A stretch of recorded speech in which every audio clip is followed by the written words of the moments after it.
This is the Northern Ireland Assembly Plenary Programme. This is the Northern Ireland Assembly Plenary Programme signed. This is the Northern Ireland Assembly Plenary Programme signed. This is the Northern Ireland Assembly Plenary Programme signed. This is the Northern Ireland Assembly Plenary Programme signed. This is the Northern Ireland Assembly Plenary Programme signed. This is the Northern Ireland Assembly Plenary Programme signed. This is the Northern Ireland Assembly Plenary Programme signed. This is the Northern Ireland Assembly Plenary Programme signed. This is the Northern Ireland Assembly Plenary Programme signed. This is the Northern Ireland Assembly Plenary Programme signed. This is the Northern Ireland Assembly Plenary Programme signed. This is the Northern Ireland Assembly Plenary Programme signed. This is the Northern Ireland Assembly Plenary Programme signed. This is the Northern Ireland Assembly Plenary Programme signed. This is the Northern Ireland Assembly Plenary Programme signed. This is the Northern Ireland Assembly Plenary Programme signed. This is the Northern Ireland Assembly Plenary Programme signed. This is the Northern Ireland Assembly Plenary Programme signed. This is the Northern Ireland Assembly Plenary Programme signed.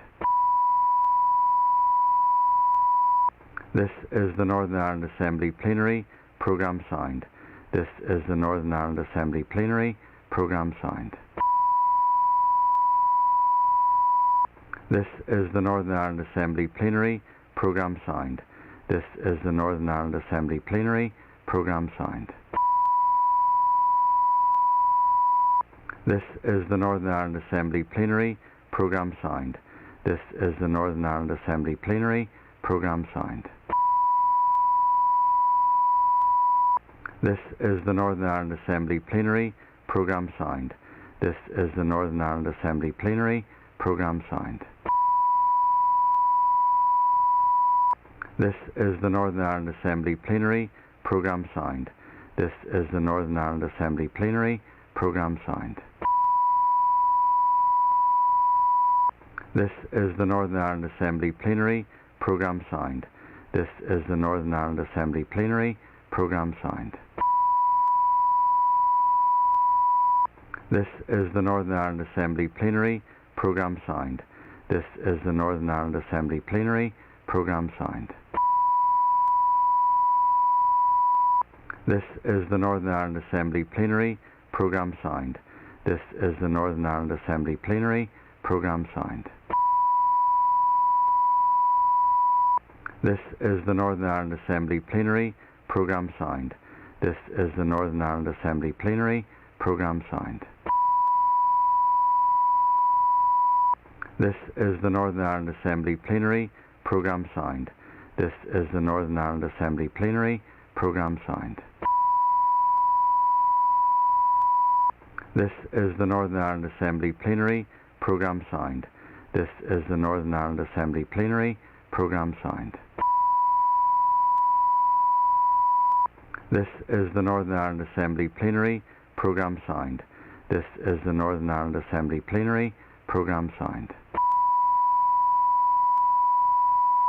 This is the Northern Ireland Assembly Plenary Programme signed. This is the Northern Ireland Assembly Plenary Programme signed.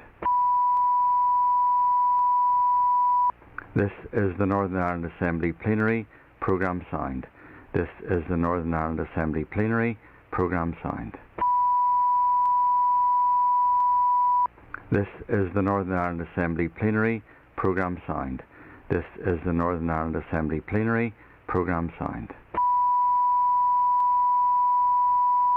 This is the Northern Ireland Assembly Plenary Programme signed. This is the Northern Ireland Assembly Plenary Programme signed. This is the Northern Ireland Assembly Plenary Programme signed. This is the Northern Ireland Assembly Plenary Programme signed. This is the Northern Ireland Assembly Plenary Programme signed. This is the Northern Ireland Assembly Plenary Programme signed.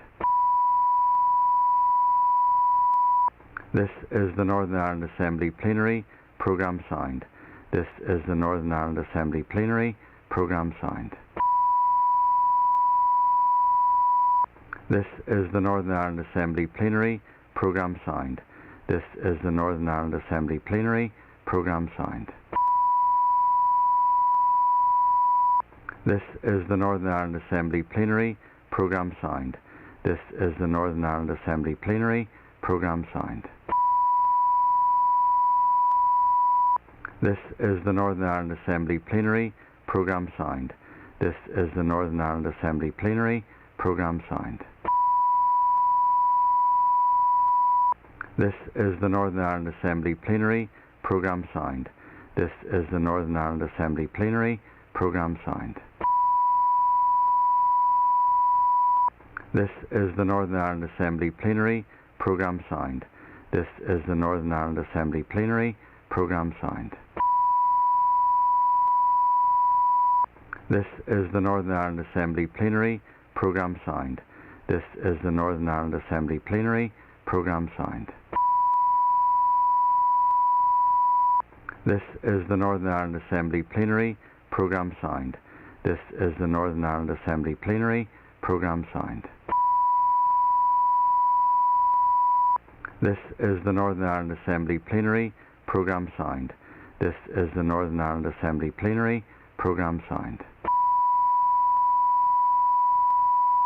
This is the Northern Ireland Assembly Plenary Programme signed. This is the Northern Ireland Assembly Plenary Programme signed. This is the Northern Ireland Assembly Plenary Programme signed.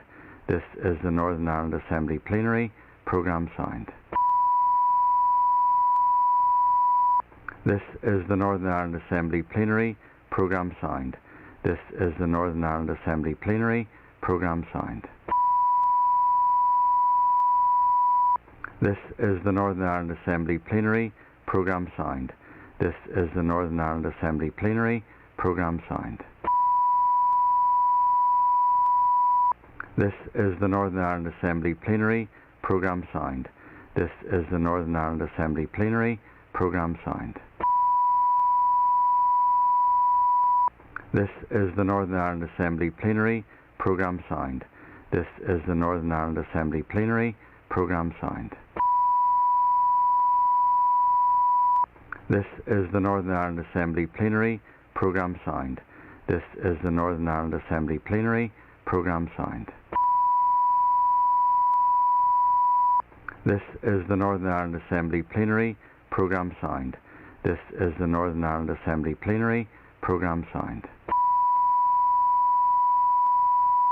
This is the Northern Ireland Assembly Plenary Programme signed. This is the Northern Ireland Assembly Plenary Programme signed.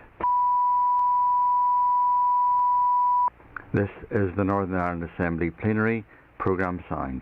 This is the Northern Ireland Assembly Plenary Programme signed.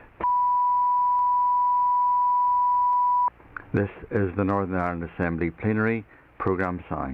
This is the Northern Ireland Assembly Plenary Programme signed.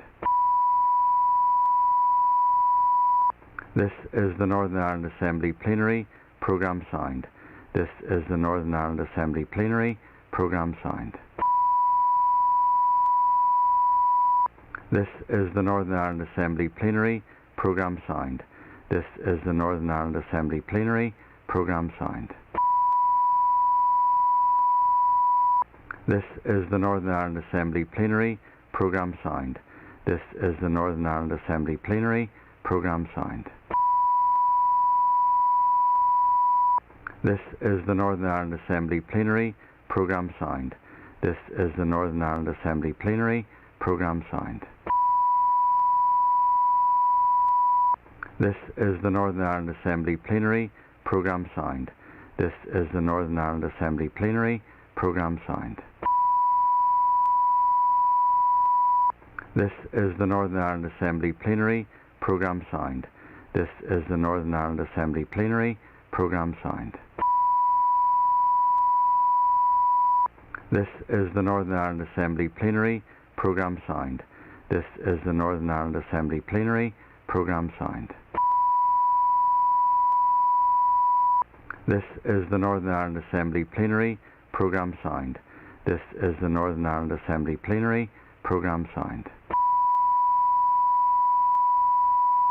This is the Northern Ireland Assembly Plenary Programme signed. This is the Northern Ireland Assembly Plenary Programme signed. This is the Northern Ireland Assembly Plenary Programme signed. This is the Northern Ireland Assembly Plenary Programme signed. This is the Northern Ireland Assembly Plenary Programme signed. This is the Northern Ireland Assembly Plenary Programme signed. This is the Northern Ireland Assembly Plenary Programme signed. This is the Northern Ireland Assembly Plenary Programme signed. This is the Northern Ireland Assembly Plenary Programme signed. This is the Northern Ireland Assembly Plenary Programme signed. This is the Northern Ireland Assembly Plenary Programme signed. This is the Northern Ireland Assembly Plenary Programme signed. This is the Northern Ireland Assembly Plenary Programme signed. This is the Northern Ireland Assembly Plenary Programme signed. This is the Northern Ireland Assembly Plenary Programme signed. This is the Northern Ireland Assembly Plenary Programme signed. This is the Northern Ireland Assembly Plenary Programme signed. This is the Northern Ireland Assembly Plenary Programme signed. This is the Northern Ireland Assembly Plenary Programme signed. This is the Northern Ireland Assembly Plenary Programme signed. This is the Northern Ireland Assembly Plenary Programme signed. This is the Northern Ireland Assembly Plenary Programme signed. This is the Northern Ireland Assembly Plenary Programme signed. This is the Northern Ireland Assembly Plenary Programme signed. This is the Northern Ireland Assembly Plenary Programme signed. This is the Northern Ireland Assembly Plenary Programme signed. This is the Northern Ireland Assembly Plenary Programme signed. This is the Northern Ireland Assembly Plenary Programme signed. This is the Northern Ireland Assembly Plenary Programme signed. This is the Northern Ireland Assembly Plenary Programme signed. This is the Northern Ireland Assembly Plenary Programme signed. This is the Northern Ireland Assembly Plenary Programme signed. This is the Northern Ireland Assembly Plenary Programme signed. This is the Northern Ireland Assembly Plenary Programme signed. This is the Northern Ireland Assembly Plenary Programme signed. This is the Northern Ireland Assembly Plenary Programme signed. This is the Northern Ireland Assembly Plenary Programme signed. This is the Northern Ireland Assembly Plenary Programme signed.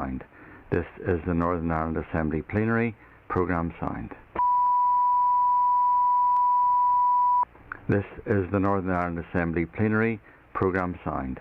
This is the Northern Ireland Assembly Plenary Programme signed. This is the Northern Ireland Assembly Plenary Programme signed. This is the Northern Ireland Assembly Plenary Programme signed. This is the Northern Ireland Assembly Plenary Programme signed. This is the Northern Ireland Assembly Plenary Programme signed.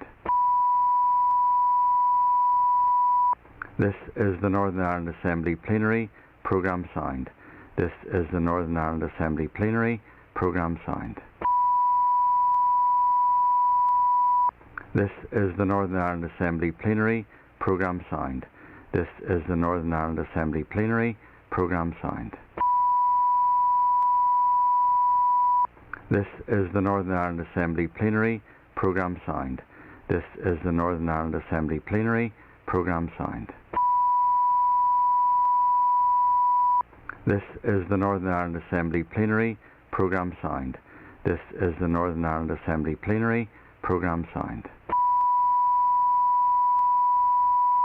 This is the Northern Ireland Assembly Plenary Programme Signed. This is the Northern Ireland Assembly Plenary Programme Signed. This is the Northern Ireland Assembly Plenary Programme Signed. This is the Northern Ireland Assembly Plenary Programme Signed. This is the Northern Ireland Assembly Plenary Programme Signed. This is the Northern Ireland Assembly Plenary Programme Signed. This is the Northern Ireland Assembly Plenary Programme Signed. This is the Northern Ireland Assembly Plenary Programme Signed. This is the Northern Ireland Assembly Plenary Programme Signed. This is the Northern Ireland Assembly Plenary Programme Signed. This is the Northern Ireland Assembly Plenary Programme Signed. This is the Northern Ireland Assembly Plenary Programme Signed. This is the Northern Ireland Assembly Plenary Programme Signed. This is the Northern Ireland Assembly Plenary Programme Signed. This is the Northern Ireland Assembly Plenary Programme Signed. This is the Northern Ireland Assembly Plenary Programme Signed. This is the Northern Ireland Assembly Plenary Programme Signed. This is the Northern Ireland Assembly Plenary Programme Signed. This is the Northern Ireland Assembly Plenary Programme Signed. This is the Northern Ireland Assembly Plenary Programme Signed. This is the Northern Ireland Assembly Plenary Programme Signed. This is the Northern Ireland Assembly Plenary Programme Signed. This is the Northern Ireland Assembly Plenary Programme Signed. This is the Northern Ireland Assembly Plenary Programme Signed.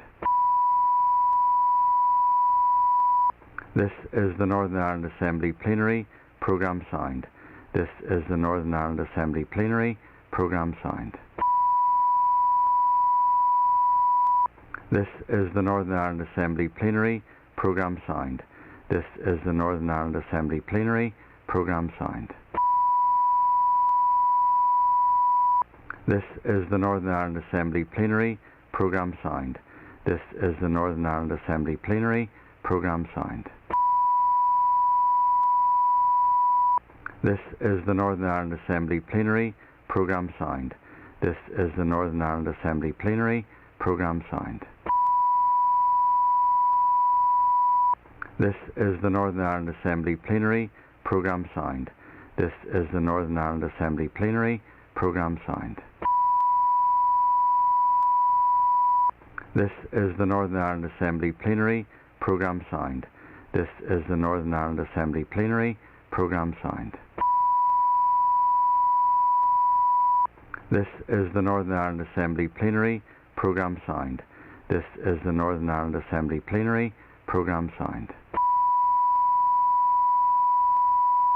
This is the Northern Ireland Assembly Plenary Programme Signed.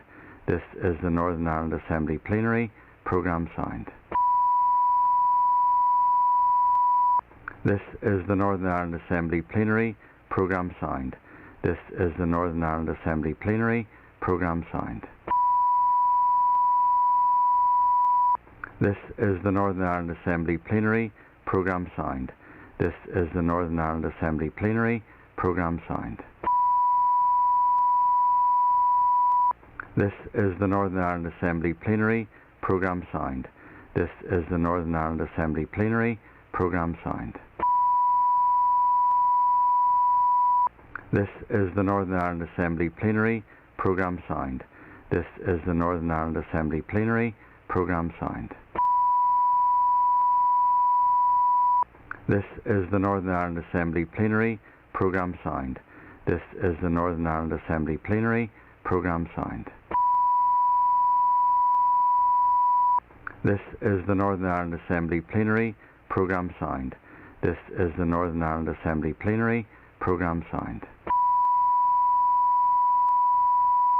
This is the Northern Ireland Assembly Plenary Programme signed. This is the Northern Ireland Assembly Plenary Programme signed. This is the Northern Ireland Assembly Plenary Programme signed. This is the Northern Ireland Assembly Plenary Programme signed. This is the Northern Ireland Assembly Plenary Programme signed. This is the Northern Ireland Assembly Plenary Programme signed. This is the Northern Ireland Assembly Plenary Programme signed. This is the Northern Ireland Assembly Plenary Programme signed. This is the Northern Ireland Assembly Plenary Programme signed. This is the Northern Ireland Assembly Plenary Programme signed. This is the Northern Ireland Assembly Plenary Programme signed. This is the Northern Ireland Assembly Plenary Programme signed. This is the Northern Ireland Assembly Plenary Programme signed. This is the Northern Ireland Assembly Plenary Programme signed. This is the Northern Ireland Assembly Plenary Programme signed. This is the Northern Ireland Assembly Plenary Programme signed. This is the Northern Ireland Assembly Plenary Programme signed. This is the Northern Ireland Assembly Plenary Programme signed. This is the Northern Ireland Assembly Plenary Programme signed. This is the Northern Ireland Assembly Plenary Programme signed. This is the Northern Ireland Assembly Plenary Programme signed. This is the Northern Ireland Assembly Plenary Programme signed. This is the Northern Ireland Assembly Plenary Programme signed. This is the Northern Ireland Assembly Plenary Programme signed. This is the Northern Ireland Assembly Plenary Programme signed. This is the Northern Ireland Assembly Plenary Programme signed. This is the Northern Ireland Assembly Plenary Programme signed. This is the Northern Ireland Assembly Plenary Programme signed. This is the Northern Ireland Assembly Plenary Programme signed. This is the Northern Ireland Assembly Plenary Programme signed. This is the Northern Ireland Assembly Plenary Programme signed.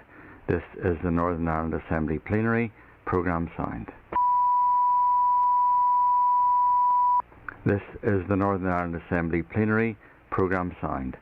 This is the Northern Ireland Assembly Plenary Programme signed. This is the Northern Ireland Assembly Plenary Programme signed. This is the Northern Ireland Assembly Plenary Programme signed. This is the Northern Ireland Assembly Plenary Programme signed.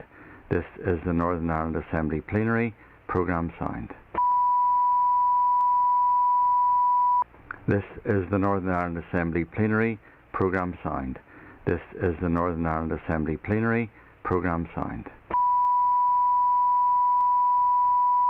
This is the Northern Ireland Assembly Plenary Programme signed.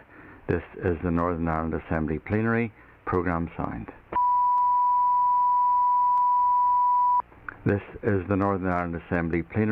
Programme signed. This is the Northern Ireland Assembly Plenary Programme signed. This is the Northern Ireland Assembly Plenary Programme signed. This is the Northern Ireland Assembly Plenary Programme signed. This is the Northern Ireland Assembly Plenary Programme signed. This is the Northern Ireland Assembly Plenary Programme signed. This is the Northern Ireland Assembly Plenary Programme signed. This is the Northern Ireland Assembly Plenary Programme signed. This is the Northern Ireland Assembly Plenary Programme signed. This is the Northern Ireland Assembly Plenary Programme signed. This is the Northern Ireland Assembly Plenary Programme signed.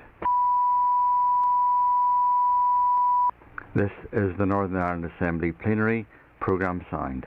This is the Northern Ireland Assembly Plenary Programme signed. This is the Northern Ireland Assembly Plenary Programme Sound. This is the Northern Ireland Assembly Plenary Programme Sound. This is the Northern Ireland Assembly Plenary Programme Sound. This is the Northern Ireland Assembly Plenary Programme Sound. This is the Northern Ireland Assembly Plenary Programme Sound. This is the Northern Ireland Assembly Plenary Programme Sound. This is the Northern Ireland Assembly Plenary Programme Sound. This is the Northern Ireland Assembly Plenary Programme Sound. This is the Northern Ireland Assembly Plenary Programme Sound. This is the Northern Ireland Assembly Plenary Programme Sound. This is the Northern Ireland Assembly Plenary Programme Sound. This is the Northern Ireland Assembly Plenary Programme Sound. This is the Northern Ireland Assembly Plenary Programme Sound. This is the Northern Ireland Assembly Plenary Programme Sound. This is the Northern Ireland Assembly Plenary Programme Sound. This is the Northern Ireland Assembly Plenary Programme Sound. This is the Northern Ireland Assembly Plenary Programme Sound. This is the Northern Ireland Assembly Plenary Programme Sound. This is the Northern Ireland Assembly Plenary Programme Sound. This is the Northern Ireland Assembly Plenary Programme Sound. This is the Northern Ireland Assembly Plenary Programme Sound. This is the Northern Ireland Assembly Plenary Programme Sound. This is the Northern Ireland Assembly Plenary Programme Sound.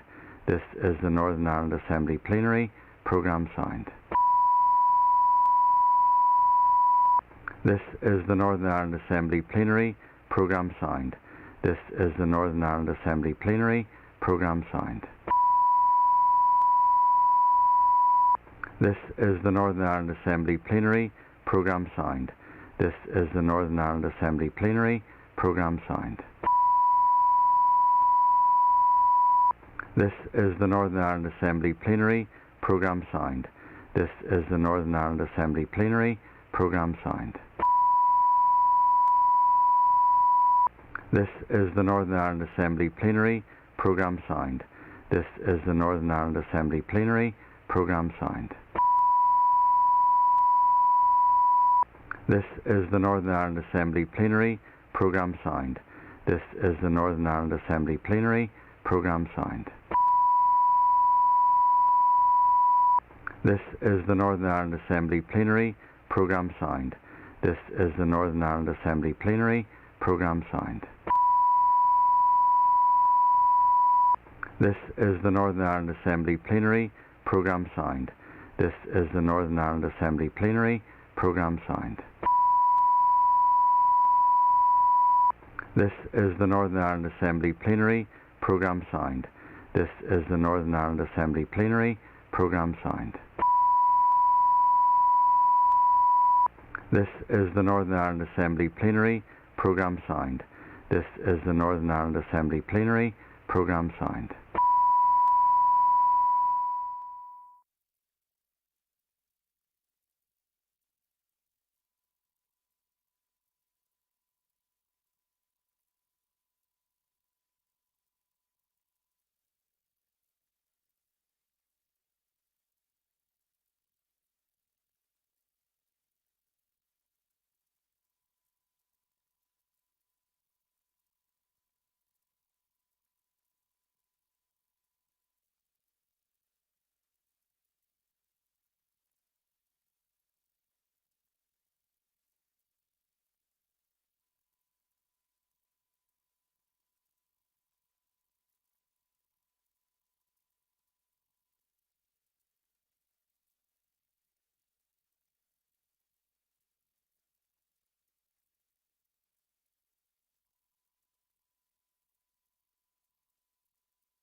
Please take your seats.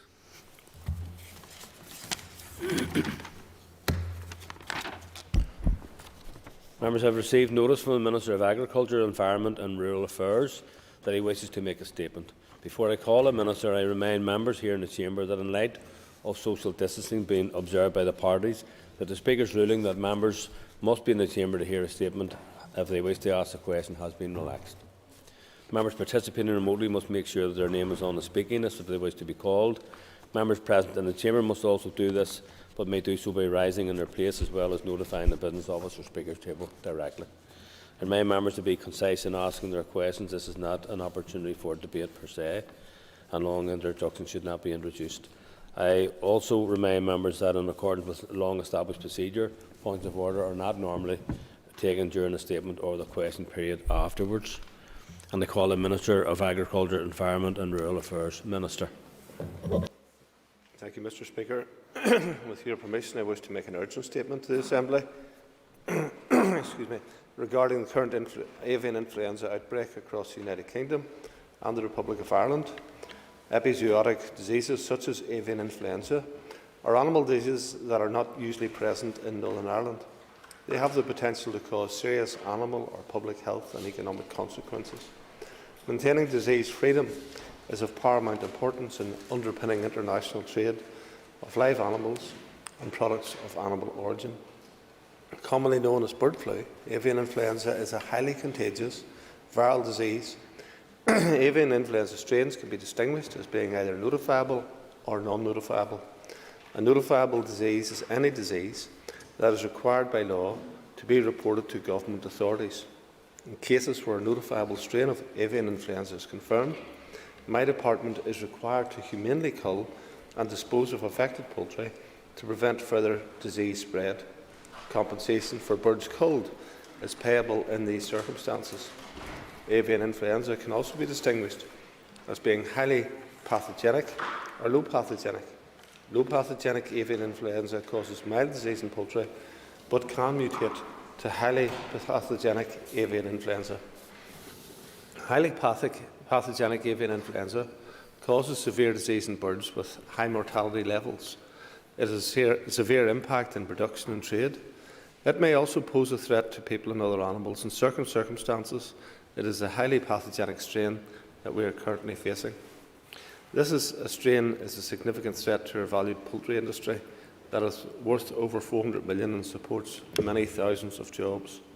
Prior to any confirmed cases in Northern Ireland, in consideration of the evolving situation across Great Britain at that time, I took the decision on the 17th of November to introduce an avian influenza protection zone or prevention zone across all of Northern Ireland in order to reduce the risk of infection amongst poultry flocks here.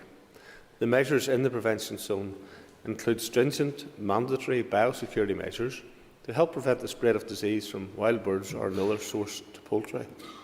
I cannot reiterate enough that all poultry or bird keepers, whether they be commercial or backyard, must adhere to these measures to protect their flocks. In addition, Mr. Speaker, as a further measure to reduce risk, I introduced a mandatory housing order effective from Monday the 29th of November. This further disease prevention measure legally requires all birds to be housed or otherwise kept separate from wild birds. As of today, Great Britain is on day 49 of this outbreak, and to date 48 cases of HPAI H5N1 has been confirmed across Great Britain since the first case confirmed in England on the 26th of October 2021. The type of premises infected range from backyard flocks to significant commercial premises in excess of over 100,000 birds. In addition, there have been over 300 confirmed cases of HPAI H5N1 detected in wild birds across Great Britain. In the Republic of Ireland, as of today, HPAI H5N1 has been confirmed at 5 commercial holdings, 4 in County Monaghan and 1 in County Cavan. There is disease control zones for 2 of the cases in County Monaghan. The County Cavan case extended to Northern Ireland, and my department has established corresponding disease control zones as required. As of today 4, there are 2 confirmed cases and 2 suspected cases of HPAI H5N1 in Northern Ireland. These locations, or the location of these outbreaks, are as follows: one in Auchnacloy, County Tyrone, one in Brookshane, County Antrim, one near Armagh, County Armagh, and the fourth case outside Coke in County Tyrone. The Chief Veterinary Officer introduced 3 km and 10 km disease control zones around all infected premises and has directed the humane culling of all birds within each premises. The humane culling has been completed at 3 of the 4 sites. The Coke premises culling is still to be completed. Full details of the scope and measures required within this disease control zone and maps are available on the DARE website and have been communicated to industry stakeholders. The Department has also written to flock keepers within both zones to make them aware of developments and the measures now in place.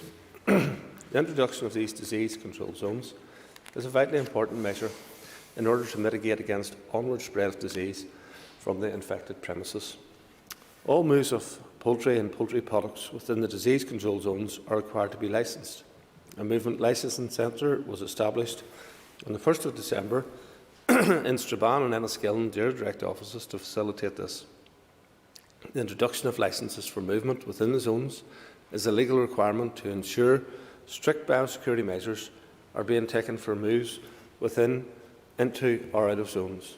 The 4 cases in Northern Ireland brings the UK total to 52 cases. I must stress, Mr Speaker, that this is now the largest ever outbreak of avian influenza across these islands, with, as I said, 52 cases across the United Kingdom, 5 cases in the Republic of Ireland. Furthermore, as of today, my department has confirmed cases of HPAI, H5N1 and 10 wild birds across Northern Ireland. These have been at the Waterworks Belfast, Belfast Loch, Monloch Loch, Hillsborough and the Loch Shore Portadown.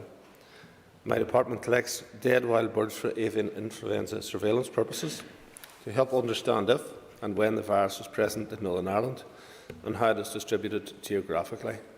Once AI has been detected in an area, further testing is no longer required.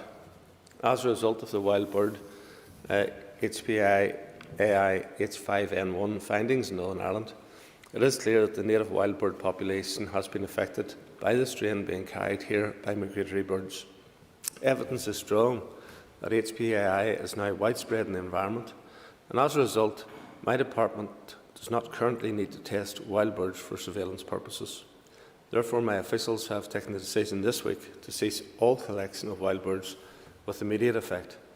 My department's primary function is the control of avian influenza in poultry flocks and is not involved in the control of the diseases in wild species. Where dead wild birds are not required for surveillance purposes, it is the landowner's responsibility to safely dispose of the carcasses. My officials continue to work closely with a wide range of public bodies, including local councils, to provide advice and guidance as appropriate in close collaboration with the Public Health Agency. The risk of further high-path incursions to domestic poultry in Northern Ireland is now assessed as moderate, with stringent biosecurity measures continuing to play a key role in the potential to reduce the risk posed to each individual flock.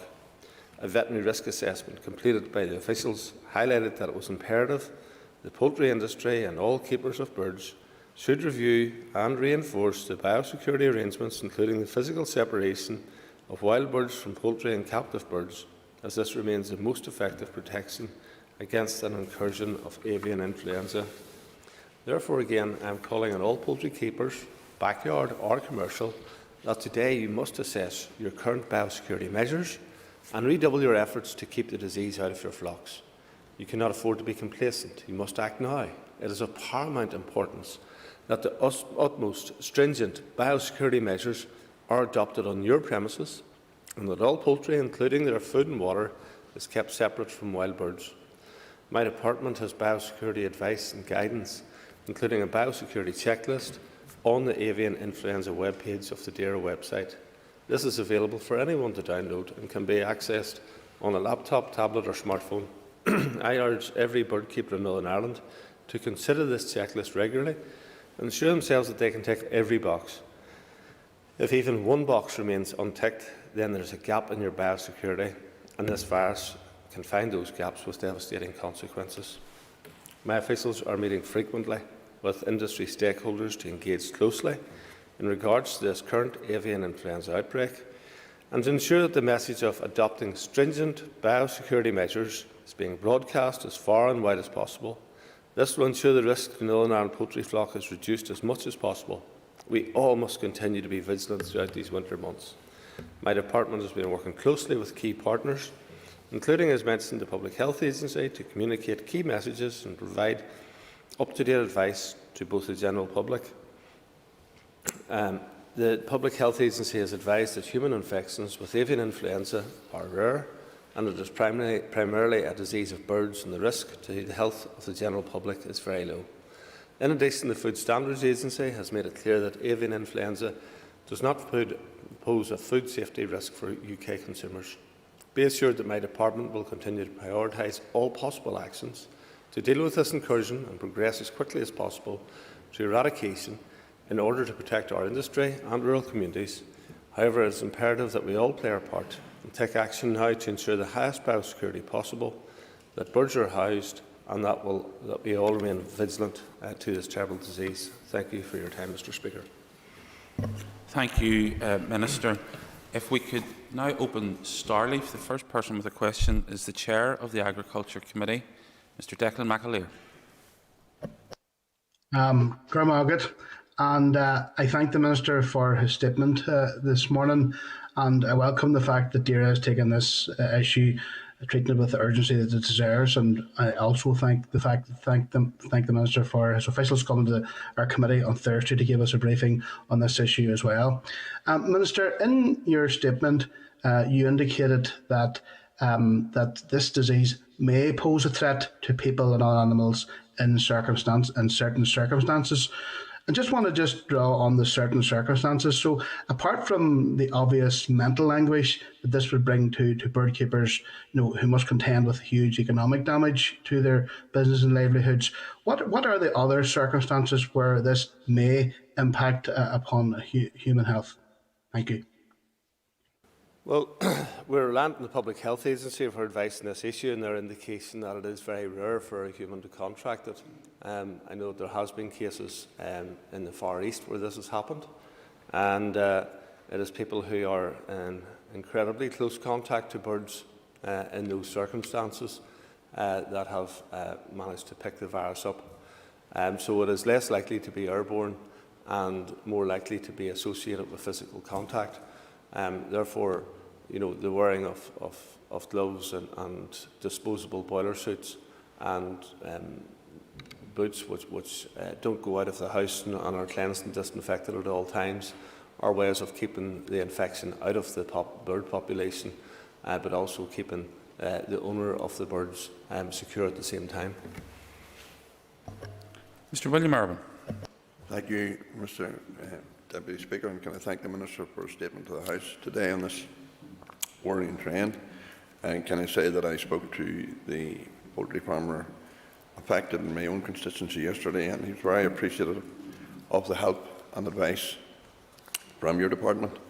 In relation, what advice can you give to poultry owners and commercial backyard flocks to ensure that the disease transmission is mitigated as much as possible? Well, scrupulous hygiene and disinfection, clean clothes, footwear and hands thoroughly before and after contact with birds. Keep your vehicles and equipment clear. Keep the concrete apron washed on a regular basis outside, because you can carry it in off wild bird droppings. Don't use the same boots that you wear outside as you wear inside, and ensure that you use disposable boiler suits. Keep all visitors away from your birds unless it's absolutely essential, and make sure that they follow the same regime as yourself. You should ensure that if you're importing birds, that you buy healthy stock from a reliable source.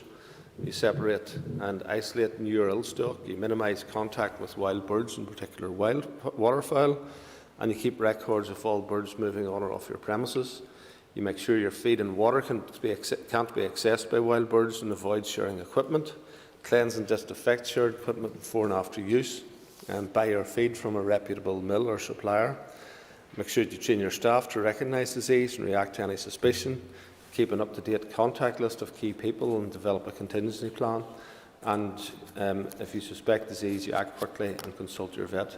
I should add to that rodents are a particular problem in carrying the disease, so ensuring that your house is rodent-proof, that all doors are sealed and therefore mice or rats can't access them is critically important because they will also carry disease in or out.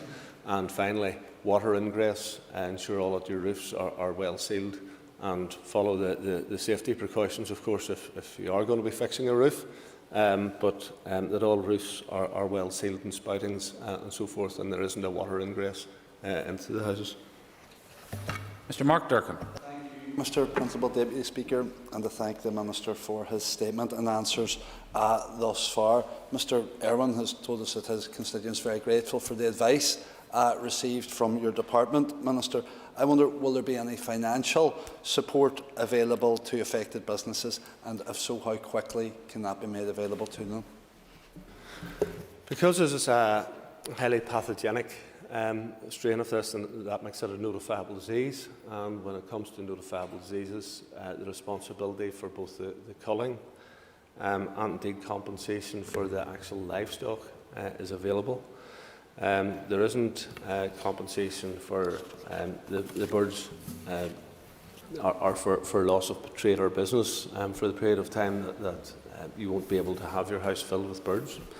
Therefore, it is incumbent upon flock owners to ensure that they take all of those biosecurity measures, because if they get this disease, it will cause a financial loss to them. So, we will pick up the pieces in terms of the culling and compensation for the birds, but it will still be a financial consideration for each person. And one of the things that we may possibly be looking at is the levels of biosecurity, because if people have poor levels of biosecurity, then one has to question whether it's a good use of public money. But where people have high levels of biosecurity and still get this, then certainly we want to fully compensate those individuals. Mrs. Rosemary Barton. Thank you, Minister, for your answers so far and also for your statement. Minister, just to go back to the support that Mr. Durkin mentioned previously, previous question, you are offering support for the culling and also for the birds that have been culled. That's my understanding of what you said. Right, what further support will you be putting in place for those farmers in helping them to get restarted again, after 2 or 3 months? Well, this is something which is directed by law in terms of notifiable diseases, and we don't have an ability beyond the culling and the compensation for the cost of the birds, and therefore it makes it all the more important that everybody works together to reduce the impact of this disease, because be very sure that this disease is in the environment, and it could be in the environment around your poultry flock, be that backyard or be that commercial. So it is for each individual, if the birds are secure inside, it is for each individual to ensure that they don't carry that disease from outside or allow someone else to do it or something else to do it inside. So good biosecurity should avoid most cases of this bird flu spreading. Where biosecurity is poor, then you're leaving yourself vulnerable. So the best message that I can give is we will support you in as far as we can, but the best support that you can do is support yourself with high quality biosecurity. Mr. John Blair. Thank you, Principal Deputy Speaker. Can I thank the Minister for the statement and information given? Excuse me. At the Dairy Committee last Thursday, Principal Deputy Speaker, I asked a number of questions around meetings with councils. The meeting planned for that day, Thursday, had been postponed until the following day, Friday. Can I ask the Minister if those meetings have now taken place? If there be further update meetings with councils and other public bodies who have, of course, in their ownership publicly owned and publicly accessible land which contain wild birds? Yes, I thank the member for the question. I have to say at the outset that our veterinary service are pretty stretched with all of this, and it is using up considerable resource in responding to this disease, and that resource will be demanded for at least the next 3 to 4 months. So our staff will be under a significant pressure, and particularly with these control zones being put in place, and the monitoring of those control zones and all of the movements that take place within them, which is extensive, will involve a considerable amount of work. But going along with that is important that we have as much information shared as possible. So the information between ourselves and the councils are important. We're also sharing information with other administrations, be that in the Republic of Ireland or indeed Great Britain. I spoke to George Eustace last week about it. My officials are in regular contact with all of the administrations. So that communication is important so that everybody is pulling in the same direction and ensuring that we have the right response. Mr. Philip McGuigan. I thank the Minister for his statement, and he has clearly identified how serious the virus is, and in his response to Mr. Blair, he talked about the monitoring. Can I just ask him maybe to further clarify in terms of making sure that biosecurity is carried out within individual poultry premises inside the 3K, 10K and beyond that? What type of monitoring his department is doing? Well, our officials will provide advice. We don't have the staff to go around and check up that everybody's following it to the letter of the law. But where there would be evidence that individuals are not being as particular as they might otherwise be, then our staff would call. But in respect of this, it is really for each individual, because there's a loss here for each individual that's involved. Let's be very clear, nobody will profit or gain from getting avian influenza, so there's a loss for everyone. So it is for everyone to hold the ropes and to actually take up that pressure and ensure that all of the right steps are taken to ensure that that loss doesn't occur on their flock, and that they provide the best biosecurity for their flock, and consequently this disease, the spread of this disease is limited. We have a wild bird population where it is very evident that it is common amongst it. We don't have the ability to do what we've done in COVID and engage in social isolation or lockdown of wild birds, so we can't stop the spread that way.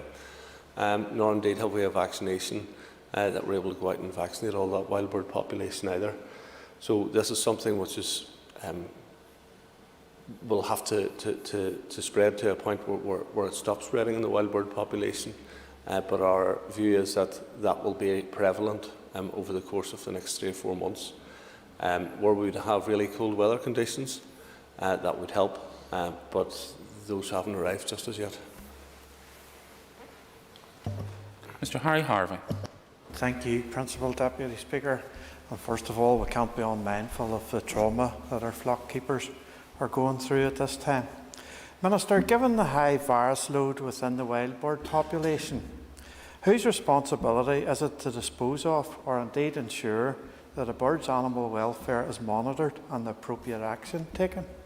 Thank you. Well, we're directed by statute on this.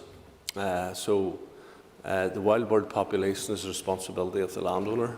So if somebody owns a lake, for example, it is for the individual. If it is a council, it is for the council. If it is Forest Service, then it is Forest Service. If it's a country park, it's NIEA. So those are the people who are responsible for both the welfare of the animals that are on their site and indeed the disposal of dead animals from the site. So I understand, for example, some councils have vets in there assisting them, and that's something which is very positive. Ms. Emma Sheeran. And I thank the Minister for his statement and the questions he's answered this morning. And you've rightly stated that controlling this disease is paramount to allowing international trade of poultry products. Can you outline what measures are being taken to minimise the potential impacts from the avian flu disease and the impacts that these are going to have in respect of access to international poultry markets? Well, in terms of the poultry markets, the risk of spread of this disease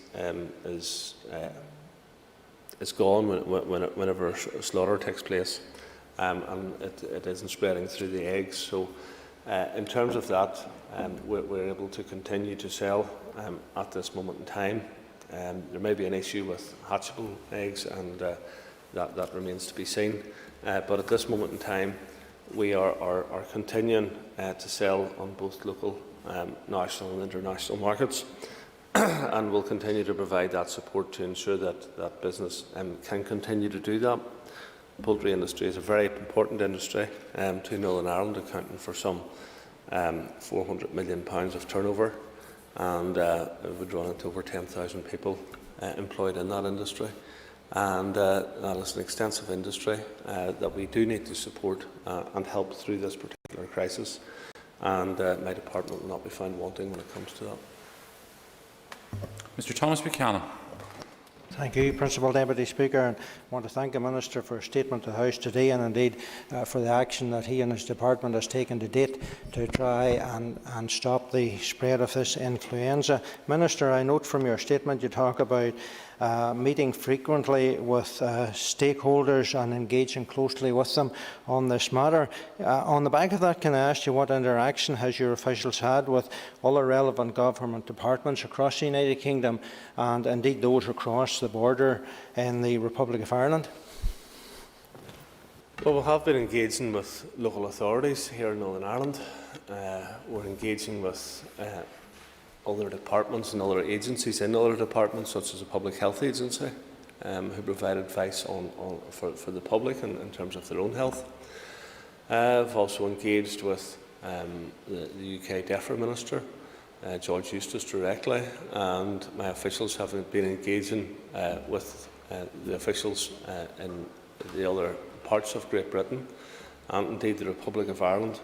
And there has been a substantial element of coordination between all of them in addressing the issues that need to be addressed in order to control this disease and minimise its spread. Dr. Steve Aiken. And may I thank the Minister for his remarks so far. May I make a declaration of interest that after close on 6 decades, I am now the owner of a dog and spending quite a lot of time out in the countryside.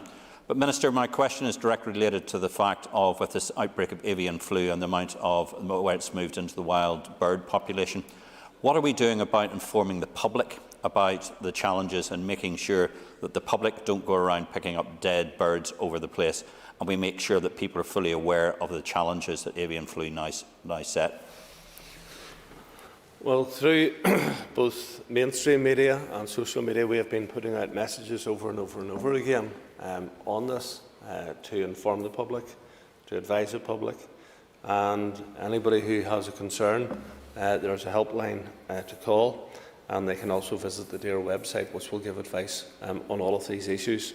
So, if people are sensible, they will seek to follow sensible guidelines and instructions on these issues, and not to act on impulse, because this is a situation where you leave it to the experts, and we have that expertise to deal with this disease, to mitigate against this disease, and the full force of that expertise is in place right now. And if people have any queries, then put those queries to the appropriate source. Mr. Cathal Boylan. Thank you, Principal Deputy Speaker, and could I welcome the Minister's statement. But Minister, just to clarify a point, because clearly this issue doesn't recognise borders or boundaries, and it should be a cross-border approach to deal with it. So in the answer to one of the previous questions, you haven't convinced me that you've had discussions with the relevant department in the South. Surely we need to have those discussions if we're serious about addressing it, because you said this is one of the biggest outbreaks. So what discussions have you had with those relevant departments? Thank the member for the question, and I'd have to say that All of the outbreaks in Ireland have been in the province of Ulster. So, Cavan, Monaghan and County Tyrone, County Armagh and County Antrim. So,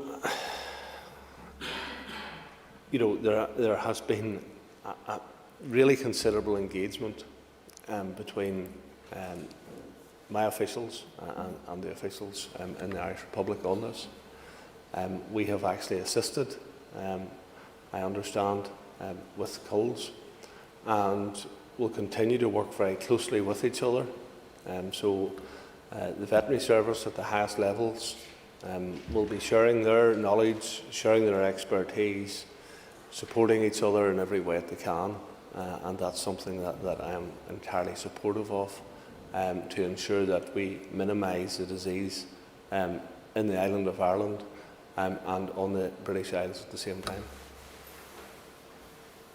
Mr. Colin Gildernew.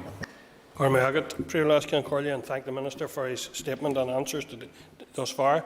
Minister, I'm very conscious of the commercial and the financial impact on many people, but coming from a farming background, I also understand there's a huge emotional impact on those who keep animals when they have to be called. In light of that, Minister, those people who have been impacted in Annacloy, Coke, Brushane and Armagh and other places that will develop, what supports are in place for those impacted, and have rural support in Cookstown been contacted? Yes, we have, and our department supports a number of organisations who deliver care and support for people in rural communities, and we have found them, hugely helpful in the past when it comes to severe outbreaks of TB, for example, and that's quite common, where people lose considerable parts of their herd or the entirety of their herds. And so they have the expertise to provide support for those who wish to have support. Many people will just knuckle down and don't want others to be about or to talk to others, but there's those who will need to. And I would say to anybody who is feeling depressed or down, whether they be people belonging to the flock owners who have lost birds in this circumstance, or indeed anybody else, to seek that support and care and help, because it is out there.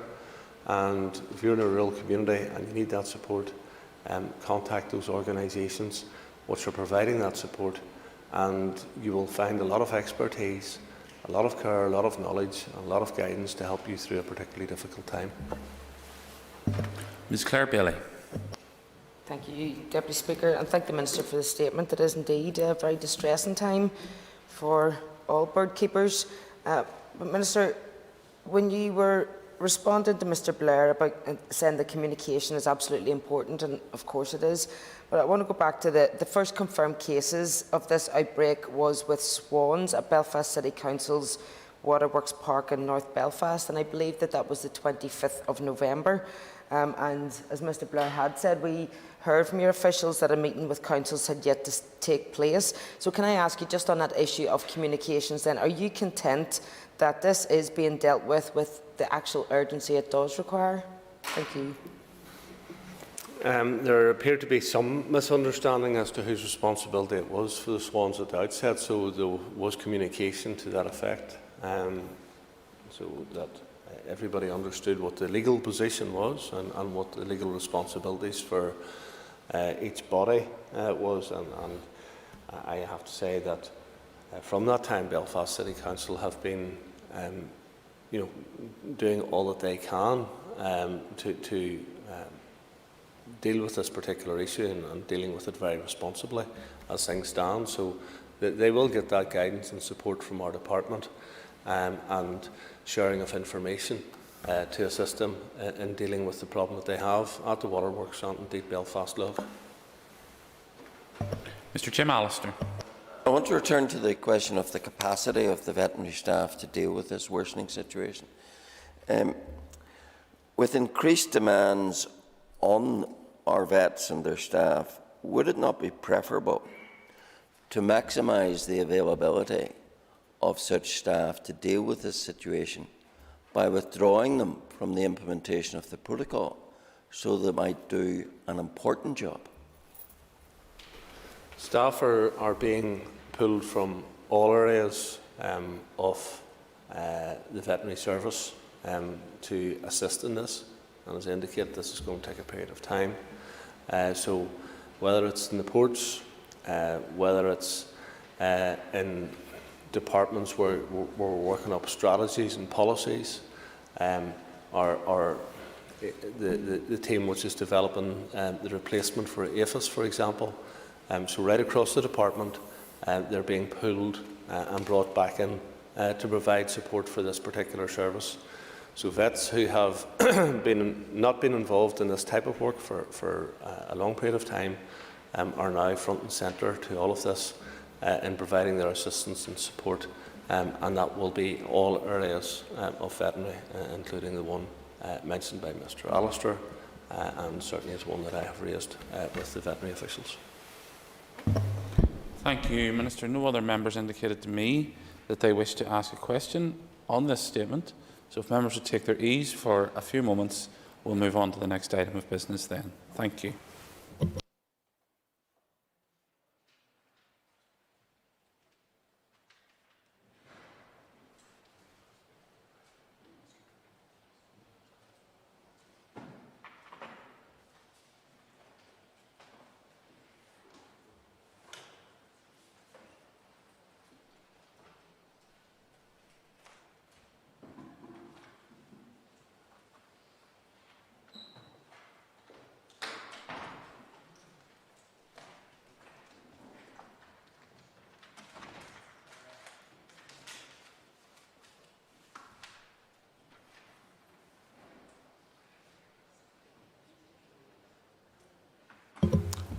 Thank you, members. The next item of business is the introduction of the Welfare Supplementary Payments Amendment Bill.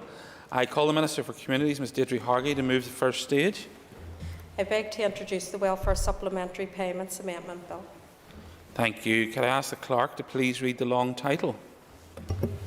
A bill to change the end date for qualifying for payments under Article 137A of the Welfare Reform Northern Ireland Order 2015 and provide for monitoring of and reporting on arrangements for payments having effect by virtue of Article 137 and Article 137A of that order. That constitutes the bill's first stage, and it will now be printed. We now move on to consideration stage of the Social Security Terminal Illness Bill. I call the Minister for Communities to move the bill. I beg to move. No amendments have been tabled to the bill, and I propose, therefore, by leave of the Assembly, to group the three clauses of the bill for the question on stand part, followed by the question to agree the long title. The question is the clauses 1 to 3 stand part of the bill. As many as are of that opinion say aye. Aye. Contrary, if any, no. I think the ayes have it. The ayes have it. Question is that the long title be agreed. All those in favour say aye. Aye. Contrary, if any, no.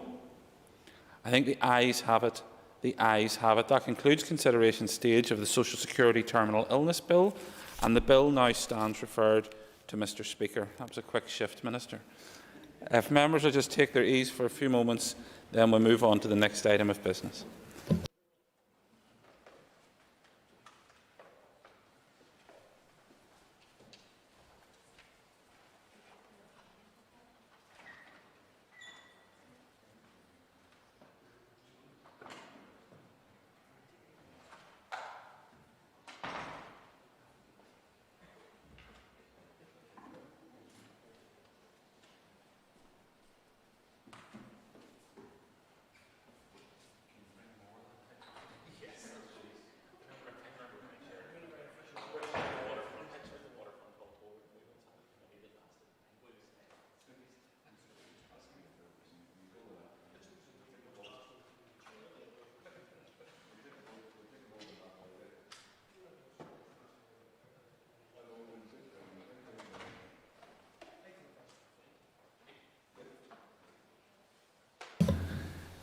Thank you, members. Consideration stage of the Animal Welfare Service Animals Bill. I call the Minister of Agriculture and Environment and Rural Affairs, Mr Edwin Poots, to move the bill.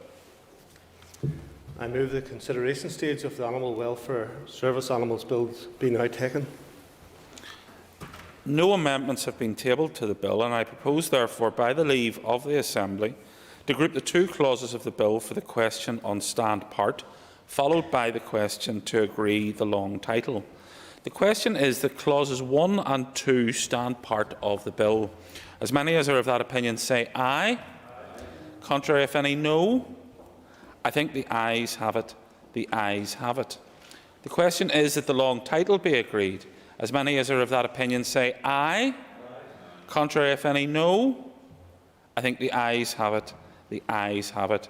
That concludes the consideration stage of the Animal Welfare Service Animals Bill, and the bill now stands referred to Mr. Speaker.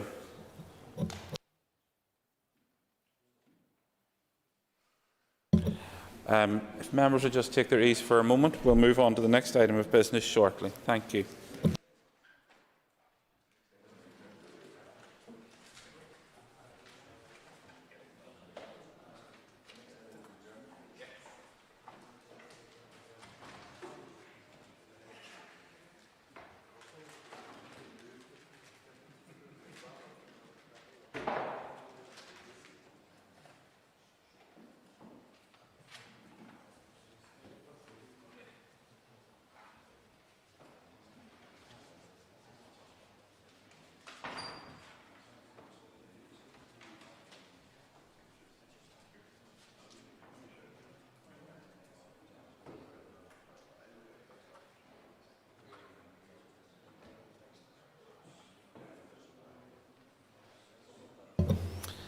Thank you, members. The next item on the order paper is the final stage of the Criminal Justice Committal Reform Bill.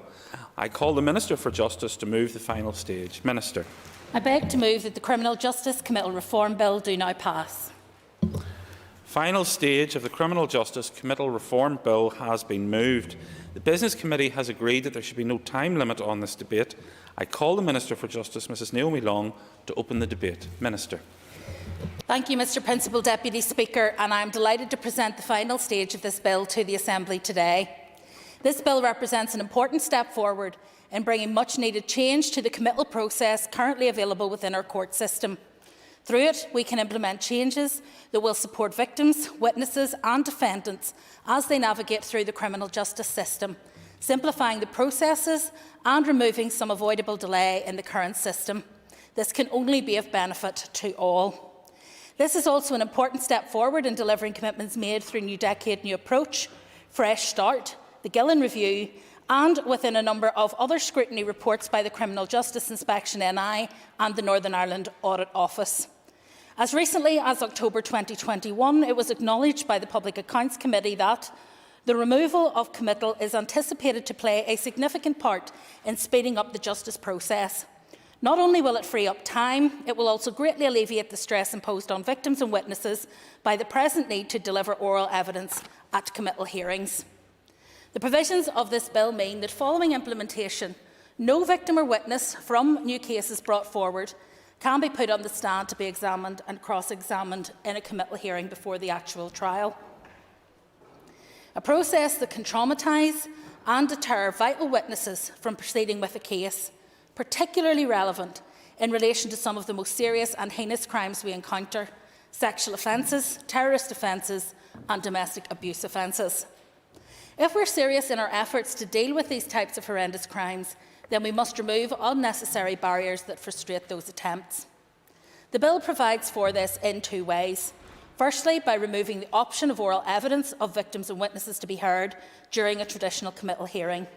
And secondly, the bill enhances provisions within the Justice Act Northern Ireland 2015, simplifying the process of direct committal and broadening it out to a wider group of offences.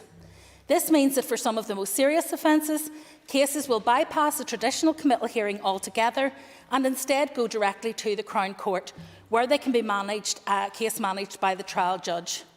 Both the Department and I are committed that ultimately the traditional committal process will be removed entirely. Remember that it is not at a committal hearing that innocence or guilt is decided. This is a distinct purview of the actual trial process. The purpose of the committal hearing is to ascertain if there is sufficient evidence to proceed to the Crown Court for trial. Without it, there are still checks and balances in place. Pre-court, the Public Prosecution Service test for prosecution remains untouched by this legislation. This comprises of both an evidential test and a public interest test. In addition, with the Crown Court, there are still formal processes available to the defence to challenge a case before trial. So what of the defendant in all of this? The defendant's right to a fair trial are not diminished by the removal of oral evidence pre-trial, or in fact the removal of the traditional committal hearing altogether. Getting a defendant to the Crown Court as speedily as possible so that their innocence or guilt can be properly determined surely only supports their right to a fair trial within a reasonable time. I've spoken before of the contacts I have had with victims of crime and the harrowing experiences they have had of the court process. But I have also had contact with defendants and with defendants' families, detailing the impact of being held on remand for lengthy periods of time as they slowly progress through the criminal justice system. If a defendant is found guilty, this is a wasted period of time for the person where no constructive rehabilitation can be completed. This small bill, with only 6 clauses, is an important one nevertheless, as it will allow essential reforms to the traditional committal process to progress, which will be of benefit for victims, witnesses and defendants alike. Mr. Speaker, it has taken a lot of time and hard work to reach this point, and I, along with my officials, want to thank everyone who has contributed to the development of the bill and the changes it ushers in. I thank my Justice Minister predecessors, David Ford and Claire Sugden, who have shared in this long journey to reform the committal process within Northern Ireland, and I hope that they are as pleased as I am to have reached this point. I would also like to put on record my thanks to the Justice Committee and the committee officials for guiding this bill through the committee stage. The scrutiny involved at this stage is an essential part of this process, and I'm thankful for this oversight and the comprehensive report provided on the bill. I'm also thankful to the committee for ultimately providing support for the provisions included. I also wish to extend thanks to the Bill Clerk and her team for the invaluable guidance and direction to my officials as the legislation progressed. Thanks also must be extended to the wide group of people from right across the criminal justice family who are working in partnership with the Department to shape the bill that is before us today. Mr. Speaker, I also wish to put on record my thanks to the Office of Legislative Counsel for their work in developing this piece of legislation. Committal reform is an extremely complex area, and it's only with the expertise of Legislative Counsel that we have managed to deliver the bill before you. Finally, and certainly not least, I wish to put on record my personal thanks to my officials in the Department. This is a piece of work which they have undertaken. It has been complex and it has been time-consuming, including all of the consultation with the various stakeholders within the justice system. I'm truly grateful to them for being able to proceed with this in the context of all of the other legislation and policy pressures that have faced the Department. In conclusion, Mr. Speaker, I believe that while it is a small bill, it is a significant piece of legislation which will help many people who come into contact with the criminal justice system. It also forms a significant element in our wider programme of work to remove avoidable delay within the criminal justice process. Over the last few years, monitoring has shown that Crown Court cases take a considerable amount of time to complete, and it is envisaged that these reforms will help to reduce that delay. This bill enables a change in process. It does not diminish rights or prevent justice prevailing. It is significant. It will reduce repeat victimisation, trauma, stress and reduce avoidable delay in the criminal justice system. On that basis, Mr. Speaker, I commend the Criminal Justice Committal Reform Bill to the House. Thank you. I call Mervyn Storey, Chair of the Justice Committee. Thank you, Mr. Deputy Speaker. Can I apologise to the Minister for not being here for of this bill and having to rush. So if I collapse here out of breath, you'll know the reason why. No doubt there'll be plenty more who'll run to my assistance. On behalf of the Committee for Justice, can I just welcome the final stage of the Criminal Justice Committal Reform Bill. It is fair to say that this has been a more straightforward bill than other justice bills that have been considered by the committee. But that doesn't mean that it's not important.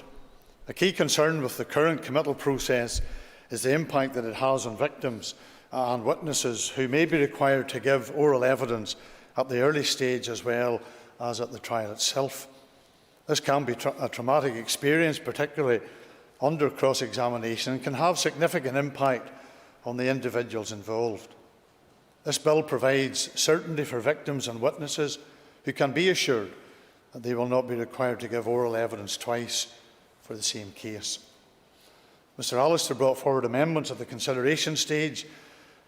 Had they been accepted by the House, would have left the interests of justice test as provided for in the 2015 Act in place. As I pointed out in that debate, the committee was not able to assess if those provisions would appropriately safeguard the rights of all parties, given that they were never enacted. The committee was aware, however, of the various reviews and reports advocating direct committal and the reasons why they made those recommendations. We had also been advised that a defendant's right to a fair trial is not compromised by the removal of oral evidence at the committal stage, as those rights are secured at trial stage of the criminal proceedings.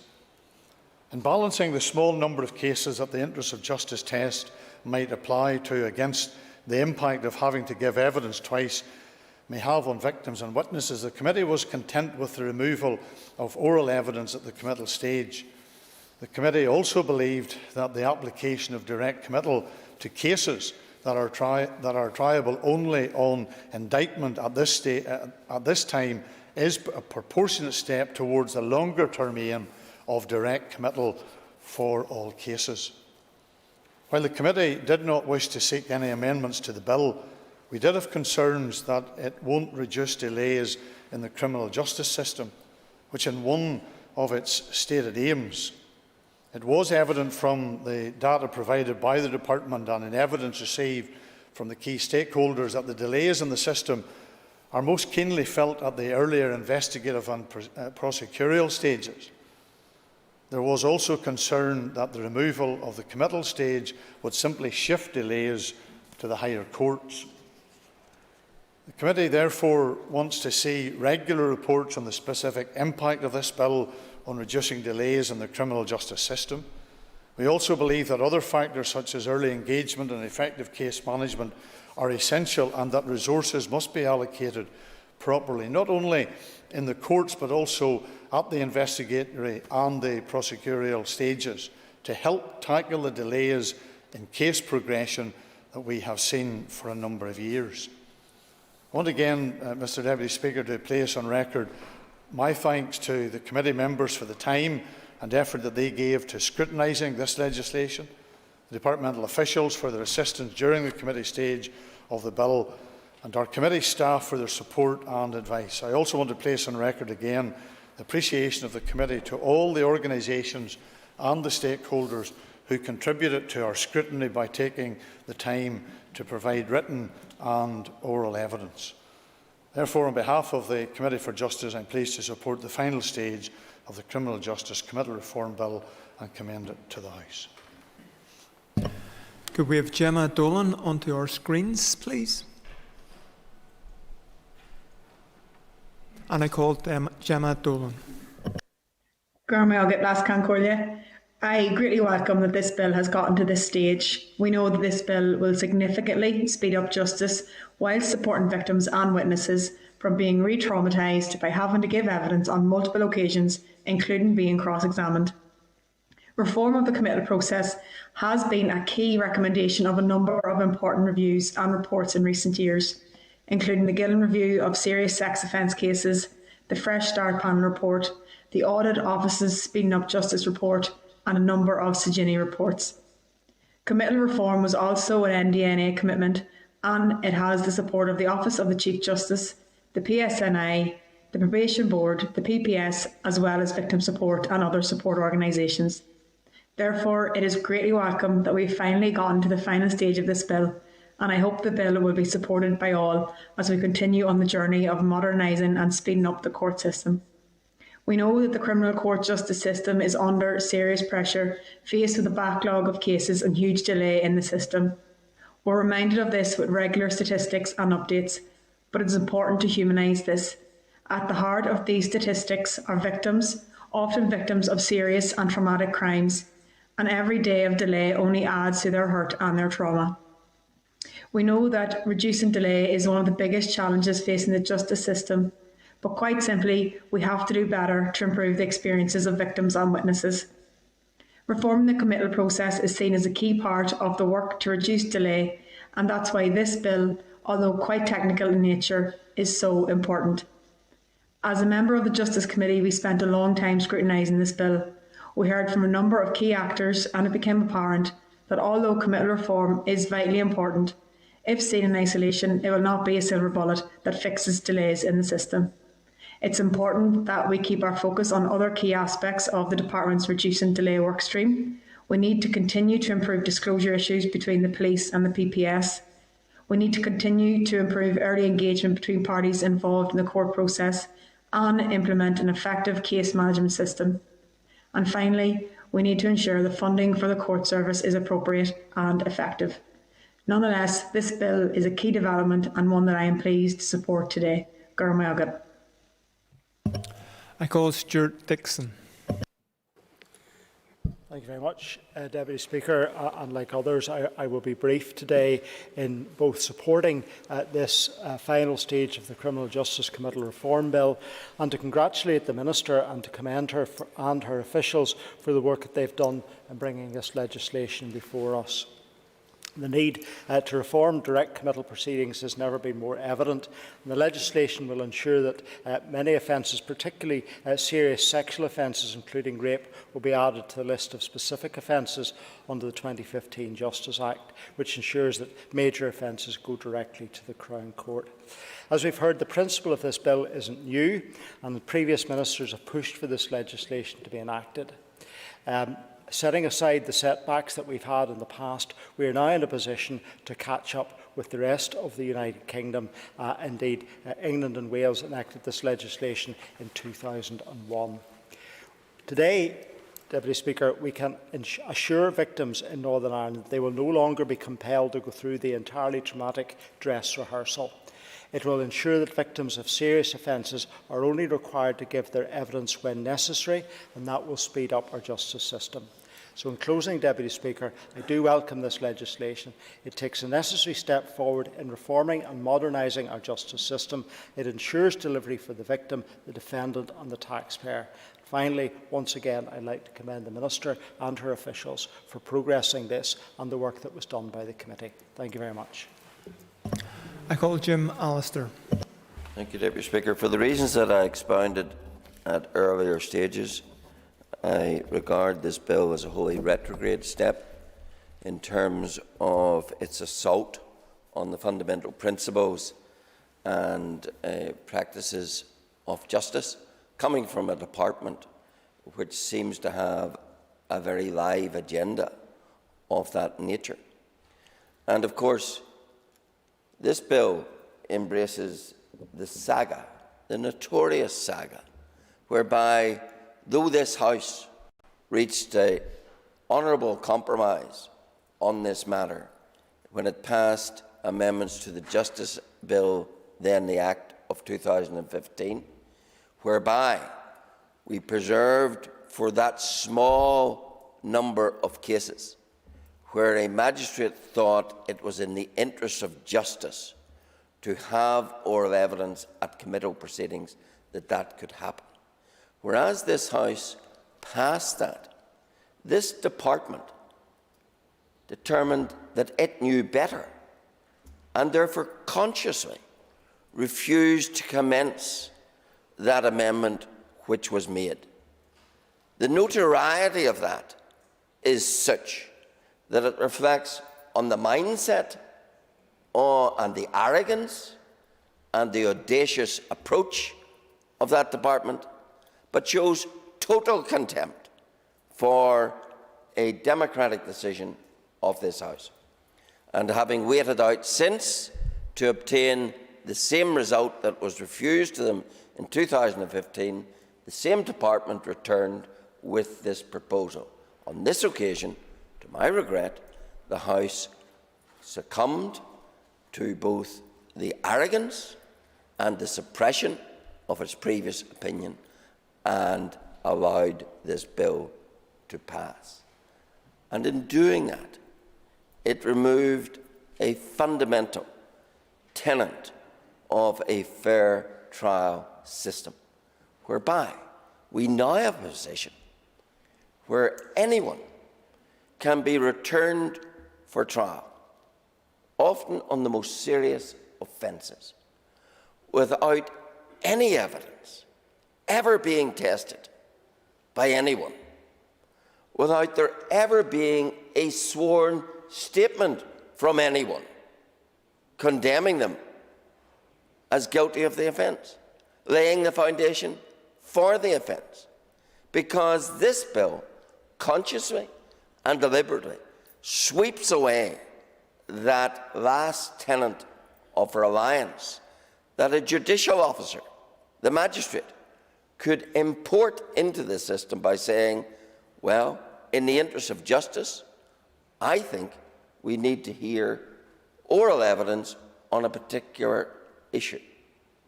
Such is the distrust, or is it abhorrence, of daring to submit evidence to scrutiny, to the sifting, to the testing of cross-examination, that the Minister and the Department simply wish to abrogate that right. And it is only a right ever exercised in a minuscule number of cases. A very, very small percentage of cases go down that route. But to say, in its arrogance, to a judge in the Magistrates' Court, we know better than you.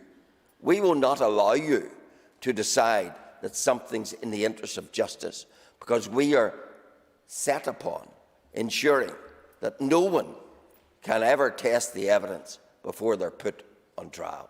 That is the shame of this bill, and that's why I continue to oppose it. I now call on the Minister of Justice, Naomi Long, to conclude and wind up the debate. Thank you, Mr Deputy Speaker, and I am pleased to be able to do so.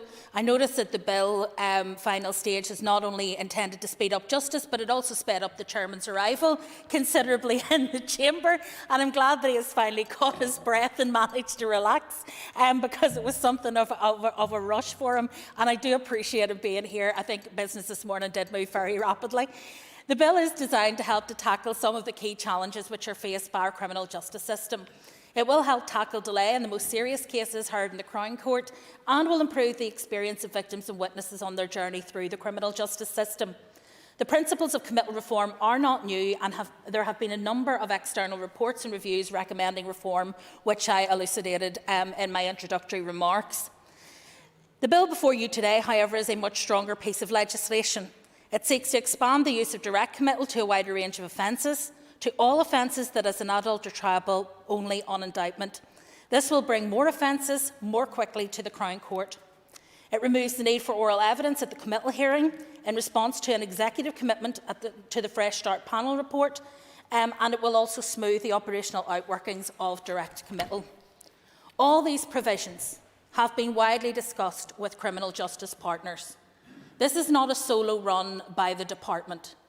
This is agreed across the criminal justice system, including with those representatives of the judiciary who sit on the Criminal Justice Board, including with the PPS, including with the PSNI, and all of our partners have been engaged on this. So the suggestion that this is simply a solo run by the Department is entirely flawed. That analysis does not stand scrutiny.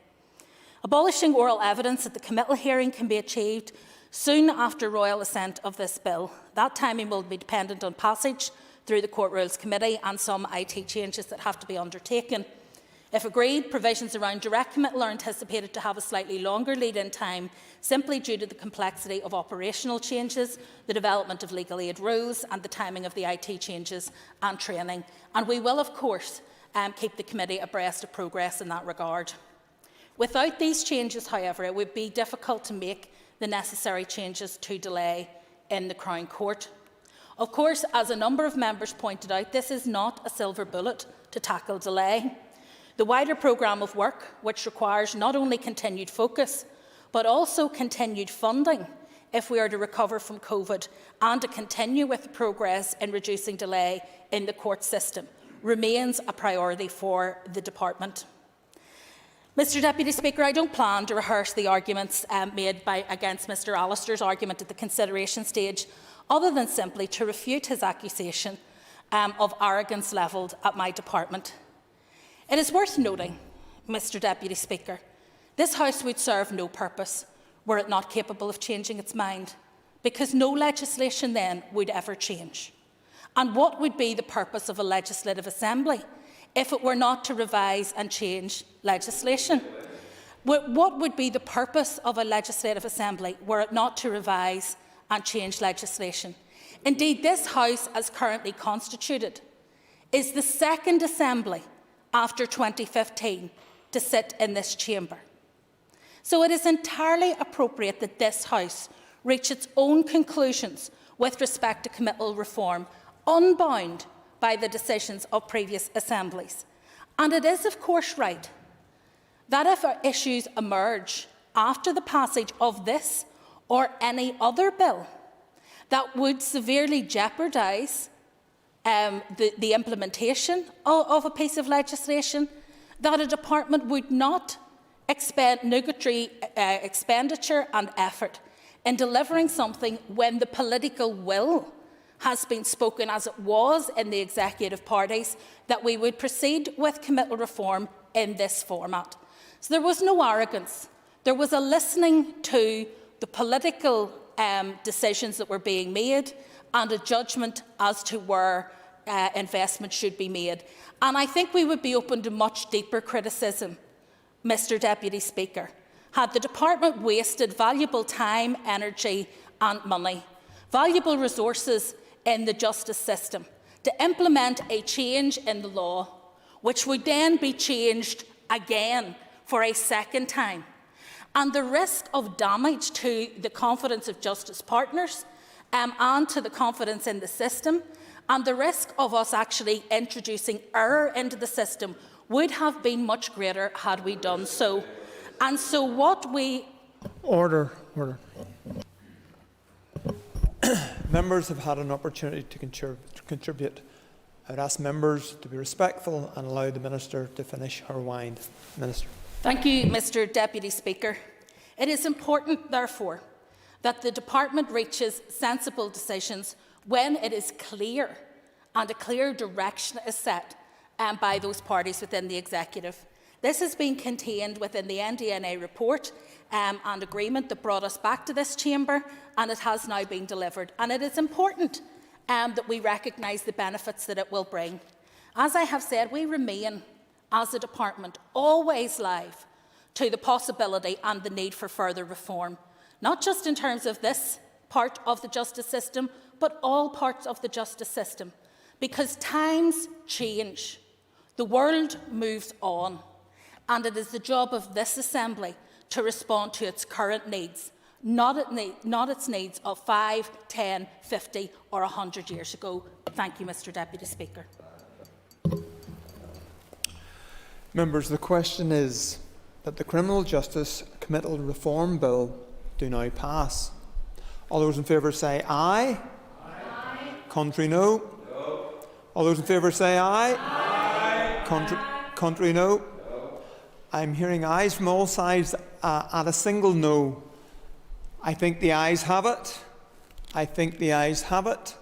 The ayes have it. The ayes have it. I'd ask members to take their ease for a few moments before our next item of business.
Okay, members, the next item of business is a rescheduled motion to approve a statutory rule that has not been completed when the sitting adjourned last evening. All members who wish to contribute have done so, and I will now invite the Minister to conclude and wind up the debate before I put the question on the motion. Minister. Thank you, Mr. Speaker. Mr. Speaker, in opening, I suppose I want to comment in regards to a comment I made yesterday in my opening statement, and that was it was my fervent hope that this debate, yesterday's debate, given the seriousness of the situation, this House can debate this measure rationally and respectfully, and that there was no grandstanding or petty point scoring, whether party, political or personal. I said at that time that was my hope. Whether it was what I expected and what happened could be a different matter. Speaker, can I thank the members who contributed yesterday to the debate, because I think it was held in the tone and tenure that it should have been held, that this House comes to expect, and I think it goes some way to try to de-escalate some of the tensions and some of the rhetoric that is being held around this subject outside, which isn't helping any of the process or any of the work that needs to be done. Moving, Mr. Speaker, just to some of the general points raised by a number of members yesterday, and I do want to put on record my thanks to officials who have been involved in this process through its entirety, and for the committee for carrying out its scrutiny work in regards to this as well. In regards to scientific evidence, and again I'll repeat what I said yesterday, SAGE noted in April 2021 in relation to COVID-19, there were three main ways in which baseline measures can reduce transmission. One, reducing the likelihood that people who are infectious mix with others. Two, for those who are potentially infectious, people who are not isolated, reduce the likelihood that they enter higher risk settings or situations. Three, the decreasing and transmission risk for a potentially infectious person in any given environment. While COVID certification contributes to each of these three mechanisms above, it does not on its own provide a complete solution, but must be used in conjunction with other non-pharmaceutical interventions with effective implementation through high adherence to guidance or enforcement to regulation. And it's that point, Mr. Speaker, I know there was a number of, there's been no scientific evidence, there is no proof. There are papers there, SAGE has stated it, and it has been stipulated elsewhere. And the general points in regards to enforcement, which was also raised by a number of members, in regards to enforcement of the regulations, and in particular the provision of COVID status certification, enforcement by PSNI will be supported by Council's environmental health officers, as they both carry the necessary powers to issue fixed penalty notices. The PSNI have indicated that they will carry out checks on the process in place by relevant venues, and they will continue to use the 4 E's and that approach to engage, explain, encourage and enforce. And as the Executive Task Force will continue to review and engage with enforcement stakeholders, as do my officials, to support as much as possible in relation to engagement.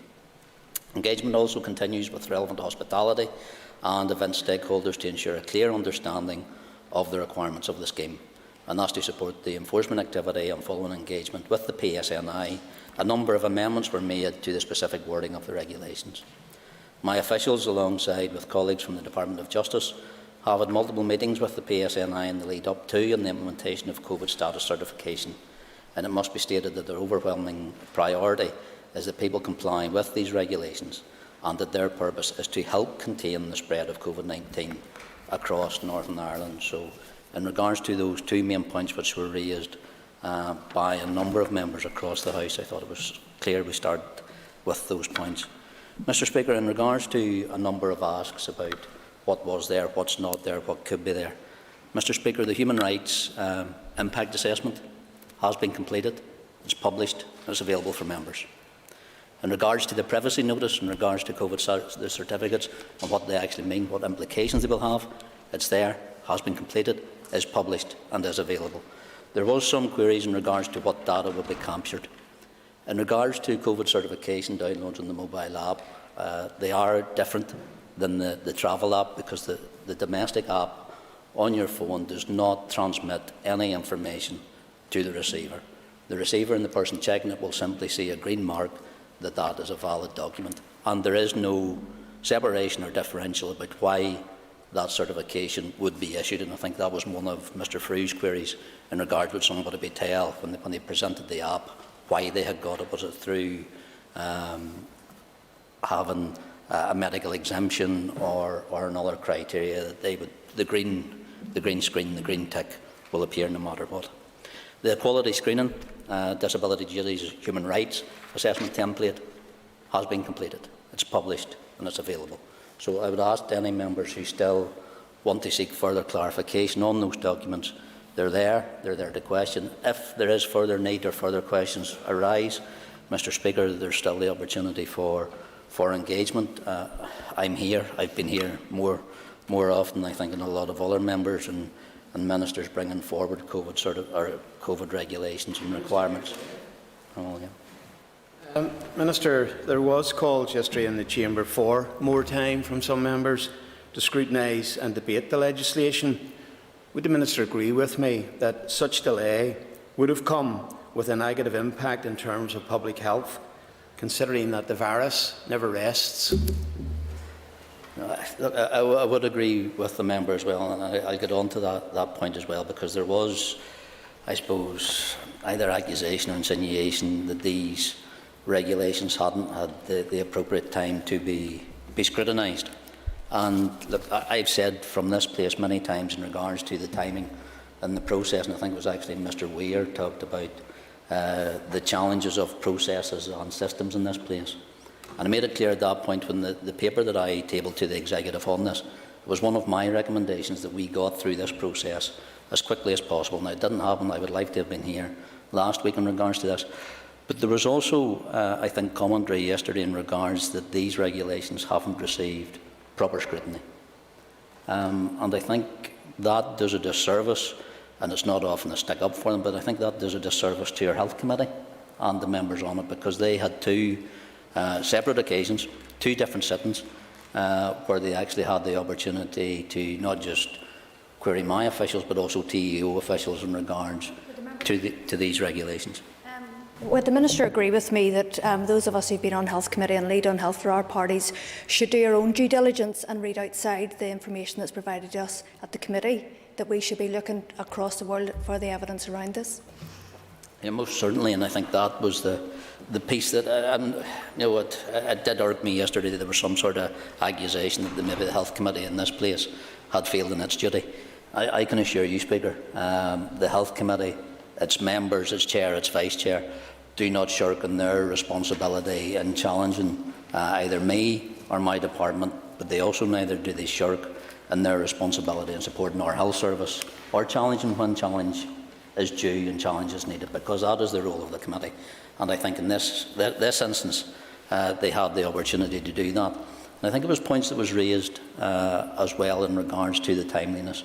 I would have liked, as I've said, Speaker, that we were able to do that prior to the instigation of these regulations. But I think where we actually finished with the debate being today and the vote being today, it's not a match as we've seen in Scotland or Wales, because our processes simply don't allow that. And I think there is a need at future junctures, either in iterations of this place, that we do look at how that could be streamlined and actually done better, because it's not a situation that I'm comfortable standing here to defending or being part in as well. But I suppose when we look at it in another respect, and I think it was something that Mr. Allister said, and he's often challenged the retrospective nature of these regulations. If, at my request and with the support of the Speaker and the Health Committee, we hadn't actually been debating them yesterday, these regulations, in all likelihood, because we go into Christmas recess today, and I don't think we return to the 17th of January, it would have been at that point we could have been debating them. And it could have been at that point the executive would maybe had made its decision and said we no longer need these. You know, so let's look at, I suppose, the benefits that we have had in regards to this process. In regards to some comments, Mr. Speaker, just in queries and questions and issues that were raised by members yesterday in general, in regards to stakeholder engagement around what these are actually going to be and how they could be, and that there was a concern that the stakeholders themselves hadn't an opportunity to engage and look at the draft regulations, and that's because they were still being drafted, they were still being brought forward, there was still that engagement about what they could mean and what they should mean. But there were engagements of events, again, facilitated by the Executive COVID Task Force, attended by Executive Office officials, my officials, and they were with hospitality, retail, the events sector. Happened on the 22nd of November, 26th of November, 2nd of December, 9th of December, and led to believe yesterday as well. And again, a number of engagement events also with PSNI prior to these regulations actually being brought in and the enforcement mechanism required. I thank the Minister, and I thank him for also detailing the engagement that took place and that it was done by the COVID Task Force, which is of course part of the Executive Office. I think it's disgraceful that in one of the biggest issues that we've had to debate in this place, that the only ministers that have turned up to be part of that debate is the Ulster Unionist Party and the SDLP. It begs the question in something that's going to impact all of our citizens and many, many businesses across the north, that our first joint ministers are in hiding, and that this should actually be something that the Executive should be selling together.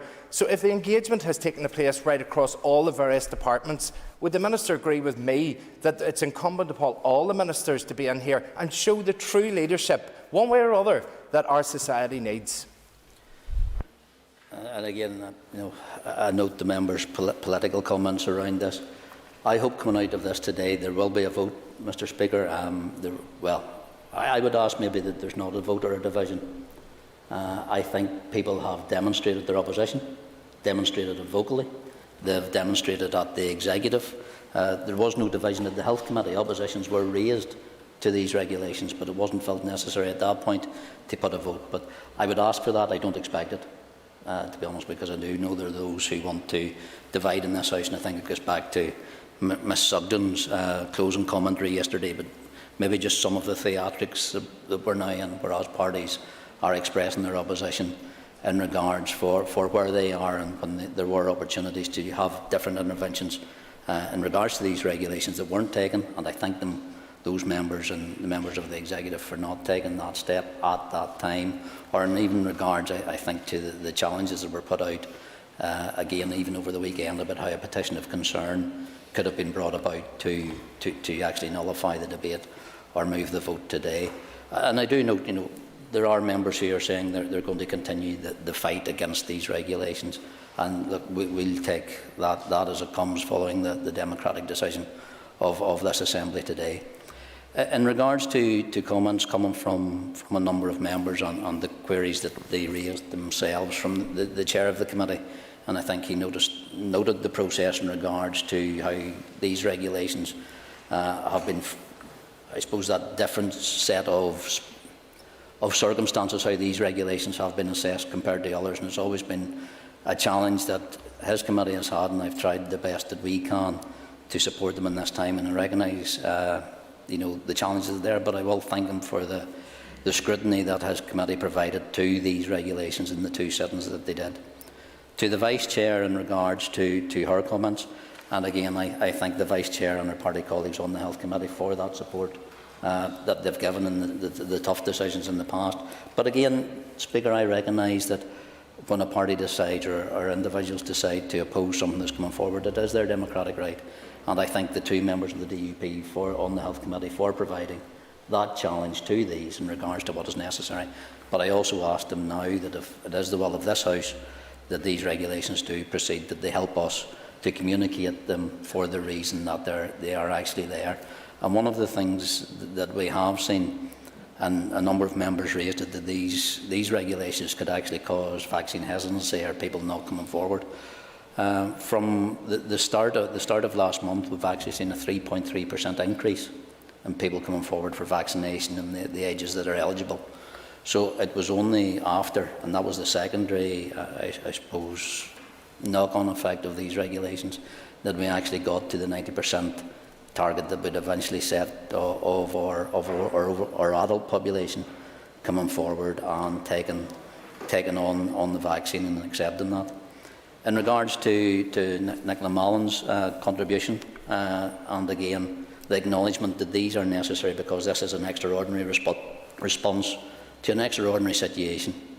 And I think that very well, it led into Mr Chambers and Mr Beattie's contributions in regards to, there's often a perception when we come into this place, or some members appear in the media, that COVID is something that is solely unique to Northern Ireland, and that somehow our response is unique or can be different because we are different.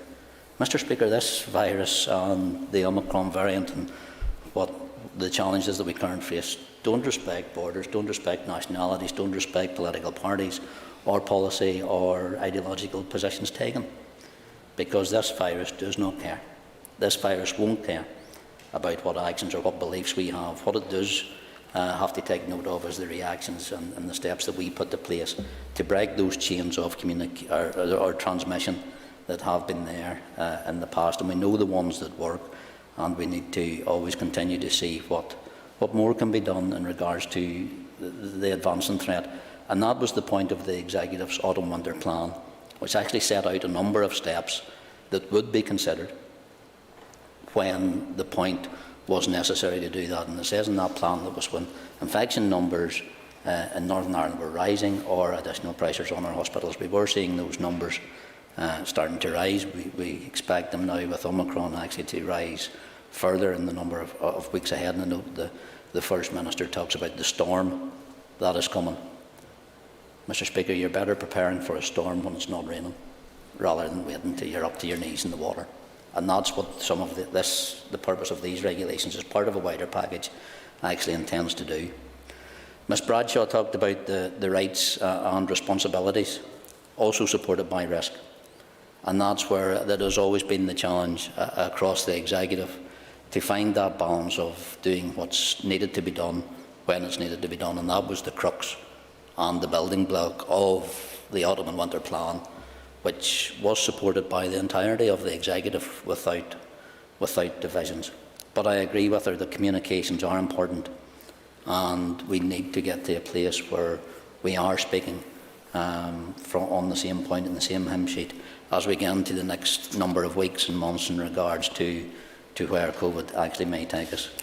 In regards to further comments, Mr Stalford raised the issue of enforcement in regards to what could be done, who was going to do it, and I think I made that clear in regards to the engagement that we've also had through the Executive COVID Task Force with the PSNI and SOLAS and other local council organisations as well.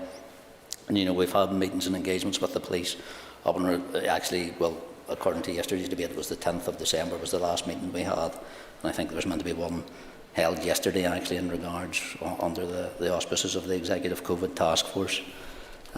Ms Rachel Woods asked in regards to licence takeaways covered by the certification scheme and the regulations. I will clarify that regulations only apply for the consumption in those premises rather than simply takeaways.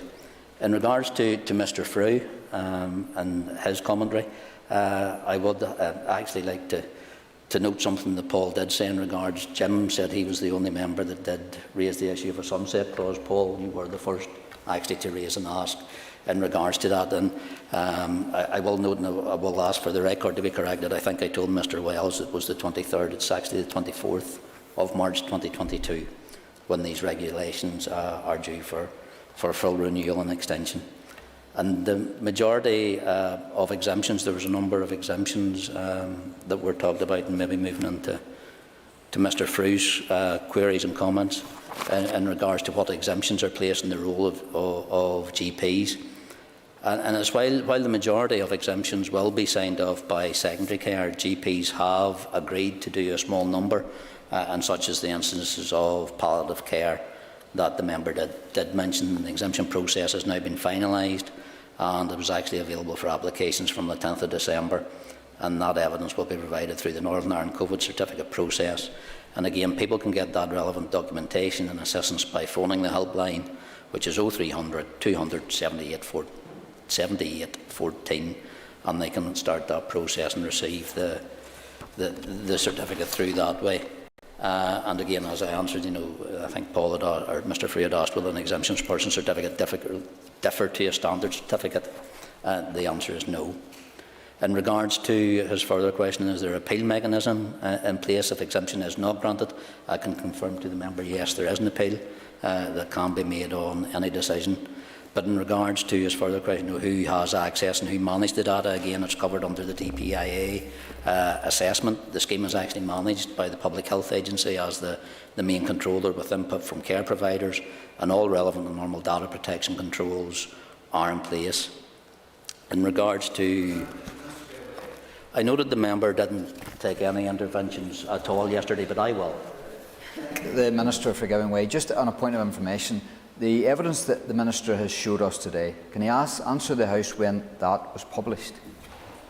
In regards to scientific evidence, the data protection, I don't have the exact dates, but the data protection has actually been on the COVID certificate app since it was launched, because it has to be there before it actually could be launched, because that's the processes we do go through.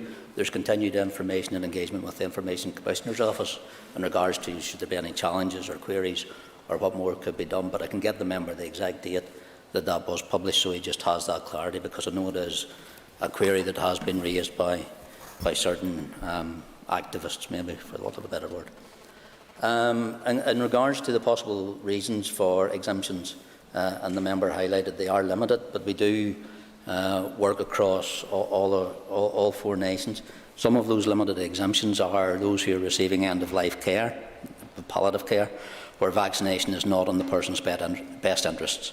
Having a learning disability or autistic people who cannot be vaccinated with reasonable adjustments. People with a medical contradiction to all current vaccines, such as a severe allergy. Those who had serious adverse reactions to their first dose. And time-limited exemptions will also be available for those who are either who have a short-term medical condition or are undergoing certain treatments in regards to that as well. In regards to other comments and queries in regards to Mr McGrath's points as well, I think he has made an intervention in regards to the points that he raised as well, but it was also again around what evidence was available, what evidence has been published. The member having returned to the Health Committee is fully briefed on what is there. He actually was able to list them before I had to come here today to say they were public, and I thank the member for carrying that out and just acknowledging that. And it's in regards to what evidence that such a scheme will have what benefits. And it is, and this is coming from our scientific advisor, from our Chief Medical Officer.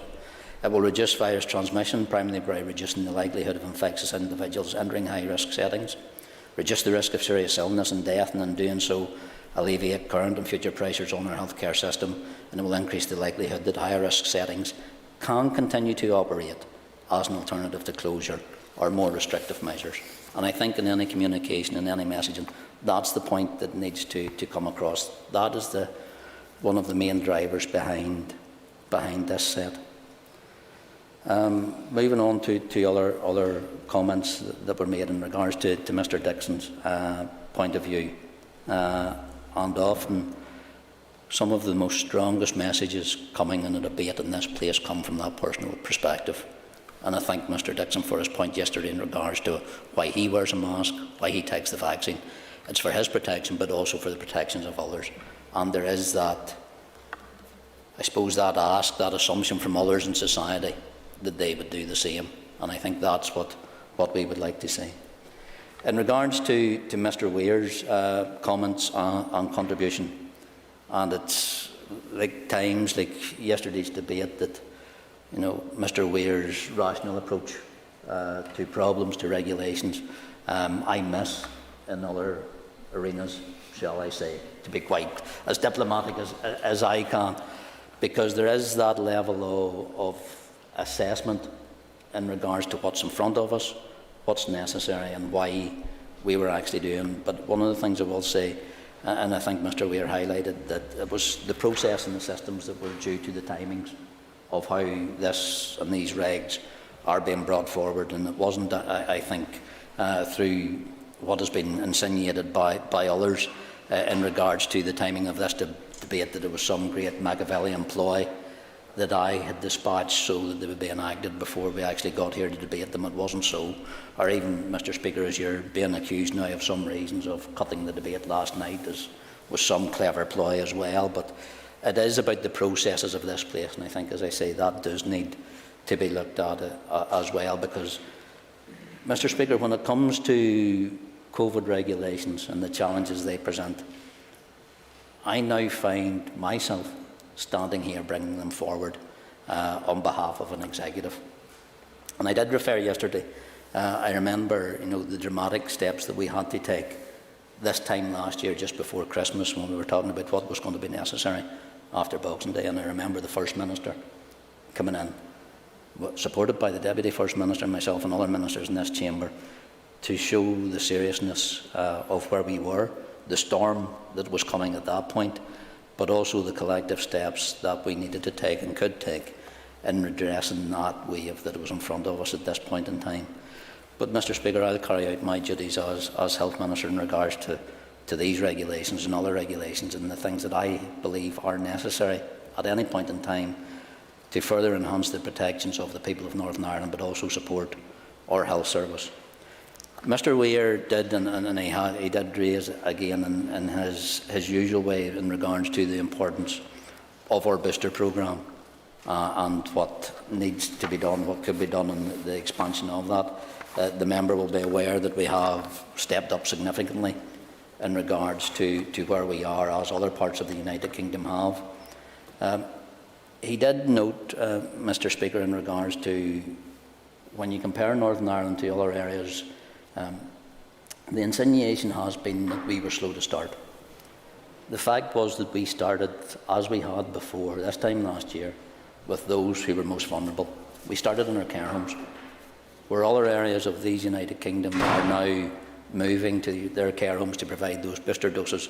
And I think the phrase that they're using is "so no one is left behind." We started where we started the last time as well, and that's why it's a more challenging environment, it's a more time-consuming environment, but it was the right thing to do, and it is the right thing to do. And the members will be aware now, we've seen that now the booster programme is escalating, that those walk-in clinics, those lines queuing outside, those people who are prepared to wait and come forward, is actually heartening for me to see. I'd like to see them moving through the system quicker and not having to wait as long. And there is work being done at trust level with GPs, with community pharmacy in regards to how we actually accelerate that process and what's necessary. Some of our centres stayed open last night to 10 o'clock, so that's all the additional work that is going on behind the scenes. And as soon as I'm able to update members in regards to those next steps, I'll do that. Mr. Weir, he talked about the workforce and the challenges that we have there and that investment. And the member will be aware when we come back, and I've said this many times, when we come back in January 2020, it was about the investment, the increasing number of nursing training places. Mr. Speaker, if that investment had been made in our health workforce 3-4 years earlier, we should have been in a very different place than we are now. In regards to social care and domiciliary care and those packages, I did announce that we've invested 23 million in social care and domiciliary care between now and the end of this financial year to increase provision, but also to support the workers who are in there by what we think should be the additional passing on of a decent wage to those who are working in this place. In regards to Mr. Catney's contribution, having been and having worked in the hospitality system, and I think it was a very poignant reflection on where we've come from, where we are, but still where we can go.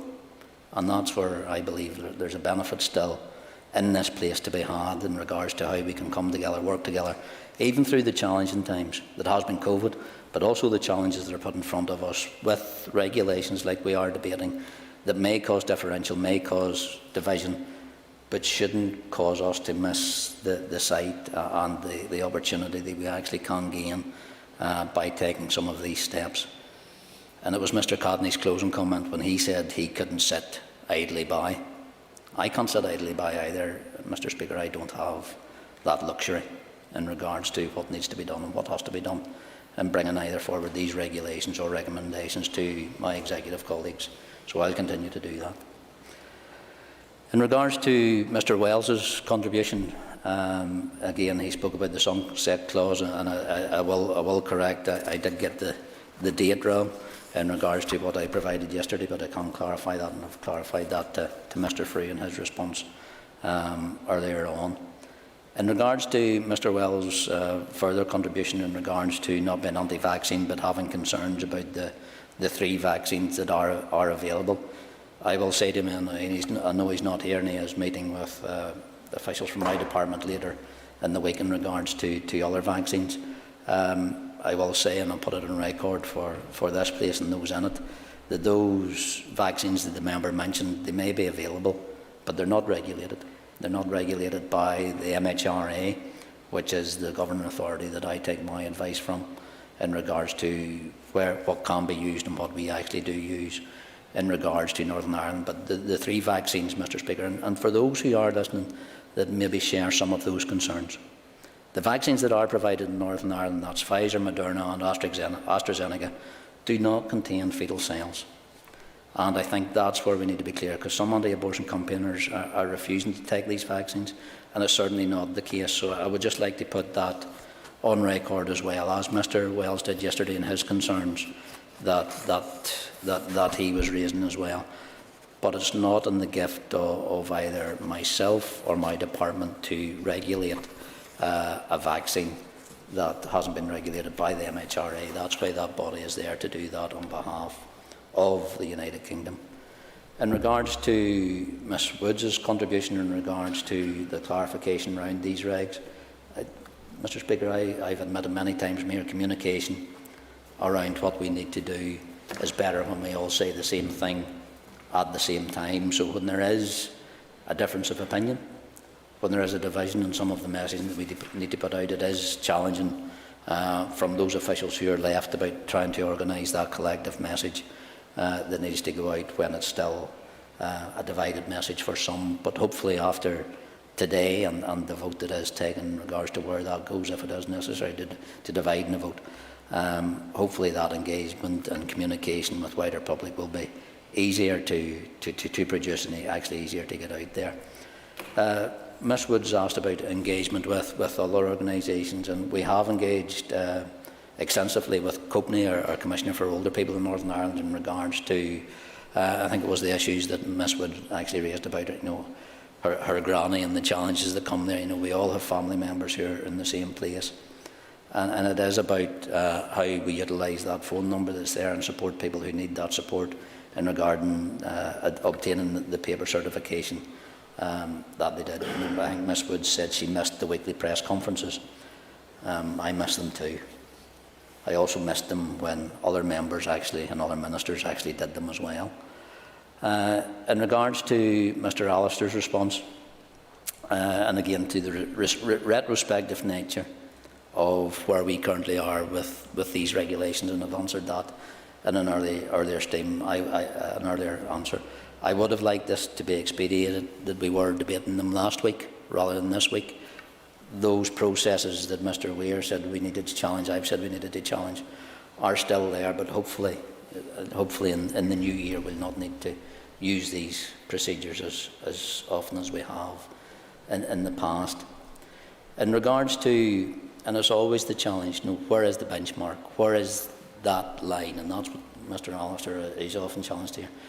And it's always the response when I say it that gets taken and portrayed and whatever. There is no magic one target. It's about how we look at the basket of current measures that are in place, and the member said it himself. It's how we reduce the R rate, how we reduce hospitalisations, how we reduce the infection rate, how we reduce those people going into intensive care units as well. And that's what the executive does. It takes the guidance and it takes the modelling that we have from our Chief Scientific Advisor and looks to where the current basket of measures that are in place are achieving their aims, and at that point in time we take the call as to where and what can be reduced. So there is no magic trigger point, but it's always about taking the collective decision in regards to what's fit and appropriate at that time. And sometimes it's a challenging conversation, it's a challenging discussion, and we take them collectively as an executive, and then we try to come out and portray them as well. But it is not just about the collective response, it's also about the collective responsibility that comes with that. In regards to Mr Alister's contribution, and I think it was actually Ms Sugden picked up on it,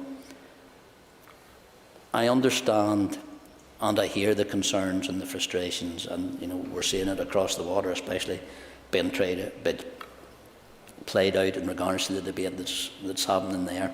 And Mr. Speaker, it's not about the regulations that are in front of us, but it's about what comes next. What do these open the door to? Mr. Speaker, these regulations don't move us in any other direction apart from these regulations that are in front of us, and that's about COVID certification. And that's where that debate solely lies. It's not about these being used as some sort of lever mechanism to do something else, because that's not there, and the member will have read the regulations in their totality, because I know he will, in regards to what is actually contained in them, and that's what we're debating today.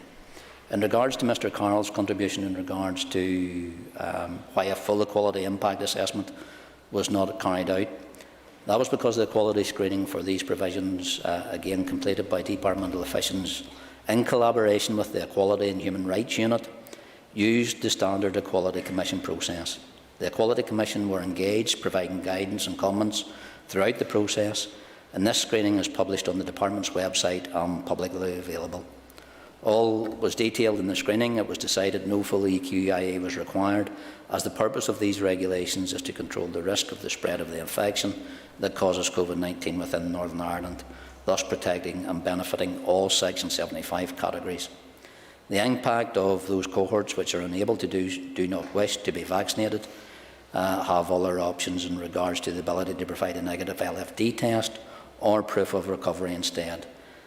For those small number of persons with a disability or other medical condition which prevents both vaccination and regular use of LFD tests, the ability to show evidence of a medical exemption from vaccination will fully mitigate this too. Mr. Speaker, again, I think that is a crucial point in regards to how this debate on these regulations is portrayed, but also the commentary yesterday in regards. This isn't a vaccine passport. This is about COVID certification, and that is why we purposely, as the Department of Health, supported by the Executive, put those other measures in place.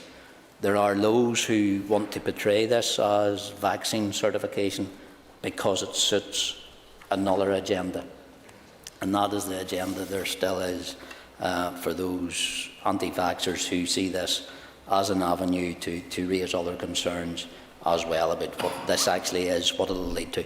I can assure you, Speaker, that that's not what this is about, because the benefits of the proposal to this population as a whole is about reducing the spread of COVID-19 and reducing pressures on our health and social care system, and that outweighs any negative impacts on those challenges that do come forward. Human rights impacts were considered separately from our equality screening, and the full human rights impact assessment has also been completed and available on the Department website, and comments were invited from the Human Rights Commission as well. Mr. Speaker, just in response to the queries that were raised in general, but also by some members individually. Speaker, I know the debate that was had yesterday, and I say this, I thank members for the respectful nature it was had. I think it should be the tone and the tenure that this place debates all issues, not just in regards to COVID regulations, and I thank members for that. But what I will say, Speaker, I think we do need to come out of this where a point is that the communication coming from this place as we take these steps, sometimes reluctantly, sometimes we may be opposed to them, but they're taken for the overall protection of the people of Northern Ireland and the support of our health service in challenging times. I'm not sure if you were able to pick up on any of the earlier statement from the Minister for Agriculture in relation to a very serious situation going on with avian flu. But I did note, and I thought it was correct, there was an emphasis on following the science. There was an emphasis on moving quickly to deal with these types of situations, and also that we need to act as a single epidemiological unit when dealing with these public health measures, and that no matter how difficult these situations are, there is a need to follow that medical and scientific evidence. At all times, I haven't heard the comments from my colleague in agriculture, but I do know he takes his role as seriously as I take my role as well as a former health minister as well in regards to the comments that he makes. But I will say, Speaker, in closing, I thank members for their contribution to this. It's not an easy subject. In regards to COVID regulations, nothing is, but COVID isn't easy. The challenges that are faced by our population, by our health services, and challenging what is a global pandemic isn't easy either. But Speaker, we've come through worse, and I think Mr Cotney alluded to it in his contribution yesterday. We'll come through this again. We'll see this through. We'll come through it, I think, as a stronger service, as a stronger health service, because of the changes that we have needed to evolve necessarily to meet the needs of the people of Northern Ireland. But we'll also come through it, I hope, stronger as a society. So I would ask for those who seek division over this issue to look to what we can achieve when we actually start to pull together, rather than looking for further division, and we tackle COVID as a united society in Northern Ireland, doing everything that we can do and everything we know that works. Mr Speaker, I recommend these regulations to the Assembly. I thank the Minister for that concluding remarks. I would also thank all the members, as the Minister has already done, for their contribution throughout the debate. For the most part, has been very respectful, as we should expect, and but still very welcome. Nevertheless, the question is that the Health Protection Coronavirus Restrictions Regulations Northern Ireland 2021, Amendment number 19, Regulations Northern Ireland 2021, be approved. All those in favour say aye. Aye. Contrary, no. No. All those in favour. All those in favour say aye. Aye. Contrary, no. No. Clear the lobbies. The question will be put in 3 minutes.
Okay, members, just resume your seats, please.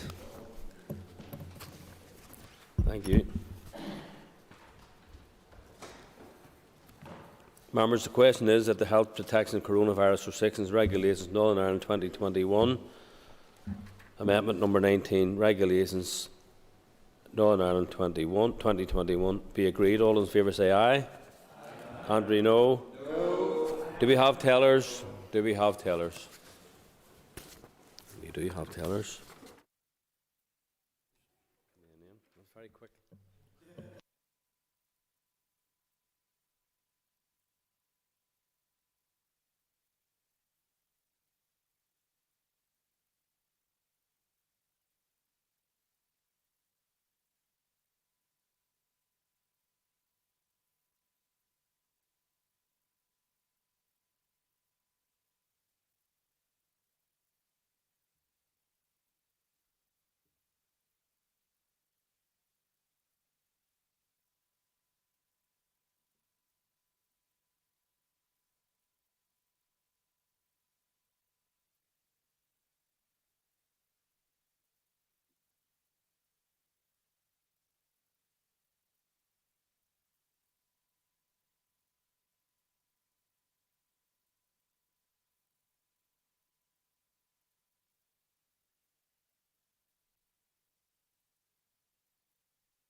Okay, members. Members, that includes Pat Cadney and Deborah Erskine. Tellers for the ayes are Pat Cadney and Alan Chambers. Tellers for the noes are Deborah Erskine and Peter Weir. Clear the lobbies. The Assembly will divide. Ayes to my right and noes to my left.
Secure the doors, please.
Okay, members. Clerk, please read the result. 83 members voted.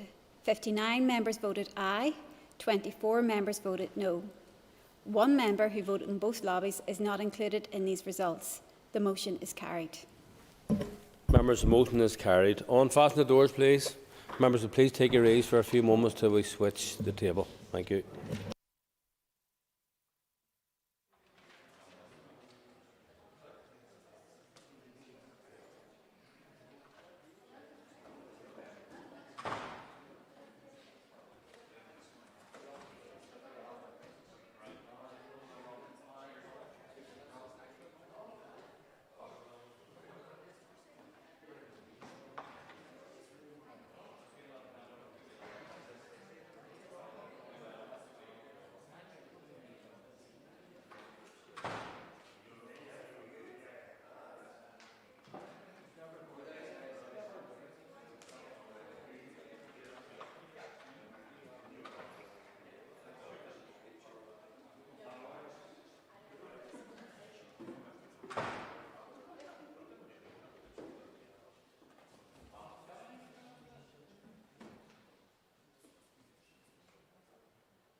Order members, the next item of business is a motion from the Committee for Health to extend the committee stage of the bill.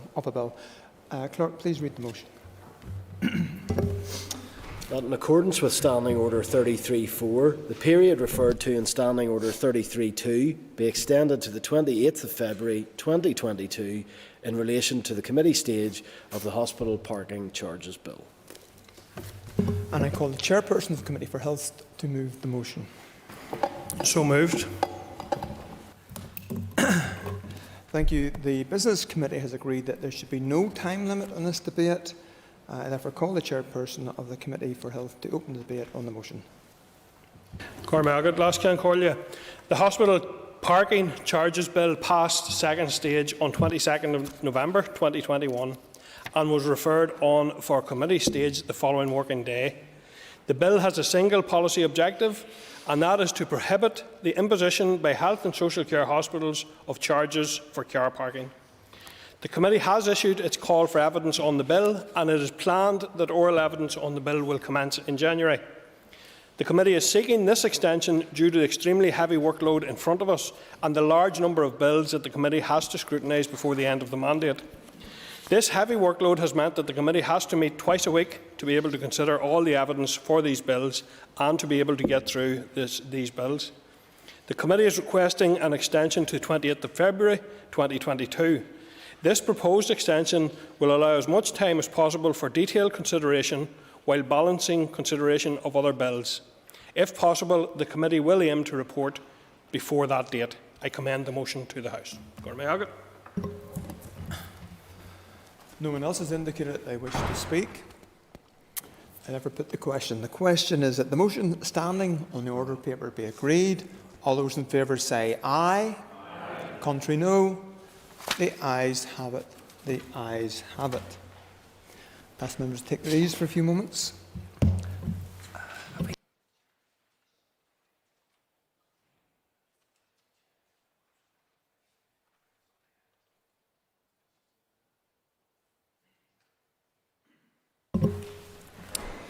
The next item of business is a motion from the Committee for Communities to extend the committee stage of the bill. Clerk, please read the motion. That, in accordance with Standing Order 33.4, the period referred to in Standing Order 33.2 be extended to the 18th of February 2022 in relation to the committee stage of the Support for Mortgage Interest, etc. Security for Loans Bill. Thank you, and I call the Deputy Chair of the Committee for Communities to move the motion. The Business Committee has agreed that there should be no time limit again on this debate, and I call the Deputy Chairperson of the Committee for Communities to open the debate on the motion.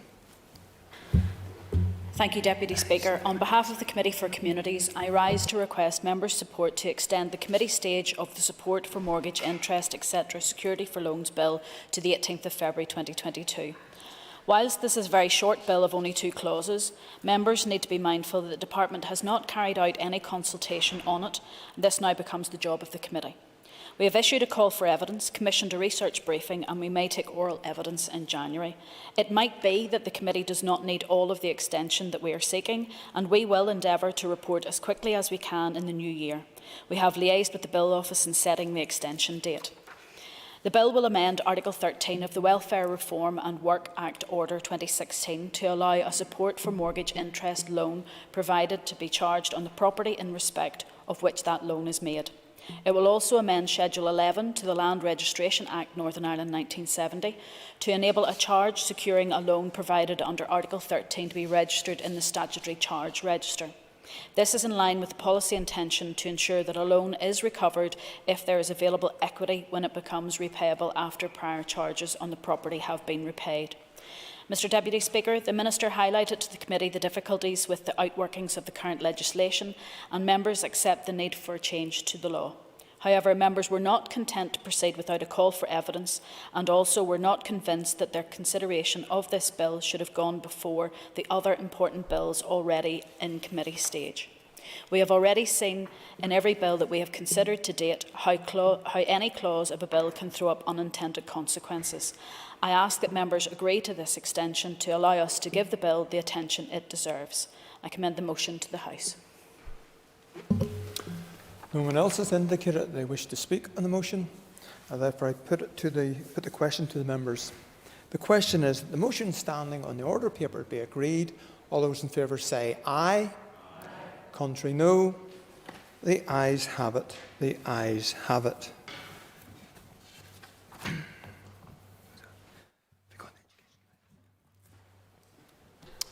The next item of business is a motion from the Committee for Education to extend the committee stage of a bill. Clerk, please read the motion.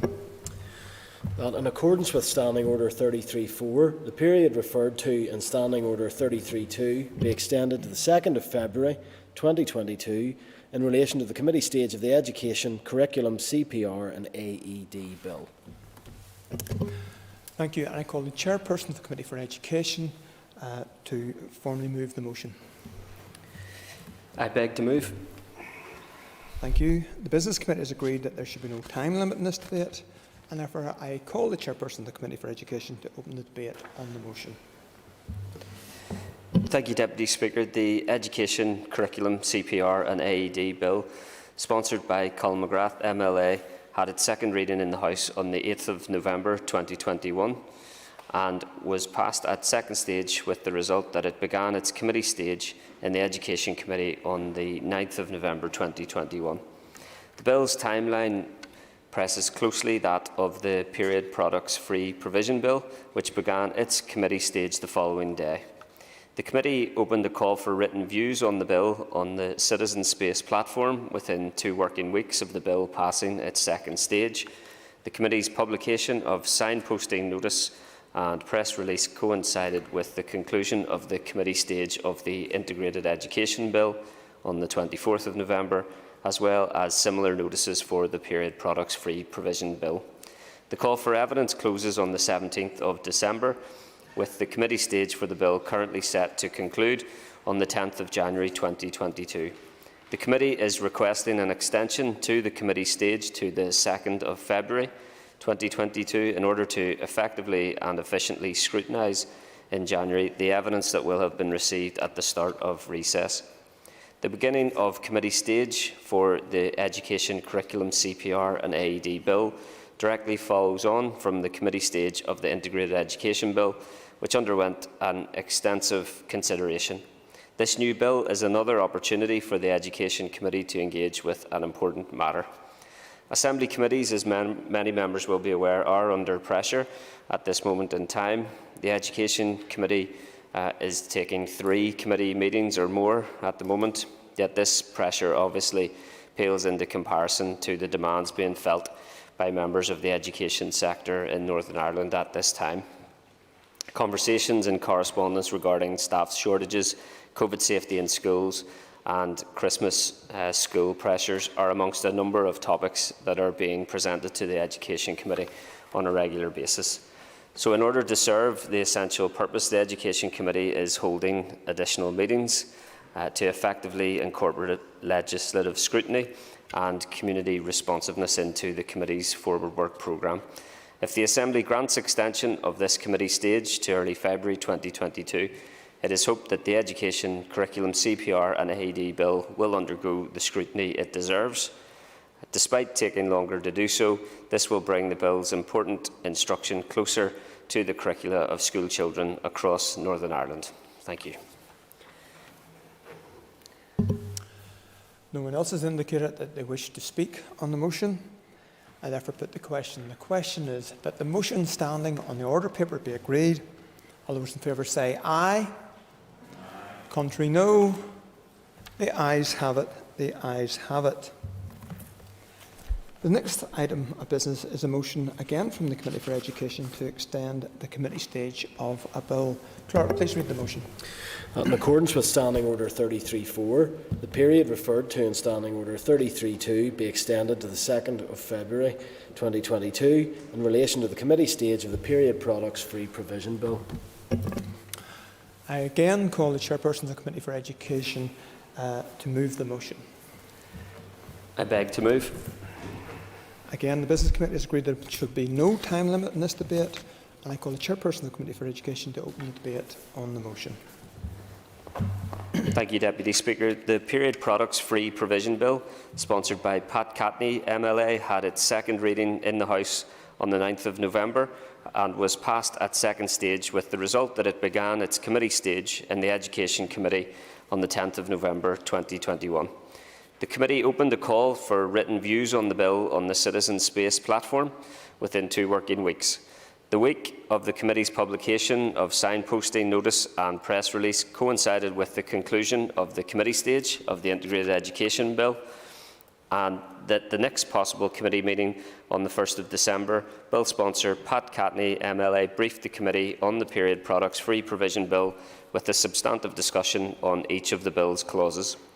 The beginning of the committee stage of the Period Products Free Provision Bill has arrived amongst an extremely busy period of time for the Assembly. The committee stage of the Integrated Education Bill, in which the committee received over 1,000 responses, has very recently concluded, and notwithstanding, the Assembly is now approaching the winter recess, a typically busy period, which has been exacerbated by the pressures facing education in Northern Ireland. As mentioned previously, the Education Committee is conducting additional meetings to effectively engage with a wide range of concerns relating to school COVID safety and staff shortages. In addition, the committee's schedule for the foreseeable future contains additional weekly meetings in order to cover the evidence sessions necessary for the passage of the relevant bills. The call for written evidence for this bill closes on the 18th of December, with the committee stage for this bill currently set to conclude on the 11th of January. The committee is requesting an extension to the committee stage to the 2nd of February 2022 in order to effectively and efficiently scrutinise the evidence it receives from stakeholders. As the House will be aware, we are in a busy period of the mandate, and we must endeavour to manage this period, nonetheless enable the committee to meet its requirement to scrutinise and examine the contents of this bill. Even with this extension, the committee will remain under pressure, however, is determined and hopeful that an extension will enable the committee to fulfil its task on the passage of this bill. We wish to ensure not only that the Assembly makes good law, but that the dignity and equal rights of people who menstruate are safeguarded and incorporated sufficiently in the legislative decision-making process, and in the committee stage of the Period Products Free Provision Bill. Thank you. No members indicated they wish to speak on the motion. So the question is that the motion standing on the order paper be agreed. All those in favour say aye. Contrary, no. All those in favour say aye. Aye. Contrary, no. The ayes have it. The ayes have it. I'd ask members to take their ease for a few moments.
Okay, members, consideration stage of a severe fetal impairment abortion amendment bill, and I call Christopher Stoffler to move the bill.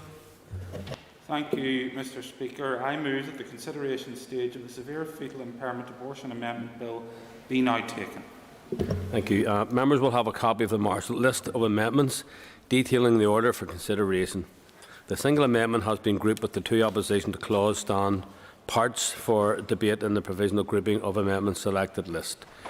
There is a single group. The debate will be on Amendment 1, which is an amendment to the commencement clause, and opposition to clauses 1 and 2 stand part. I remind members intending to speak that during the debate on the single group, they should address the amendment and the opposition to clauses stand part on which they wish to comment. Once the debate is completed, the amendment will be moved formally and the question will be put without further debate. Questions on stand part will be taken at the appropriate points in the bill. If that's clear, then we shall proceed. We now come to the single group for debate, which concerns opposition to clause 1 stand part, opposition to clause 2 stand part, and an amendment. And I call Jerry Carroll to address his opposition to clause 1 and to address the other opposition to clause stand part and the amendment in the group. Jerry Carroll. Thanks, Mr. Speaker. I rise to oppose this clause, which would ensure that we continue to export grief by sending women with severe fetal anomalies onto boats to get basic health care off our shores. I've made no secret of the fact that I'm a pro-choice MLA. My party, People Before Profit, is a pro-choice party. And when elected, we're committed to defending rights of those who need a termination to make that choice for themselves. I said I find it frankly galling that MLAs in this chamber have joined so-called anti-vax protests in recent weeks and taken to the airways talking about civil liberties and coercion in relation to the vaccine, while at the same time give their full support to this bill, which would coerce women to either carry a pregnancy to full term against their will or force them to travel to get an abortion. This is blatant hypocrisy, demanding the right to choose when it suits, but not for those who need abortions. And I don't use the word need lightly here, Mr. Speaker. This bill goes after some of the most tragic cases where a termination is needed because a severe fetal anomaly has been discovered. We know from medical evidence that these discoveries are often made late in a pregnancy and can be devastating. Women often need time to deal with the news and they make a decision about what's best for them and their family.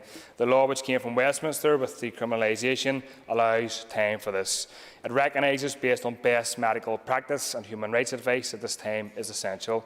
In fact, when CEDAW, the Committee on the Elimination of Discrimination Against Women, found women in the North were subjected to quote, grave and systemic violations of rights because they were compelled to travel or carry pregnancies to full term. CEDAW highlighted cases of severe fetal abnormality. In particular, this bill, if passed, would guarantee those grave and systemic violations of rights continue. And I think it's a damning indictment, Mr Speaker, of the conservatism at the root of the major unionist and nationalist parties here, that none can concretely defend women against attacks like this. The most damaging end of that conservatism obviously comes from the DUP, who bring this bill today, but also leaves the biggest nationalist party, Sinn Féin, utterly powerless to do anything about it, spinning in circles and tying themselves in knots to justify a position which is utterly out of step with human rights. That position is that they do not support women who need abortions in the case of severe fetal abnormality. To quote their MLA, Emma Sheeran, Sinn Féin do not believe that a non-fatal fetal abnormality is an appropriate criterion for an abortion. Mr Speaker, I welcome Mr Stalford or Ms Sheeran to intervene this afternoon to tell me in this chamber how they can be so confident in what exactly constitutes a severe fetal impairment compared to a fatal fetal impairment, when doctors are very vocal about how difficult this can be.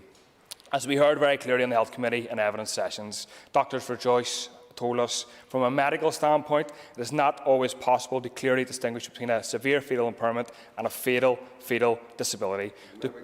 I will in a second. To be blunt, I put my faith in this matter in doctors over MLAs. Secondly, Mr Speaker, I welcome any Sinn Féin MLA to tell this House what is appropriate about forcing a woman to deliver a pregnancy against her will in cases of severe fetal abnormality. How is it appropriate to export this tragedy? I'm sure I'm not the only person who wants to know what right any MLA has to tell a woman when it is or when it is not appropriate to have a termination, never mind to make that decision for her. That, Mr Speaker, is reproductive coercion by the state, and I welcome any MLA to tell me what is the appropriate punishment for breaking this law. The previous law sent cops into offices and homes of women and pro-choice activists raiding for pills. It saw young women dragged in front of the courts. It saw one gut-wrenching case end up on the front pages of newspapers because housemates were able to report one woman's abortion because they found the results of it. This is the logical conclusion of treating abortion as a legal or criminal case rather than healthcare. In Canada, abortion isn't on the law books. It is a healthcare issue, and I'm sure MLAs would be interested to know that rates of later-term abortion are less in Canada than they are in Britain, where abortion is restricted as a legal issue. While in Britain, 1.9% of abortions occur after 20 weeks, in Canada it is just 0.6%. And here we come to the crux of the issue, Mr Speaker. If passed, this law won't stop abortions from happening in cases of severe fetal abnormality and may clear the conscience of MLAs who cannot reconcile the right to choose with their desire to coerce women to give birth. But ultimately, Mr Speaker, women will still have abortions in cases of severe fetal abnormality, but they will be illegal.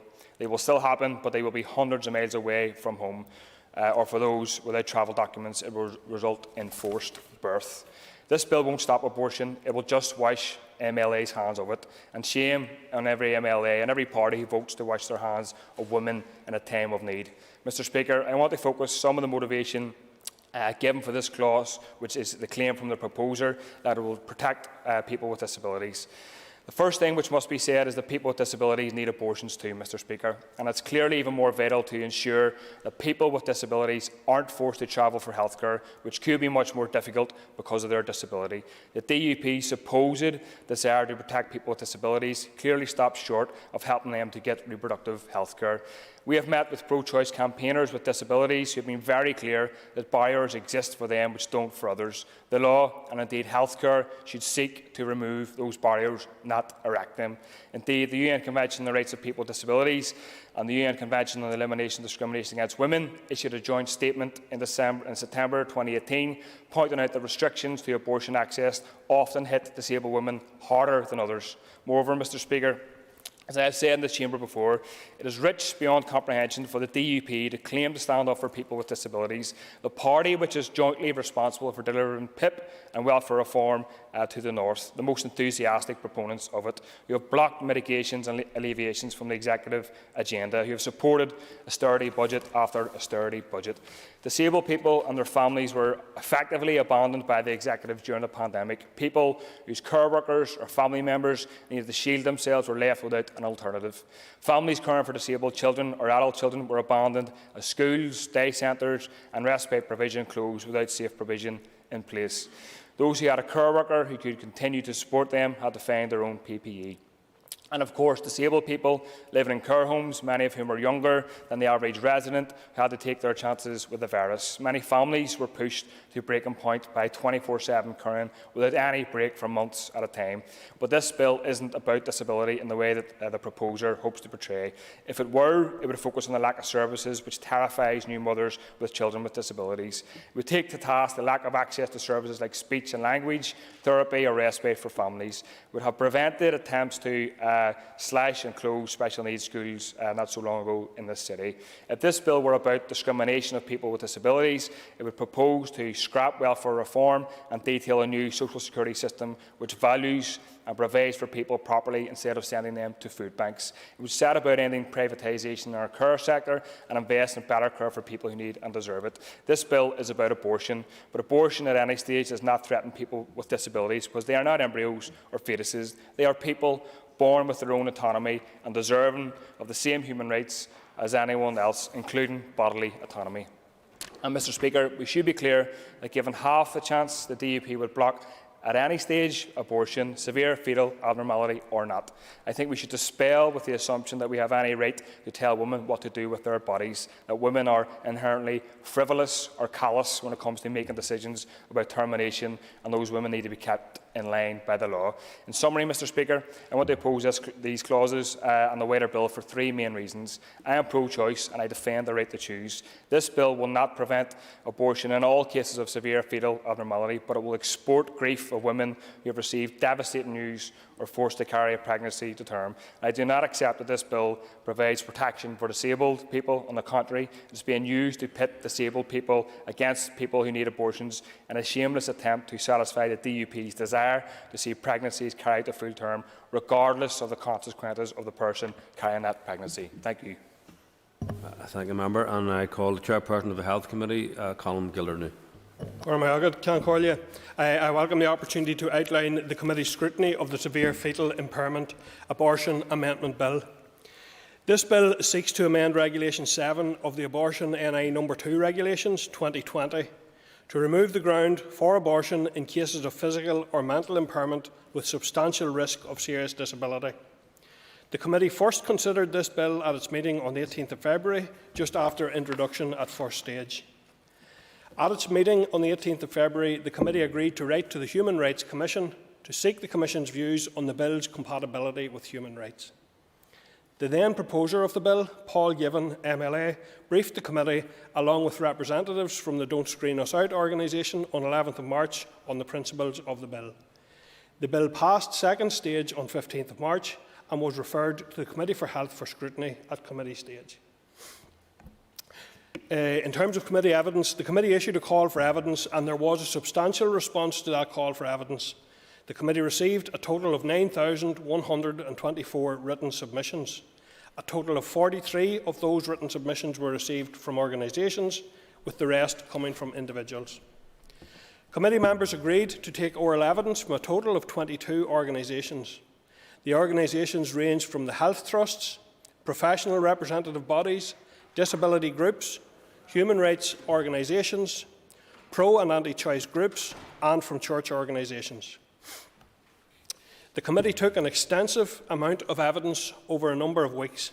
We also heard from the sponsor of the bill, who at that stage was Christopher Stalford, and Don't Screen Us Out following the oral evidence sessions. I would like to thank all of those individuals and organisations for taking the time to submit written evidence, and would like to thank all of those who attended committee meetings and gave oral evidence. In terms of issues, in the written submissions and in oral evidence, there were a number of themes identified by the committee. I will not go into detail on them all, as further information on all of them are contained within the committee report. In relation to disability, one theme clearly identified throughout, the bill sponsor highlighted that the bill seeks to ensure that the law on abortion is in line with the other provisions in the North that uphold the rights of those with a disability. During evidence, views were contested, with those in support of the bill stating that current legislation has elements of disability discrimination and that this bill seeks to address this issue. However, those against the bill argued that the rights of disabled people are not necessarily at odds with the rights of pregnant women. In either case, both sides did call for greater efforts to be made to remove the stigma and discrimination faced by disabled people, and a number of organisations made suggestions for greater support for disabled people and their families through wider social and financial supports. In relation to human rights and legal obligations, much of the evidence considered by the committee highlighted concerns regarding human rights standards and domestic and international legal obligations. There were a number of competing arguments made both in the written evidence and oral evidence the committee received. In relation to the commissioning of abortion services, many of the submissions the committee received highlighted that full abortion services as provided for in the 2020 abortion regulations are not currently available here in the North. The committee noted that there were currently a number of legal challenges in relation to these regulations. The Minister advised that preparatory scoping work to develop a commissioning model was resumed in June 2021 and that the recommended service model will be subject to prior approval by the Executive. At its meeting on the 4th of November, the committee agreed by majority vote that the committee's report should call for the full implementation of commissioned services as set out in the Abortion NI No. 2 Regulations 2020. In relation, Concordia, to the implications for medical professionals, these were raised in evidence considered by the committee. It was highlighted that the lack of clear definition of the terminology used in abortion law is a major concern for clinicians. It was pointed out to the committee that there is no legal definition for terms such as substantial risk or seriously disabled, and that this can cause problems for clinicians. The committee also discussed the issue of conscientious objections and how these were handled within the trusts. Members were advised that guidance and processes for conscientious objection are in place. In relation to screening and counselling, the issue of provision of screening and counselling services was raised on a number of occasions. In relation to screening, it was raised that there was a difference in the screening programme here in the North when compared to Britain, and that the North does not offer non-invasive prenatal testing which can detect chromosomal abnormalities from 10 to 14 weeks, as opposed to the current fetal anomaly scan between 18 and 21 weeks here in the North.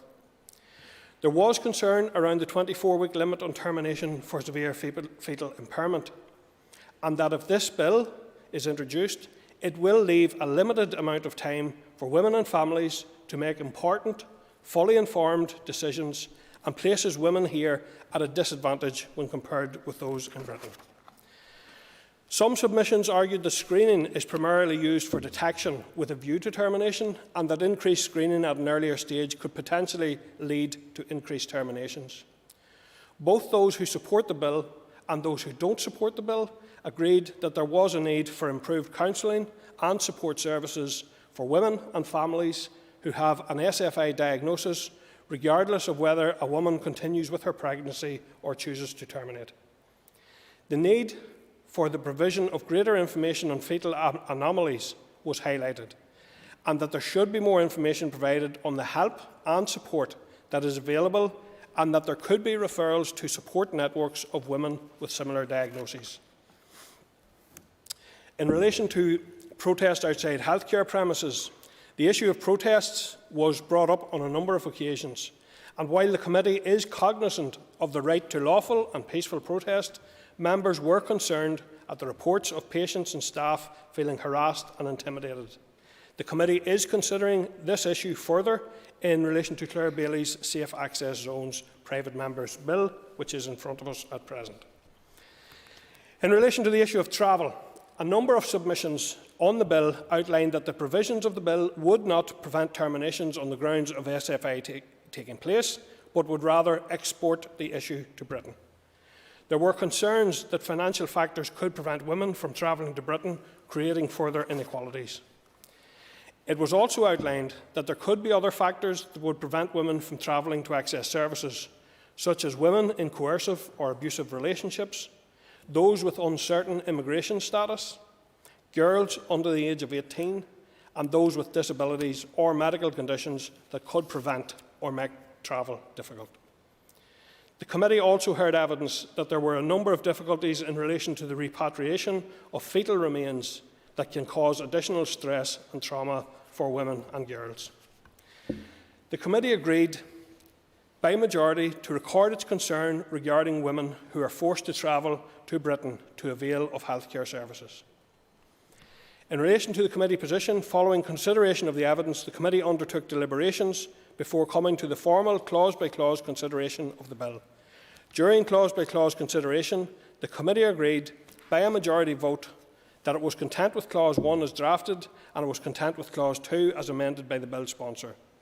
The committee agreed that the committee's report would be published and would outline the evidence that it received in the course of the committee's scrutiny. I thank the bill sponsors for their engagement with the committee on the bill, and I would like to thank members for their work on this bill. I think members conducted themselves in a very sensitive manner on what is a very emotive subject. I would also like to place on record my thanks to the committee team and the bill clerks for supporting members through scrutiny of this bill.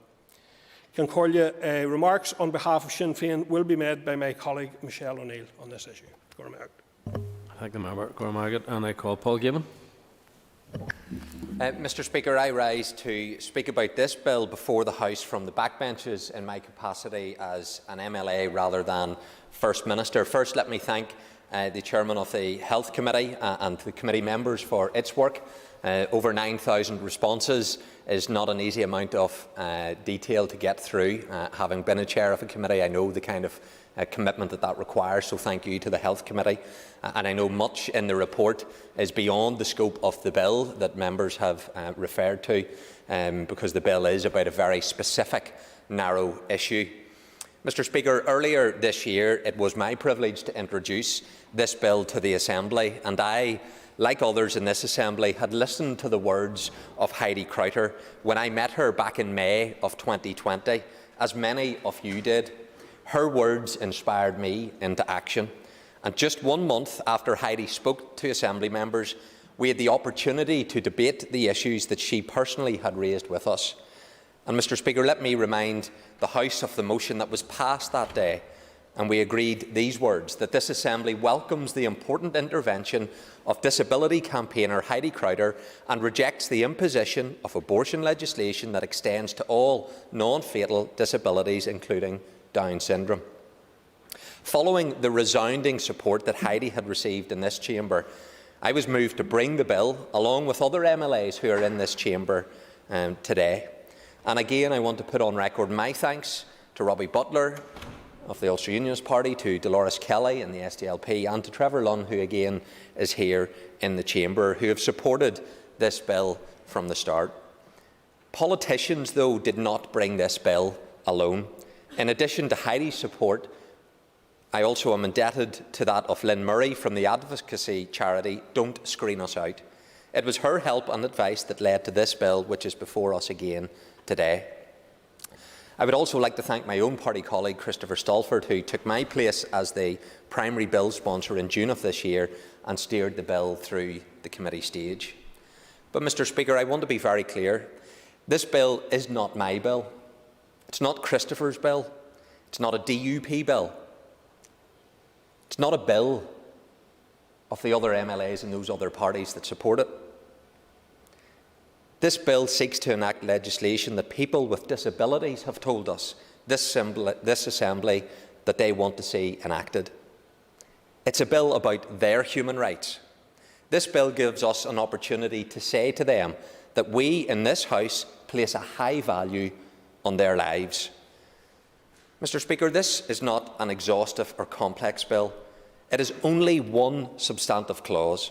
That clause makes a very simple amendment to the Abortion Northern Ireland No. 2 regulations of 2020. Regulation 7 of the 2020 regulation allows for abortion up to term in 2 instances. Firstly, for what has become known as fatal fetal abnormality, and secondly, for severe fetal impairment. This bill makes one simple amendment to that regulation. It removes the condition of severe fetal impairment as a grounds for termination of a baby up to term. That's a baby with Down syndrome, with cleft palate, with club foot. That's what this bill seeks to protect. Mr. Speaker, this bill is not what some members have portrayed it as. It's not about playing fast and loose with human rights. On the contrary, human rights and the rights of people with disabilities stand at the heart of this bill. This bill is a short bill, but achieves something very significant for people like Heidi. It tells Heidi and other people with conditions like Down syndrome that they matter, that we place a high value on their lives. This bill is about protecting the human rights of those with disabilities.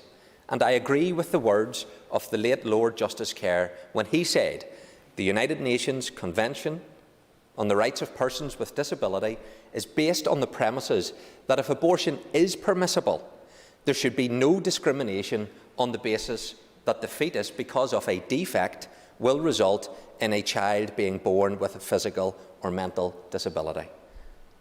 Now, I think I would, however, diverge from the quote in one sense, the word defect.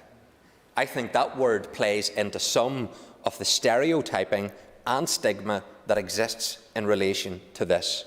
The very stigmatisation and stereotyping that Mr. Carroll referred to in his language when he talked about abnormality. These people are not abnormal. They're not abnormal. And that language is harmful, it's hurtful, and it is to disregard the representations that are made with people that have those disabilities, to refer to them as abnormal, as defective. People with what are considered a severe fetal impairment do not have defects. They are just like everyone else. They are full of life, love and joy. Part of the problem in Great Britain is people facing pregnancy in these circumstances are not actually afforded a choice. What they are presented with is a defect rather than a person. They are not informed of the support that is available and the way that that can be helped to raise their child. Too many assumptions are made about what a particular mother's choice should be, rather than how life could be enriched for families, parents, siblings and the child. I think the words of Lord Shenkwin, a peer with disability, says it all. He was speaking about the Abortion Regulations 2021 and said, "I am severely disabled. I am a severely disabled parliamentarian who believes that I have as much right to exist as anyone else. The regulations may not apply to me directly, but they still threaten me because they challenge that right by devaluing my existence. The narrative of the regulations is that I should not really exist. Indeed, I would be better off dead." The Minister cites CEDAW, but I wonder how that narrative does not perpetuate a negative stereotype against disabled people, which CEDAW expressly prohibits. If we pass the regulations today, not only are we endorsing lethal disability discrimination right up to birth, but we are in practice saying to anyone who is born with a disability that they somehow escaped the net. Mr. Speaker, this bill says to people with disabilities, you're not a defect. You are a human being with the multitude of life opportunities that the rest of us have. Mr. Speaker, as I took steps to introduce this bill earlier in the year, I was told constantly that doctors disagreed with what I was proposing. Indeed, some members have already repeated that in this debate. At committee stage, I note that some groups came before the committee giving evidence on behalf of the medical profession. That evidence made sweeping generalisations, stating that doctors totally opposed this bill. Mr. Speaker, it has not been my experience that the medical profession opposes this bill. Far from it. At second stage, I shared with the House that over 200 doctors had contacted me to let it be known that they did not agree with the Royal College of Obstetricians and Gynaecologists in London. And let me remind members what Dr Claire Sinton, a paediatrician working in the Royal Belfast Hospital, said. As a paediatrician, I have cared for many babies and children with disabilities. The lives of these children are no less valuable or meaningful because of their differing levels of mental or physical ability.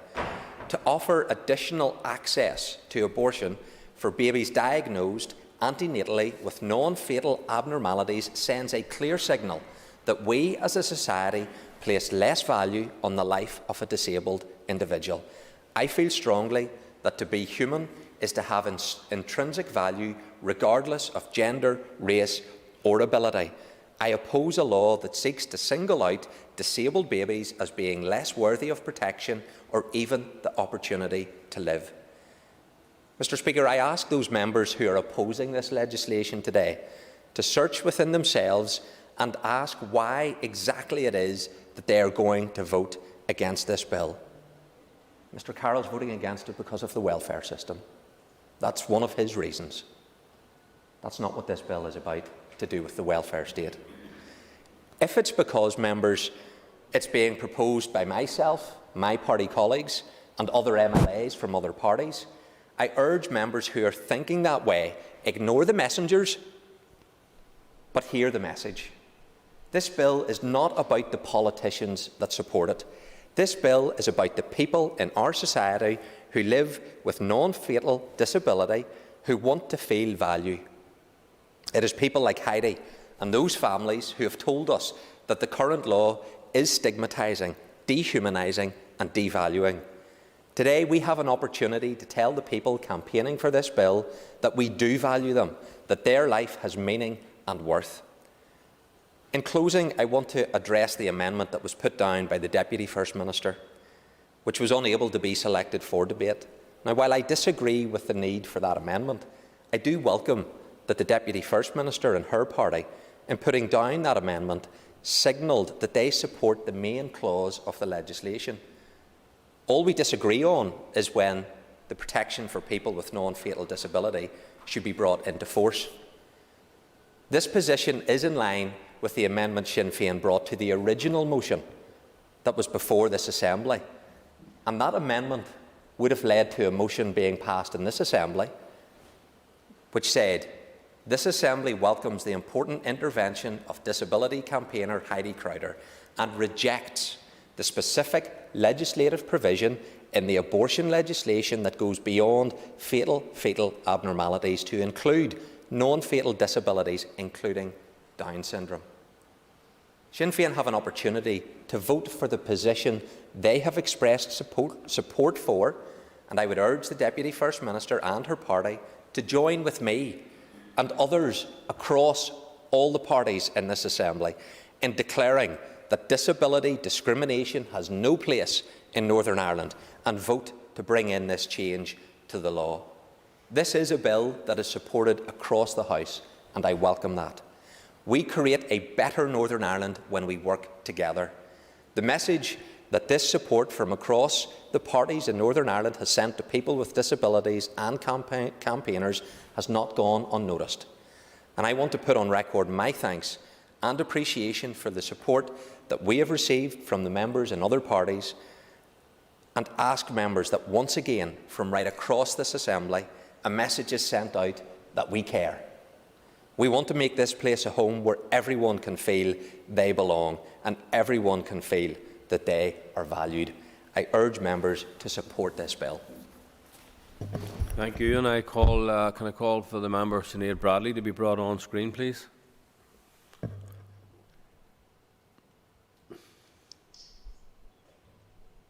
Thank you, Mr. Speaker. Go ahead, member. Sinead Bradley. Thank you, Mr. Speaker. Firstly, I would like to thank Paul Given, our now first member, for being the primary sponsor of this bill, but also to Christopher Stolford for stepping up and making sure this important piece of legislation makes it through to the next stage of the House.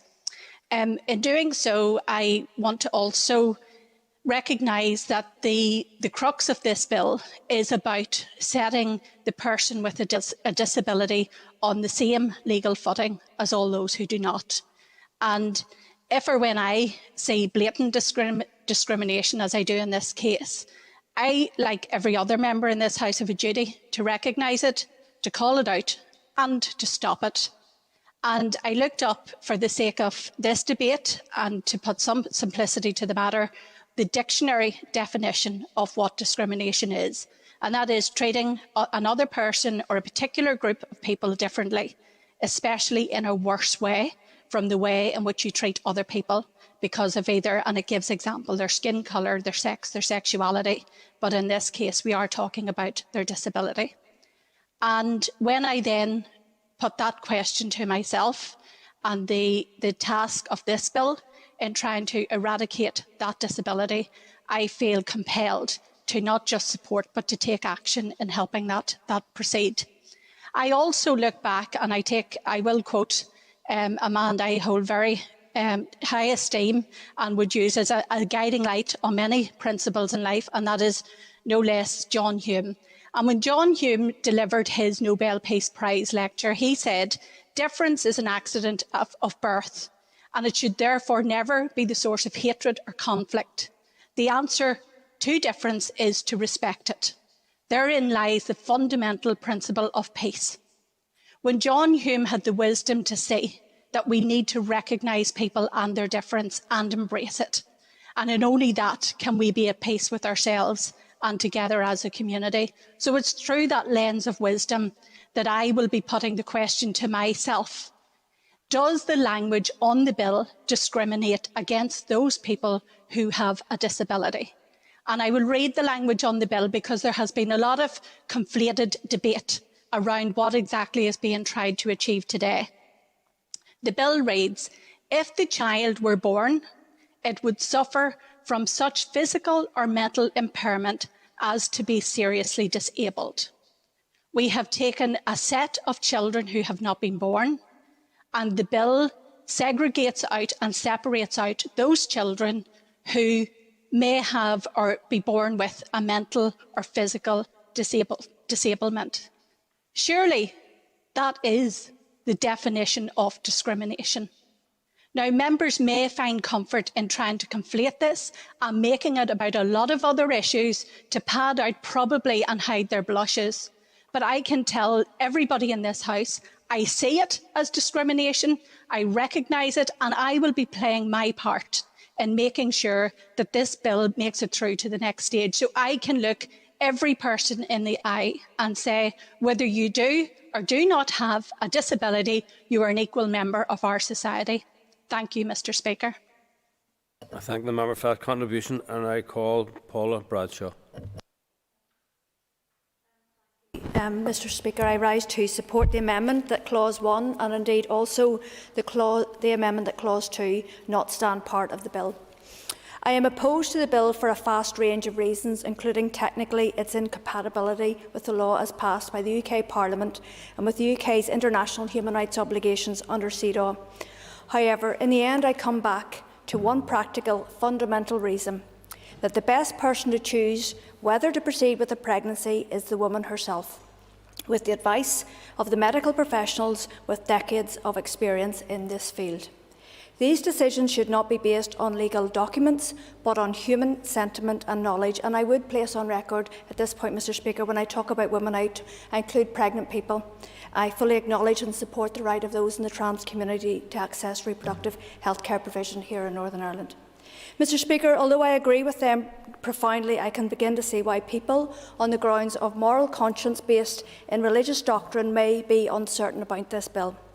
What I cannot understand is why anyone who would agree with me that on that fundamental point, that the best person to choose whether to proceed with a pregnancy is the woman herself, would not instantly oppose outright a bill whose clear and single intent is to tamper with that choice.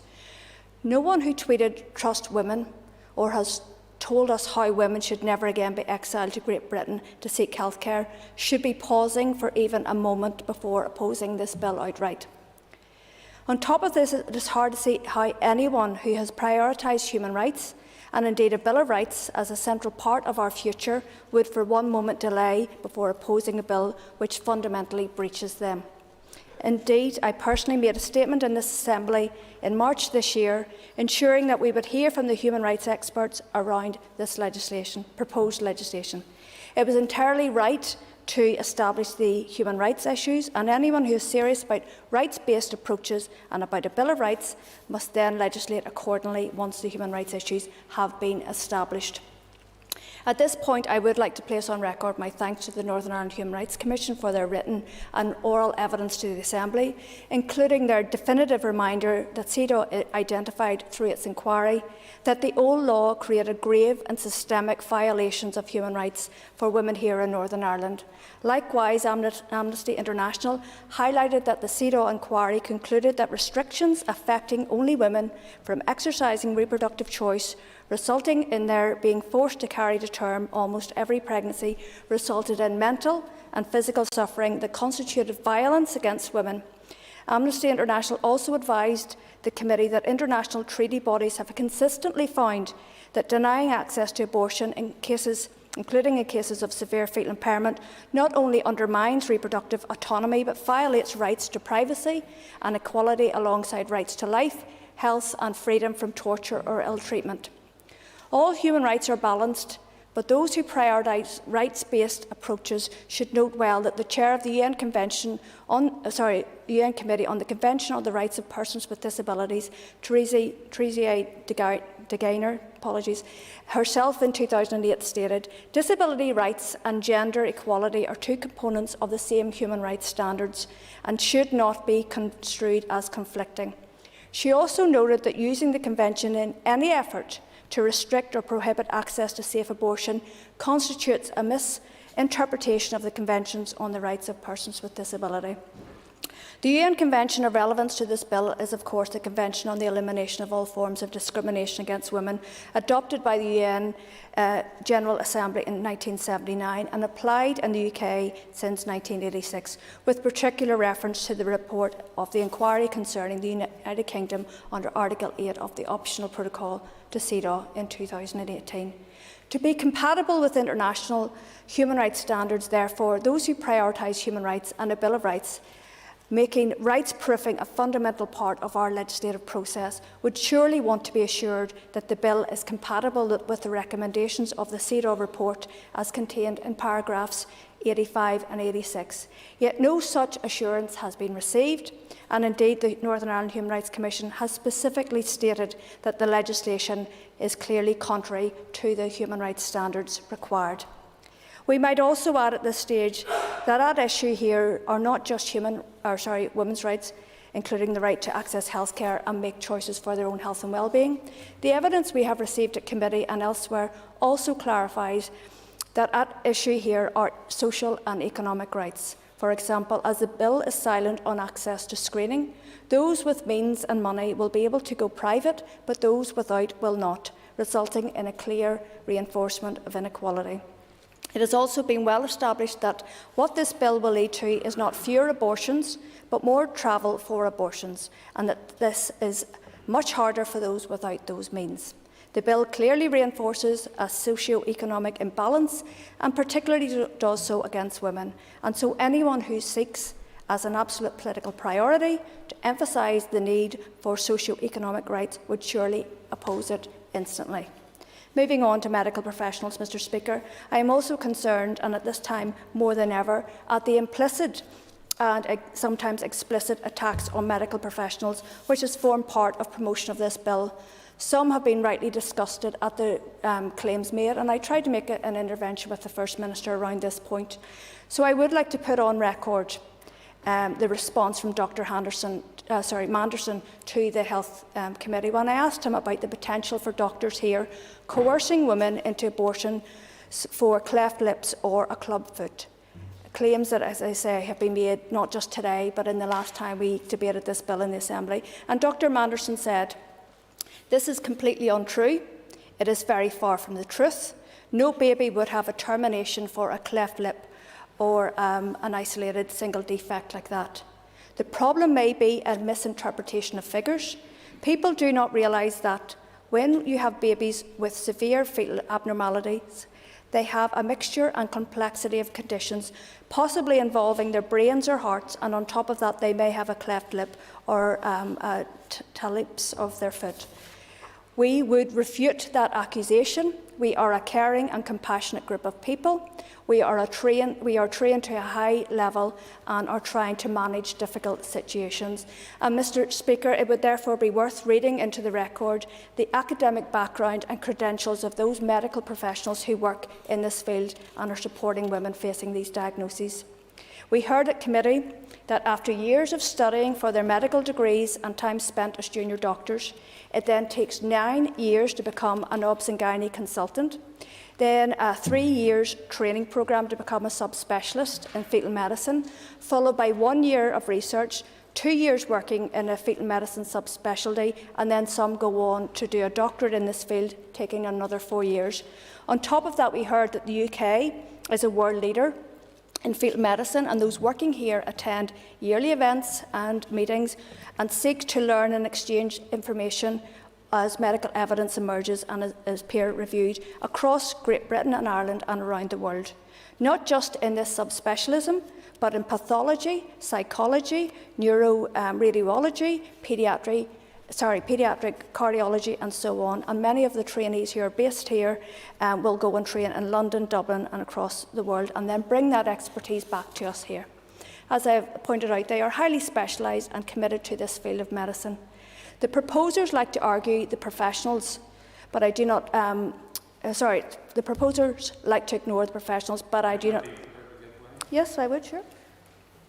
I'm grateful to my constituency colleague giving way.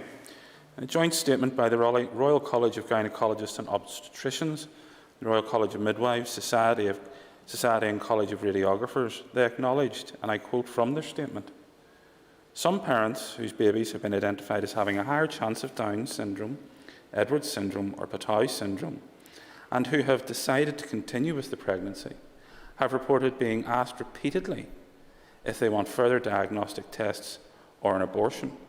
They report having their decisions challenged and being pressured into changing their minds."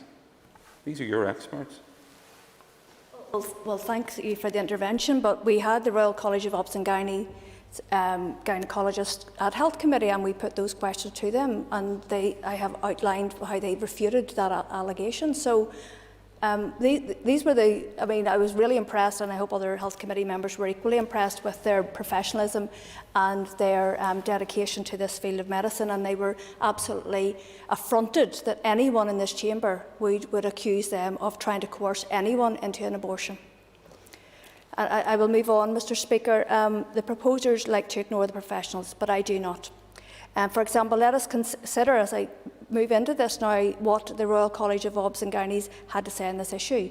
Removing these provisions in law will ultimately prevent a patient-centred, individualised approach to care for women who may already be distressed, ignore the clinical complexity of severe fetal impairment, and result in women travelling to Great Britain to access healthcare. The British Medical Association noted that this legislation could have a chilling effect on the ability of doctors to make clinically indicated decisions in conjunction with their patients. That does not sound like coercion to me. Consider these words carefully. It will prevent a patient-centred approach for distressed women, ignore clinical complexity, essentially prevent medical professionals from doing their job, and result in women travelling for healthcare. Whatever the objectives of the bill, these would be the outcomes if it became law. I am grateful to Dr Hunter, who provided the committee with the example of one of her patients whose first baby died in utero at 26 weeks, who was then forced to travel to England when her second child had a serious brain abnormality and had been told that it would have no quality of life. How tragic was that? Moving on, we may now look at the recent case courageously brought by Heidi Crowder, and I do appreciate her contributions to the Health Committee because it did give a lot of focus to our work and deliberation. The proposer and others ignored the outcome of this court case, of course. It was noted in the judgment that the legislation already requires an opinion to be formed in good faith. This means it is formed based on literally decades of training and practice, as I've already outlined, and the specialist expertise. It was also made clear that it is misleading. For example, that cleft palate would suffice for an abortion after 24 weeks, and again I've already demonstrated that that would not happen here. The test, to repeat, is good faith. By ignoring the judgment approved by the court for handing down the case, the proposer continues to ignore some essential but basic points which appear not to have been considered at all, and I quote, "Precise definition, that is of fatal abnormality, is impractical for two reasons. Firstly, sufficiently advanced diagnostic techniques capable of accurately defining abnormalities or of predicting the seriousness of outcomes are not currently available. Secondly, the consequences of an abnormality are difficult to predict, not only for the fetus in terms of viability, but also in relation to the impact in childhood as well as the family into which the child would be born." And I quote again, "It is important to bear in mind that Parliament has given a choice to women. It does not impose it upon them.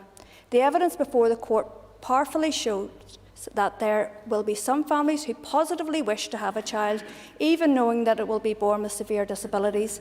But the evidence is clear that not every family will react in that way. The ability of families to provide a disabled child with a nurturing and supportive environment will vary significantly." But yet, Mr Speaker, the bill is silent on helping families provide that nurturing and supportive environment. It offers no support at all to women opting to proceed with their pregnancy. It simply removes their choice and then says, "You're on your own."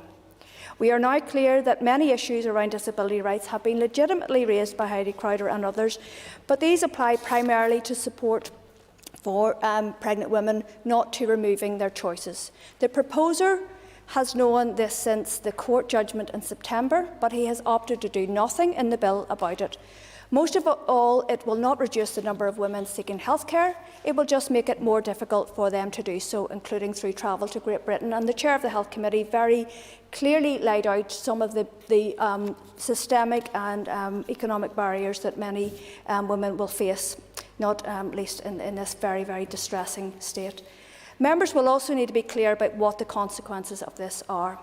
We are not going to reduce the number of abortions, we are simply going to increase the struggle faced by women. Again, I would ask those who were only too keen to tweet about trusting women, are they content to allow a bill to pass whose main effect would be to force women to take action rather than support them? Moving on to disability, Mr Speaker, what bewilders me and should bewilder all of us is why a bill which is supposedly about disability rights and ensuring people with Down syndrome are equally valued would focus solely on abortion regulations. This is because this bill is not really about disability discrimination. If it were, it would have taken a very different form. Not once, for example, has it considered pregnant women themselves may be disabled. What this bill sets out is to pit disability rights against women's rights in a divisive way, rather than recognising that they are part of the same human rights standard.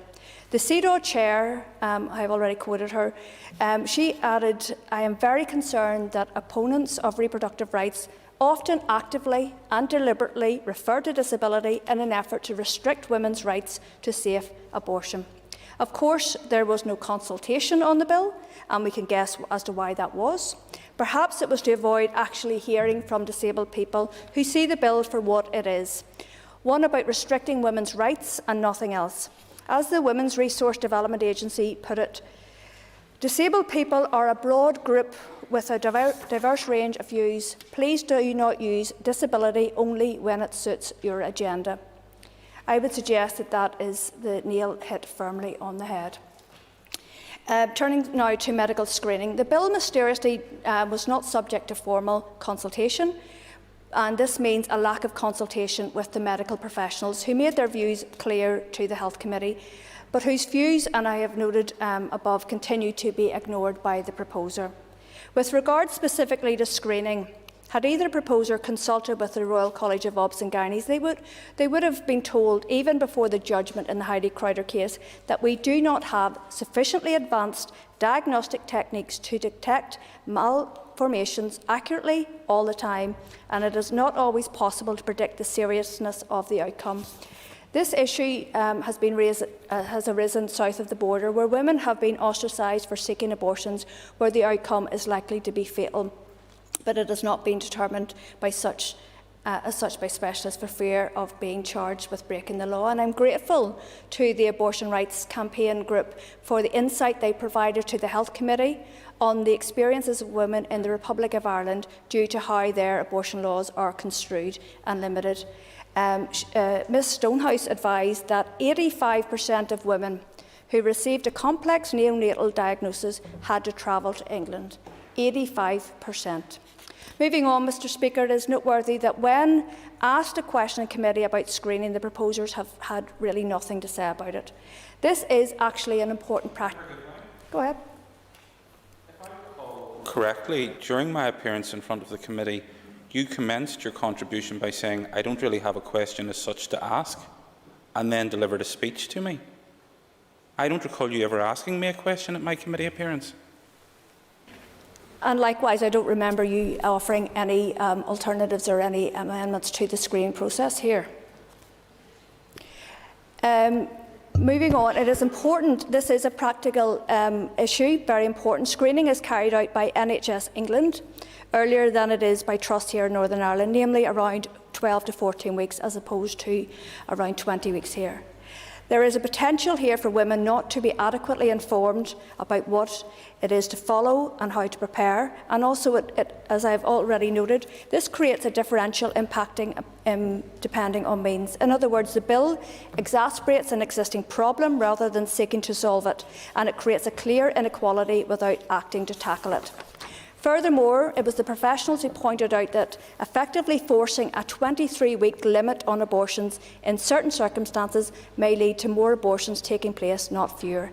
Neither proposer has considered this at all, yet it should be obvious, and I'm happy to take an intervention if either of the proposers would like to come in at this point. We should not be forcing women to make life-changing decisions in a rush, and there is limited support for those who choose to continue such pregnancies, something the bill does nothing about. With limited support, what decisions are likely in such a scenario? Let me reinforce this point. The blunt reality is that the best people to judge what to do in the case of a difficult diagnosis, weighing up the full impact, are the women, taking advice from the professionals within a multidisciplinary team of experts. This reinforces how this bill fundamentally attempts to interfere with the woman's right to choose, forcing her to do something rather than supporting her to make a decision. In the end, it is simply inevitable. It will limit women's choices and condemn them to ostracisation, that many will choose to travel for fear of not having adequate support to continue with the pregnancy. This is the blunt outcome of this legislation.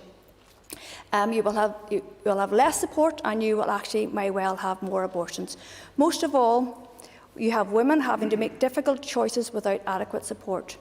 Do we want the days of exiling women, in fact, to continue after all?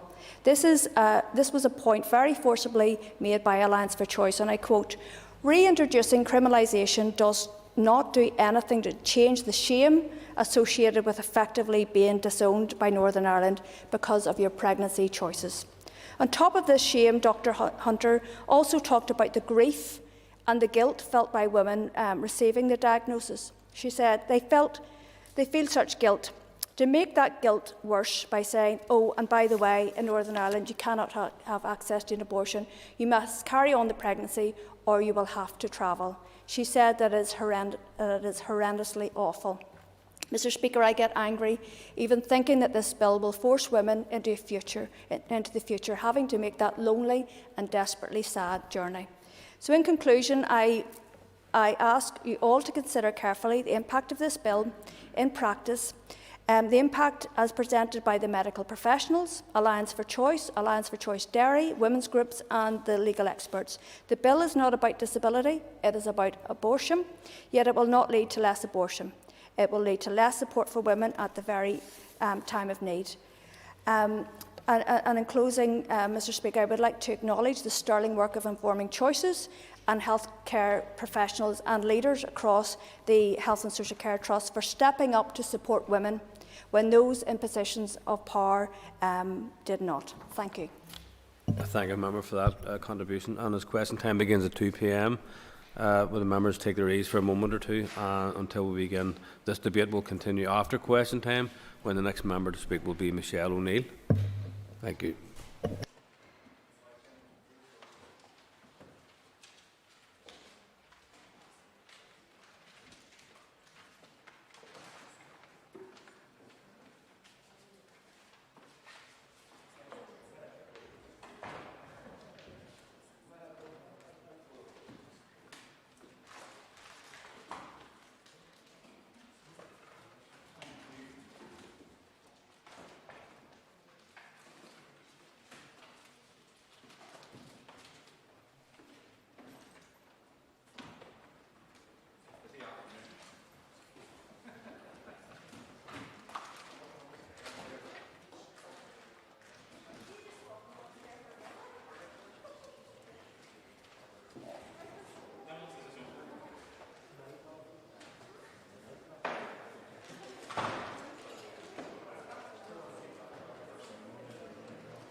Thank you, members. The sitting is now resumed.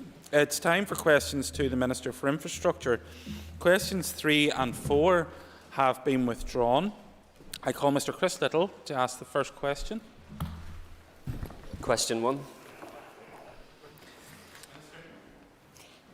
I've made clear my desire to change the way we use our roads and streets to ensure they work for the whole community, including residents and businesses alike. Providing safe routes that give people the freedom and confidence to walk, wheel and cycle as part of their everyday routine is an important way to achieve higher levels of active and sustainable transport and fewer car journeys. LTN 120 emphasises that separated cycling space should be prioritised, and this is the kind of quality infrastructure that I want to see introduced. It also indicates that a well-constructed shared use facility designed to meet the needs of cycle traffic, including its width, alignment and treatment at side roads and other junctions, may be adequate where pedestrian numbers are very low. The reality, and I appreciate this is a source of frustration to many, is that the delivery of schemes takes a number of years to develop due to consultation, design of services and the acquisition of land. The challenge that we face in Northern Ireland is that we are moving from a situation where there is little infrastructure to one where we will have the best quality infrastructure, and it is not always possible to do this in one step. While providing a wide shared facility in the short term can be a step in the right direction, I wish to move as quickly as possible to full implementation of LTN 120. Mr Little. Thank you, Principal Deputy Speaker. I thank the Infrastructure Minister for her answer and her commitment to delivering improved cycle infrastructure in Northern Ireland. But can I respectfully press the Minister to ask if the new schemes in Ballymena and Belfast will indeed include separate cycle lanes, adequately separating cyclists and pedestrians as per that cycle infrastructure design manual LTN 120? Well, in respect of Ballymena, the two schemes that are currently in developed are the construction of a dedicated cycle path at the Larne Road link, and it's expected to commence in the new year and will provide nearly 550 metres of segregated cycle path with some shared paths linking to it at either end. And design work is also planned and ongoing for the footway cycleway scheme on the Antrim Road. I do understand the point that the member is making, and I wish to move to the implementation of LTN 120 as quickly as possible. And as a demonstration of that, we have put in place new blue-green teams in each of our roads divisions. We have created 17 new posts, so staff are being trained in LTN 120, and arrangements are underway to ensure as many roads engineers receive training as is required. And I expect that training will have been delivered to around 35 engineers this financial year. So I do understand people's frustrations at the pace of change, but we are moving from a very, very low starting point, and I want to accelerate things as quickly as I can. Mr Jim Allister. Has the Minister taken time to review the disastrous scheme that her department has enforced without consultation in Ballymena outside Swamish College, which has removed bus parking bays for hundreds of children who must attend that school by bus? The Education Minister has taken the time to visit the school and seen the absurdity of the scheme for herself, but the Roads Minister apparently is deaf on this and doesn't even want to see it. Will she address that issue? I thank the member for his question, but I'm not the Roads Minister. That is an outdated, old-fashioned understanding of the role of the Minister for Infrastructure. But what I would say is that I am aware, and I have expressed this to the member, that I am aware of the concerns expressed about the construction of a new footway and cycle scheme at Larne Road and the displacement of parking directly outside the school. And this scheme forms part of a larger network of active travel schemes proposed for the Ballymena area. The member will also know that my department's officials have been engaging with the school principal and TransLink to determine if any adjustments can be made to bus stop and access arrangements at the school, and will continue to monitor the impact of the scheme. Ms Ciara Ferguson. Thank you, Deputy Speaker. Minister, it's very clear that we need protective cycle lanes separate from other traffic to increase safety and encourage people to take up cycling. However, I understand there's no segregated cycle lanes in Derry City, and whilst Belfast has a cycling plan, Derry doesn't. So surely it's an inequality, and surely the people of Derry deserve proper cycling infrastructure. So will the Minister commit to working with the local council to produce a Derry cycling network plan?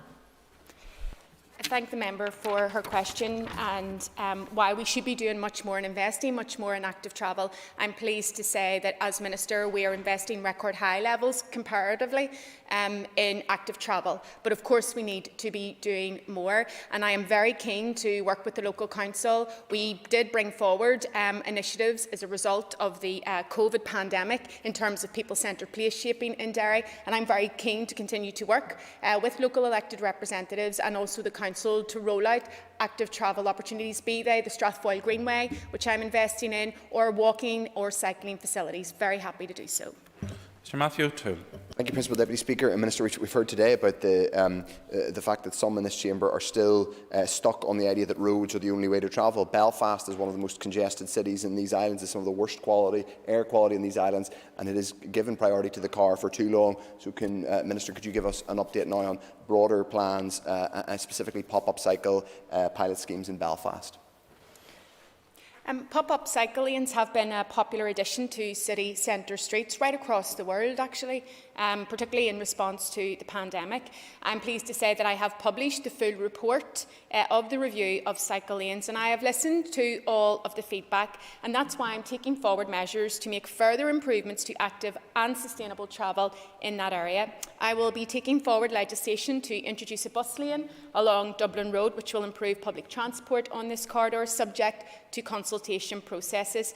Work has already begun to restore the second lane, which will be available to all traffic until the legislative process is completed. And I remain committed to enhancing our active and sustainable travel facilities, which allow us to connect communities, improve our health and well-being, and of course tackle the climate crisis. Mr Alan Chambers. Number 2, Mr Principal Deputy Speaker.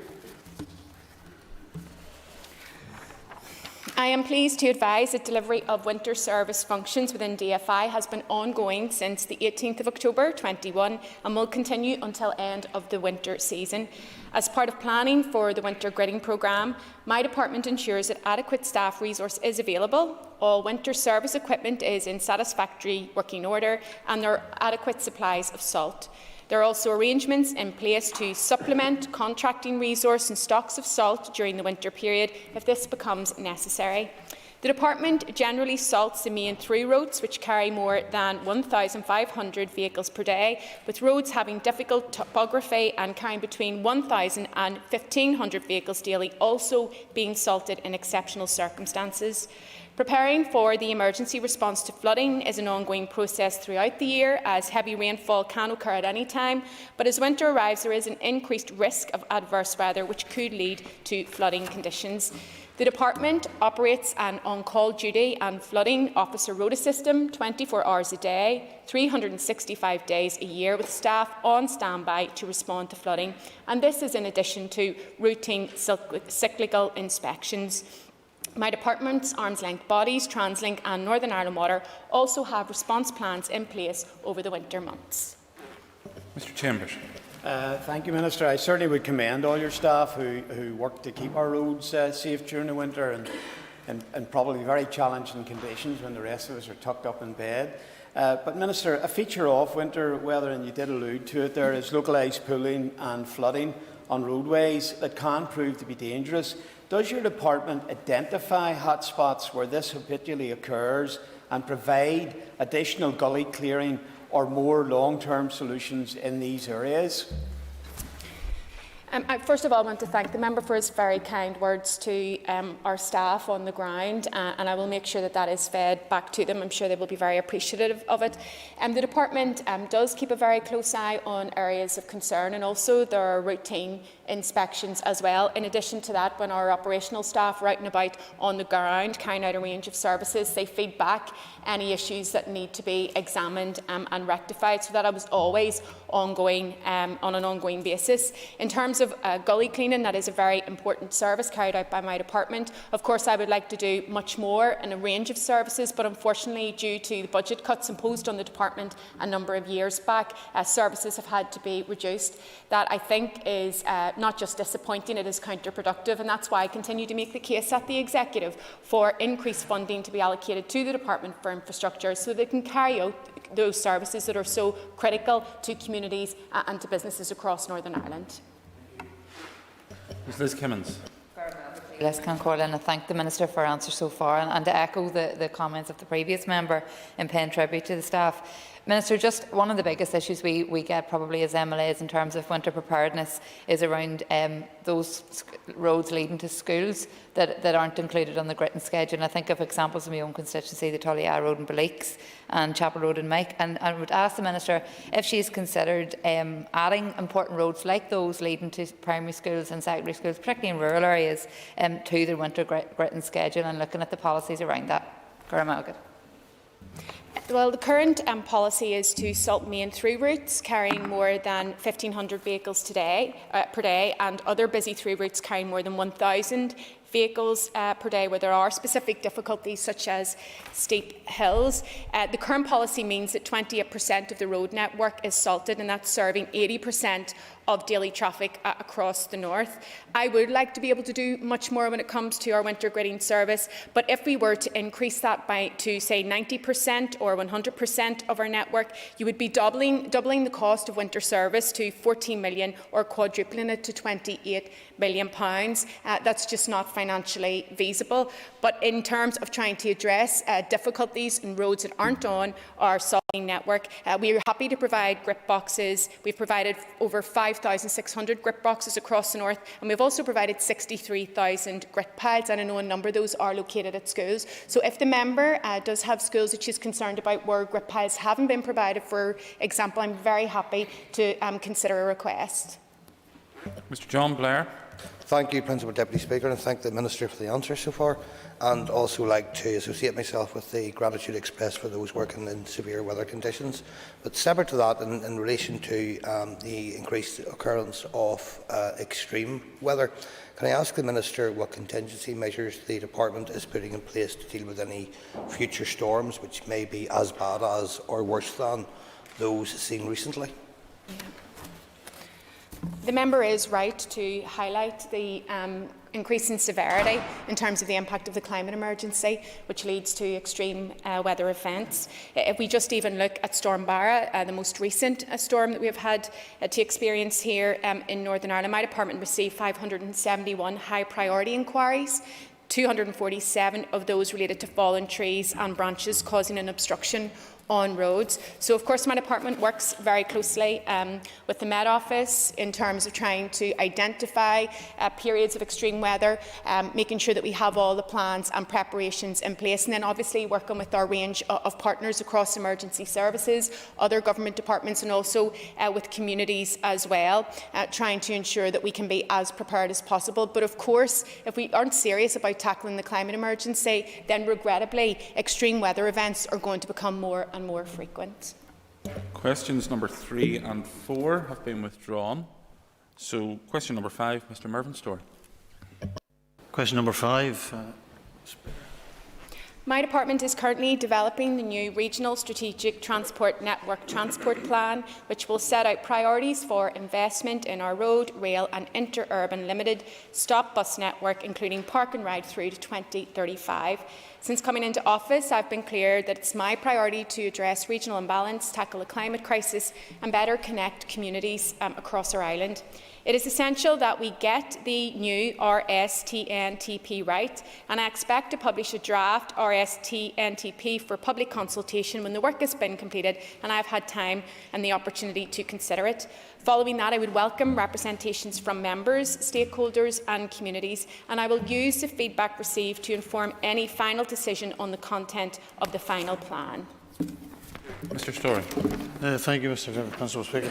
The difficulty, Minister, we have with the answer you've given today, that it's a repeat of what we've been hearing now for the last number of months, because all we get is that we're planning to do this, and in fact in one answer to another member in this House you had actually said that you intend to publish a draft plan for public consultation late in 2021. Well, we're getting pretty late at this minute in time, but can the Minister give me an assurance that the delay is not to ensure that roads networks, that our priorities are going to be treated in a way which is unfavourable. For example, the A26 north of Larryford in my own constituency in North Antrim, and junctions such as the Kirk Road and the Newark Road that need to be seriously addressed to improve safety and improve the experience of road users. And with this, Minister, would also conclude to pay tribute to your staff for the work that they do. To be fair, brevity, I think the Minister has the point. Minister. Thank you, Mr. Principal Deputy Speaker. Again, thank you very much for the positive comments on staff. Again, I'll make sure that it's fed back, as well as Liz McKimmon's comments as well, because our staff work in communities and they want to do everything they can to improve our road network, our infrastructure, and they are operating under difficult financial circumstances, and so sometimes when members and members of the public are frustrated, unfortunately the people who bear the brunt of that are frontline staff, and that's not fair.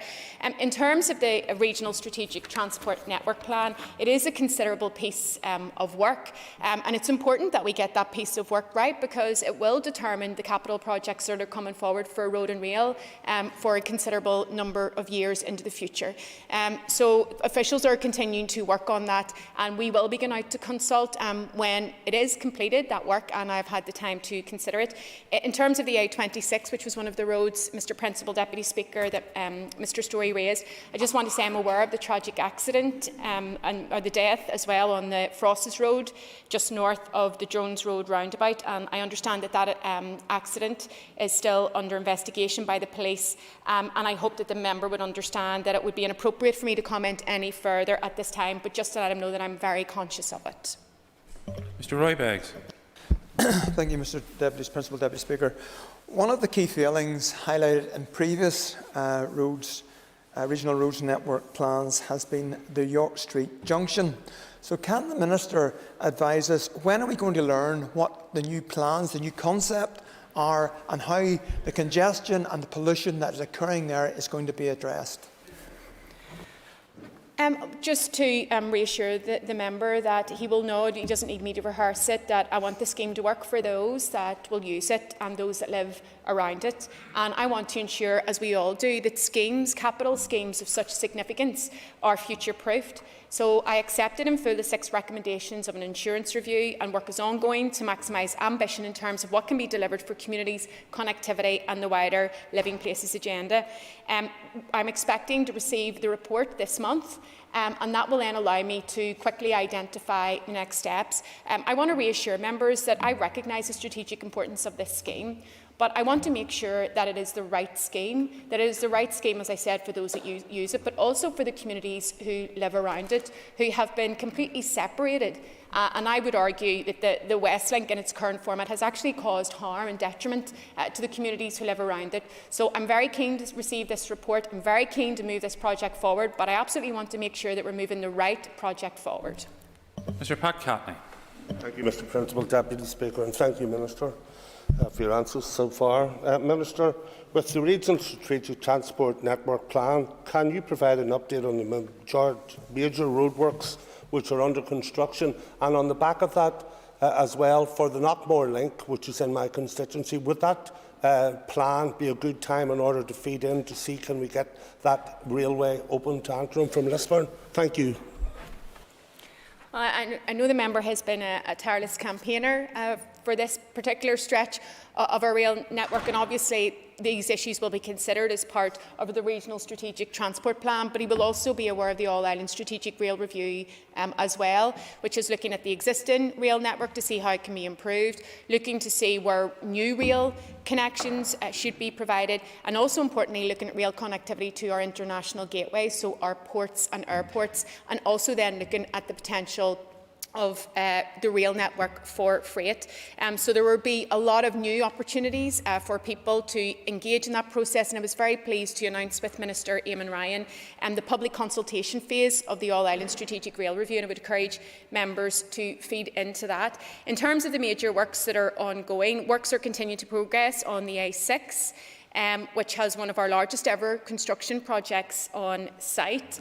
And we are working on a number of flagships because we're very keen to continue to progress those and to keep pushing those forward. That's why I'm very pleased that we will, I hope, move to multi-year budgets, because that will give greater certainty to the Minister for Infrastructure in driving forward capital projects. And I just hope that we get the resource allocation that is sufficient to ensure that we can deliver on those big capital ambitions. Sir Andrew Muir. Mr Principal Deputy Speaker, this plan is crucial, but yet just a few weeks after COP26, the Infrastructure Committee has received a letter from the Finance Minister shrugging his shoulders at the financial plight of TransLink and the need to invest in public transport, and stating that steps must be taken by the Department for Infrastructure and TransLink to put its finances on a more sustainable footing. What's the Minister going to do when the Finance Minister continues to shrug his shoulders at this issue? Well, the member raises a very important and concerning issue. And I know that the Finance Minister is very quick to point out, and rightly so, the financial support that was provided to our publicly owned public transport network in the face of COVID, given passenger numbers were decimated and therefore income. But I also am becoming increasingly concerned at the Finance Minister's push for cuts to our public transport network, because TransLink has delivered a number of efficiencies. It did so during COVID as well. And I hear from members right across this House calls, and very passionate calls, for the expansion of our public transport network, expansion of our bus network, or expansion of our rail network. But I have to be honest with people, I share that ambition, but I'm battling right now to ensure the survival of our existing public transport network. That's not good for connecting communities. That's not good for tackling regional imbalance, and it's certainly not good for tackling the climate crisis. Mr Cathal Boylan. Thank you, Mr Principal Deputy. And could I welcome the Minister's answer so far. Minister, the DFA Committee carried out an inquiry into the decarbonisation of the transport network, and one of the priorities arising from our recommendation was a green transport policy. Given the important role that rail plays, under this new transport plan, is there an opportunity for new rail connections and extensions, i.e.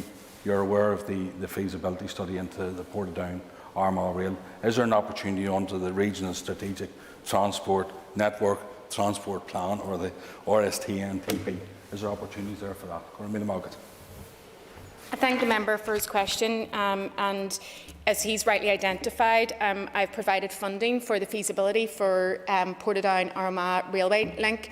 I'm also getting the Phase 3 back on track in terms of Derry, and also the All-Ireland Strategic Rail Review. And I was very heartened by the committee's report on decarbonisation, and I agree with the member that rail has a really important role to play in that. But I must come back to the point that I've just made. We're going to be battling here to maintain existing transport links in terms of our publicly owned public transport network. That will materialise. Those concerns will materialise if we don't see a sufficient allocation coming forward in January monitoring. So at the minute, my focus is on ensuring and making the case to the Finance Minister and others to ensure that we get sufficient funding to protect our existing public transport network, but I won't apologise either for being ambitious around the growth of it. And so I will look to members right across this House to be supporting the Minister for Infrastructure, putting party politics aside, and supporting bids to ensure that we can not only maintain the publicly owned transport network upon which so many of our citizens rely, those who can't afford cars, but also that we're able to grow it. Mr Thomas Buchanan. Number 6.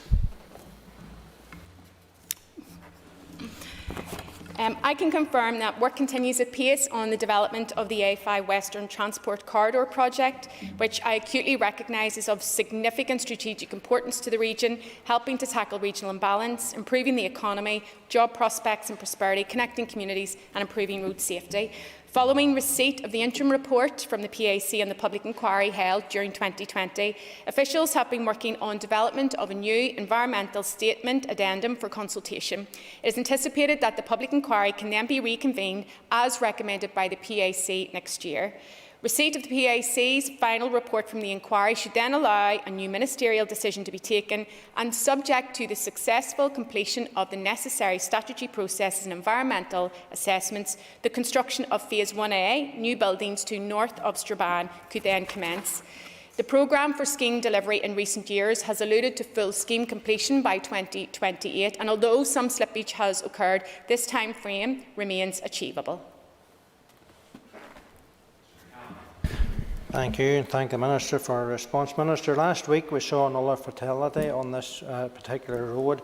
Another year has passed, hundreds of thousands have been spent, not one sod has been turned as yet on this road, and we're talking about more environmental statements, more delays. Can you give this House some indication today as to when work will actually start on site? We're not, we have all these statements coming forward, but it seems to be pushed away back into the abyss. Give us some indication as to when the work's actually going to start and we're going to see diggers in sight. Well, I understand the member's frustration on this project, and I share it. I'm particularly frustrated by the fact that the second public inquiry gave the green light to the A5, but unfortunately we had no ministers in place to take that work forward, which is why we then had to go to a third public inquiry, and quite unexpectedly that public inquiry delivered an interim report, not a full report. And so in order to move things forward and complete all of the statutory processes in the quickest possible timeframe, we've accepted the recommendations. Officials are working hard to get that work completed and to go out to public consultation so that they can go to a reconvened public inquiry next year. The Minister for Infrastructure has no authority over when a public inquiry can be held.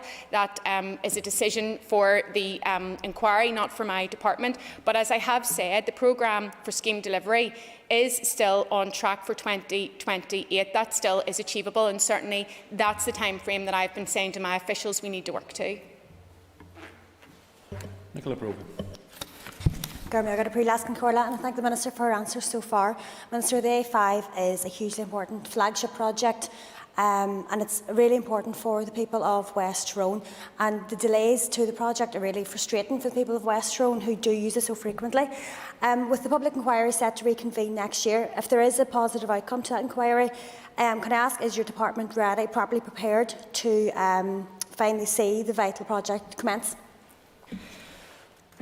It is a hugely important project. It's a strategic project, given it's a strategic corridor. It's also key in terms of tackling regional balance, and obviously, as other members have stated, there are huge road safety concerns as well that would be addressed by the construction of this road. So my officials are working at pace to complete all of the statutory processes, and that work is ongoing. As I said, it is frustrating that it has been subject to legal challenge on so many occasions. It is frustrating that when there was a green light at the second public inquiry, there was no minister in place to push it forward. But we are where we are now, and so I'm very keen that my officials continue to work at pace, and I hope that we can get an expedited date for a public inquiry, and so that we can move through the construction of this really important road.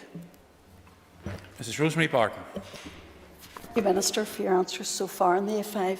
Minister, the interim Commissioner's report highlighted the Ballygawley-Tocknacloy section of the A5 could not be justified, as the traffic volumes would not justify dualling. However, will you as Minister take the Commissioner's advice and prioritise sections such as the Omagh bypass and Strabane bypass so that planning permission can be granted and work will be able to commence improving the A5? I thank the member for her question. The original scheme that was put forward through the North-South Ministerial Council in 2007 was for a dual carriageway from new buildings to the border at Auchnacloy, and the A5 dualling project is also recognised as a flagship project by the Executive and is a commitment of the Executive and both the British and Irish governments in New Decade, New Approach. The member is right that in its interim report from the public inquiry, the PAC has taken the view that there is an obligation on the department in its role as statutory decision maker to consider reasonable alternatives to the proposed scheme, and therefore need to examine matters such as the extent to which town bypasses and selected improvements to the existing A5 would meet or fail to meet the overall aim and objectives of the dual carriageway scheme. I have instructed my officials to carry out and then publish this assessment as part of the new environmental statement addendum in accordance with the PAC recommendations. But for me, the focus has to be on completion of all of the statutory processes, getting this project back to a reconvened public inquiry, and then moving through as quickly as possible to construction. Mr. Keith Buchanan. Mr. Principal Deputy Speaker, and thank the Minister so far for answers. Minister, on the theme of Western transport, you were very welcome last week in Cookstown, obviously with the A29 bypass. and the preferred route launch. I presume your officials, Minister, is still in the phase of engagement and providing solutions. I've got some concerns regarding Killymoon Castle, a castle built in the 1600s with no pedestrian access, and I appreciate it's in early stages, but I think it's good to get on record your concern. You know, we talk about walking in blue-green, and I think it's important that a place like that, lots of people go walking, have that access. I thank the member for his comments, and I had a very warm welcome in Cookstown, and I was pleased to go up for the public information days, and that was about trying to get the views of the public on the proposed Cookstown bypass. I am aware of local issues and local concerns. The member has raised one. The Killymoon Golf Course is another concern, and my officials have been engaging very closely with them. So I would be happy for my officials to meet with you and to talk through some of the concerns that you have in this particular matter. Dr Archibald, one question, one response, I'm afraid. Question 7, thank you. Okay. I'm ambitious for a rail network, and I'm keen to do all I can to explore how we can progress rail improvements within the budgetary envelope that I have available. I believe that rail has huge untapped potential, and it can deliver multiple benefits right across our island, in particular in tackling regional imbalance and connectivity in the North West area in particular. So the member will know that in June 2020 I commissioned the feasibility study to get phase 3 of the Coleraine to Derry project back on track. This feasibility study has completed, and my officials are engaging with stakeholders, and a business case is being prepared for this work. I've also commissioned additional studies to explore the possibility of a half-hourly service from Derry to Belfast, as well as providing additional halts at Ballykelly, Strathfoyle and at the City of Derry Airport and Eglinton as well.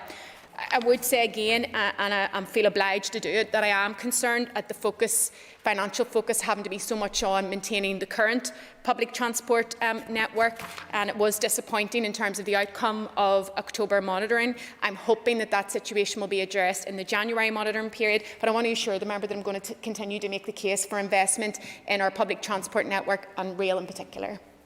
Thank you. We now move on to topical questions. Mr Thomas Buchanan. Minister, following the shambles of your department made of the procurement of a number of road resurfacing schemes in the West, can you now provide an update on the progress of the 29 schemes in Fermanagh and Omagh Council area and the 24 schemes in the Derry-Staban Council area?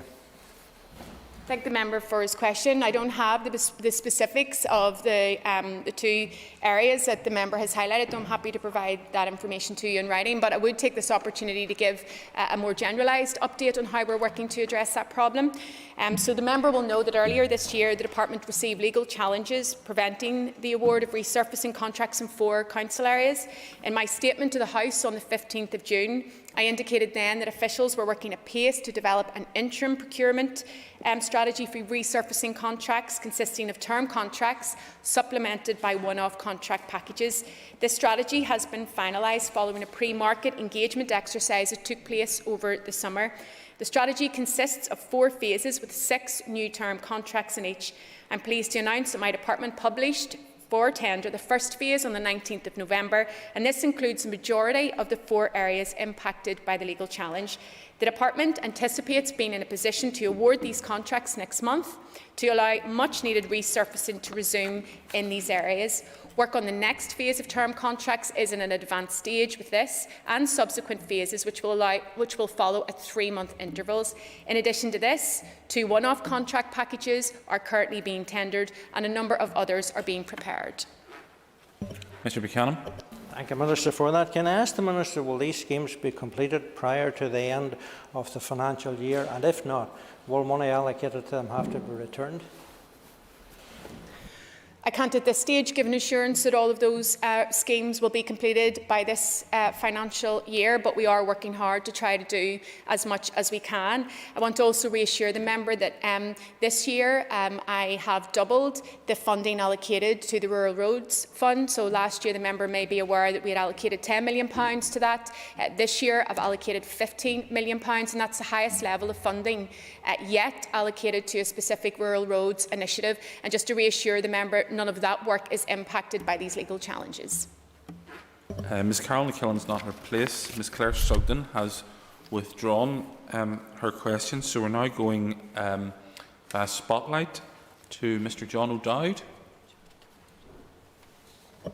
Minister, could you outline what engagement your department or yourself has had with the Lough Neagh partnership over a recent period of time? Yes, I've been in receipt of a number of correspondence on this particular issue, and my officials have met on a number of occasions with the partnership. I've also recently written to Minister Poots on the matter, given the limited remit that my department has, but also the contribution that his department can make, because I'm very keen that we take a partnership approach to dealing with the range of issues affecting our communities.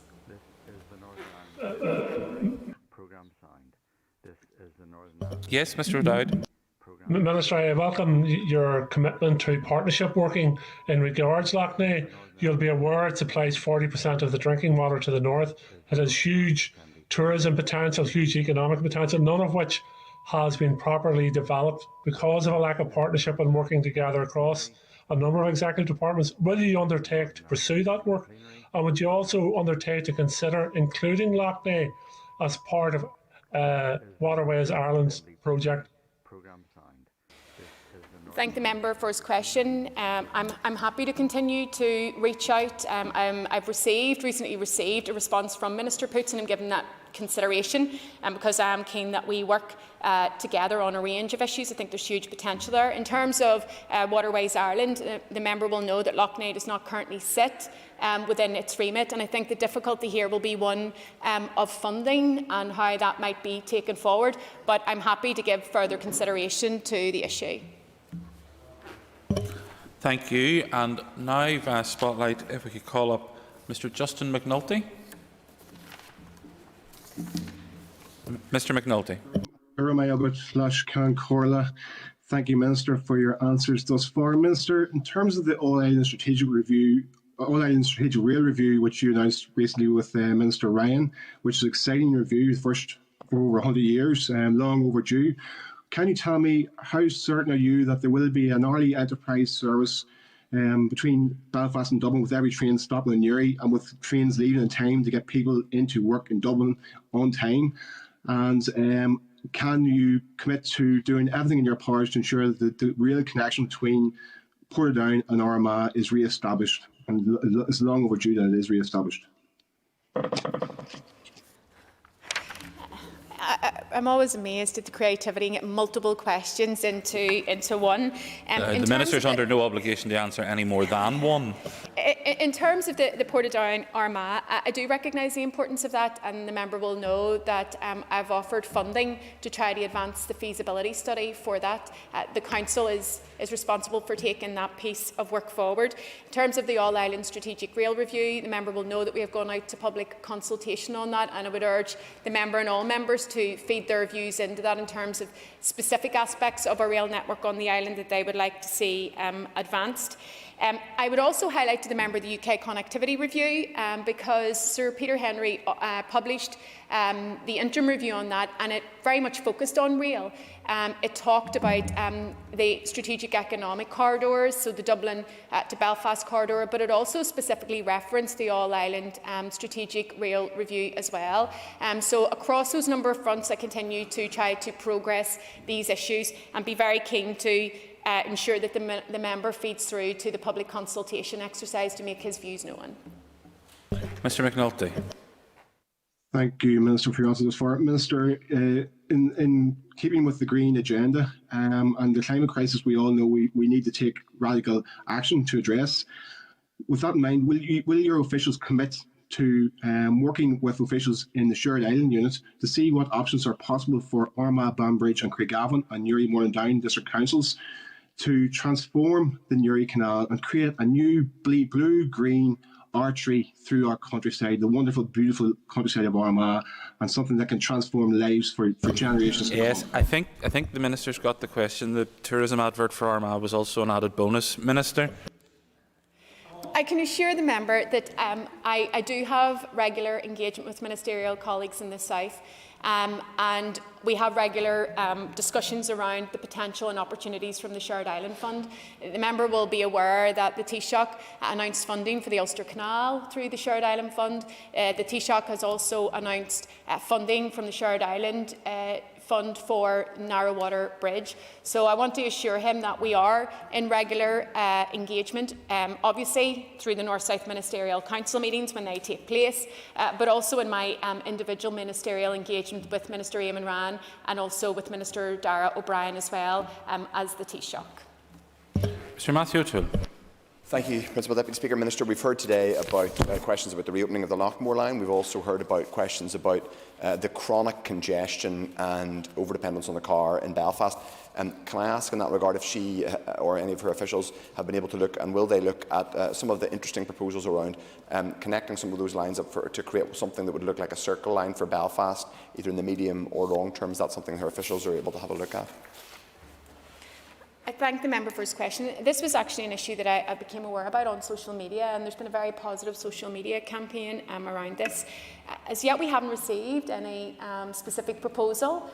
In respect of it, I would be keen to do so. And obviously, as we have discussed here at Question Time, but also on a number of occasions previously, work is ongoing on the Regional Strategic Transport Plan, and that provides a good opportunity to look at a strategic level on how we can improve our road and our rail network as well. Mr O'Toole. Minister, I think most people would acknowledge that you as a Minister have done more to advance in terms of the All-Ireland Strategic Rail Review and the other feasibility reviews, the cause of rebuilding our shattered rail network in the north and across the island. But would you agree with me that if the Finance Minister, many of whose colleagues today have spoken about the importance of re-establishing a viable rail network here, if the Finance Minister believes in that and believes that it's part of the low-carbon transition, there has to be a meaningful commitment to it in the multi-year budget. Otherwise, it's just empty words. If we want to rebuild our rail network, we have to put money behind it. I thank the member for his question. And I mean, the truth is that there are severe financial pressures right across the executive. I am not going to deny that. But I also think that we need to be forward-thinking in terms of our investment. So for me, investment in public transport is a social justice issue because it primarily supports those who can't afford a car. It is also one of health and well-being because we know that heavy traffic pollution contributes to air pollution, which leads to respiratory difficulties and illnesses, often in our inner-city working-class communities. And also, as members will know, it's key in terms of tackling the climate emergency. So for all of those reasons, I think that we absolutely have to be investing in our publicly owned transport network. I never want to see a situation where we have a transport network where routes are only provided based on profit. For that to be the case, then we need to continue to invest to maintain our existing network and services, but we should absolutely be investing more to ensure that we can maximise our rail connectivity and maximise the public transport and its accessibility for communities, particularly our rural communities in the north. Mr Pat Sheehan. Can I ask the Minister what measures she has taken to encourage and facilitate the Irish language within her departmental responsibility, including on public transport? Yes, I'm happy to, and I want to preface my comments by saying that I'm very frustrated at the lack of progress in terms of Acna Gaeilge and also the establishment of the Culture, Languages and Identity Unit, which was a key commitment upon which we all came back to this place, and certainly the SDLP got around the executive table. In terms of my role as the Infrastructure Minister, the member will know about the Irish language signage and the glider in West Belfast. Obviously, our literature in the department in terms of the ministerial letters on our logo is dual language as well, Irish and English. And just very recently, I provided a green community car to Rathlin, to the community of Rathlin, to support them in their ambitions to be carbon neutral. And it was branded as well with Irish language in terms of the department's logo as well as English. Those are small efforts, but I want to be doing what we can, and I want to be working with executive colleagues to ensure that we can introduce an Irish Language Act to underpin all of this as quickly as possible. Mr Sheehan. I thank the Minister for that answer. And of course, Irish language speakers are entitled to equality, and public bodies do have a responsibility to encourage and facilitate the language.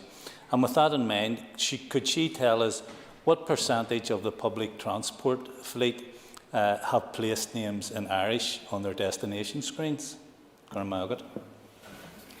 I wouldn't have that information to hand, but I absolutely agree that we should have equality, and that's why we should have an Irish Language Act underpinning everything, because it should have legislative equality. Once we have a legislative basis, that will drive investment because it will be a statutory requirement. But in the absence of that, we shouldn't be sitting doing nothing. And so I'm keen to do what I can to advance the Irish language and to ensure that we do get to that place where there is equality for Irish language speakers here in the North. Dr. Kiva Archibald.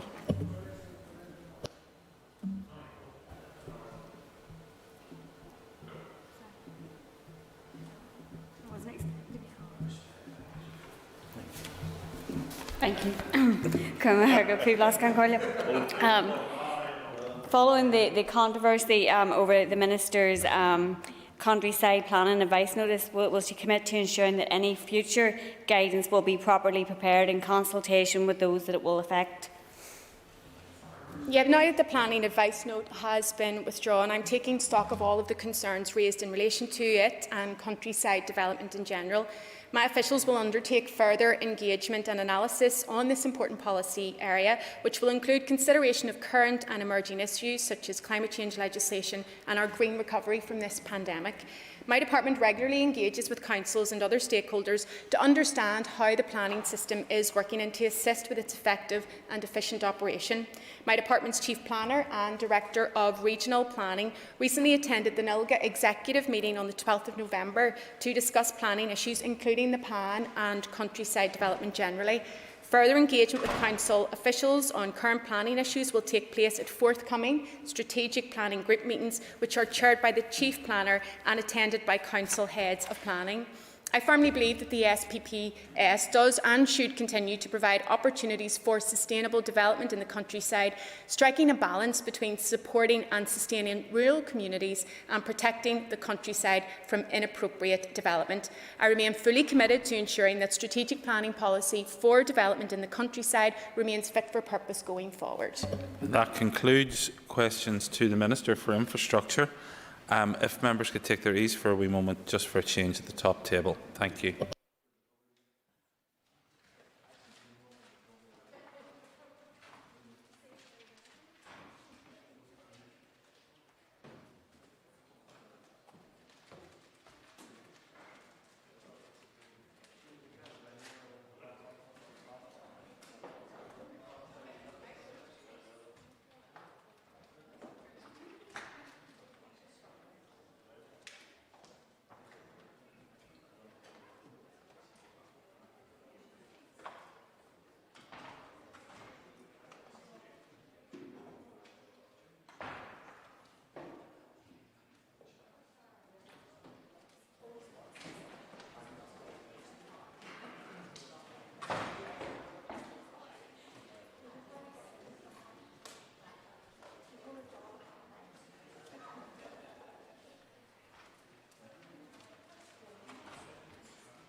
Okay, members will resume the sitting and the consideration stage of the Severe Fetal Impairment Abortion Amendment Bill. And our next speaker is Michelle O'Neill. And I rise to speak today as Sinn Féin Assembly Leader on this very important debate. And I think the first thing to say is that the women of this island have waited long enough to access modern and compassionate abortion services, and that's an undeniable and undisputable and an appalling fact. Yet here we are today, where instead of supporting the provision of modern and compassionate abortion services for women, the DUP and the Health Minister continue to hold up and to deny the essential healthcare service to women and to girls who need it. Westminster had to legislate for abortion services in the North because of the blockages of the very people in front of us who bring this legislation today, the very same people that are attempting to roll back on any progress that was made. The DUP created this situation and took the responsibility away from this Assembly to legislate on these important issues. The vast majority of people across our community see that move for what it is: a deeply cynical ploy motivated by an ideology that belongs only in the past. A new generation of women today will not abide or accept a repeated failure of the past, particularly whenever it comes to their healthcare. It's now more than a year, in fact it's actually almost 20 months since the law was changed. And here we are today, standing having this debate and this conversation whenever the Health Minister has still not moved to implement these health services. And he has to answer the question why he continues to fail women. And meanwhile, as we have this conversation, women wait for access to care that they so badly need, sometimes in what is the most traumatic of circumstances. I think today of women like Sarah Ewart. I think today of women like Savita Halapanavar, and so many more women like them. And yet, the DUP continue with this plan, continue with this strategy that's all about designing a block on abortion services. And that is absolutely, totally shameful. We are political leaders. We are political leaders as part of a power-sharing executive. We have a responsibility to work together. We have a responsibility to deliver public services for everyone, not a few, not some, not those who we like and those that we don't, for all. More and more people can see the DUP machinations for what they are. So let me be very clear today. The women of the North see you. The women in your communities see you. These women are all of us. These women are your mothers, your sisters. These women are your aunts.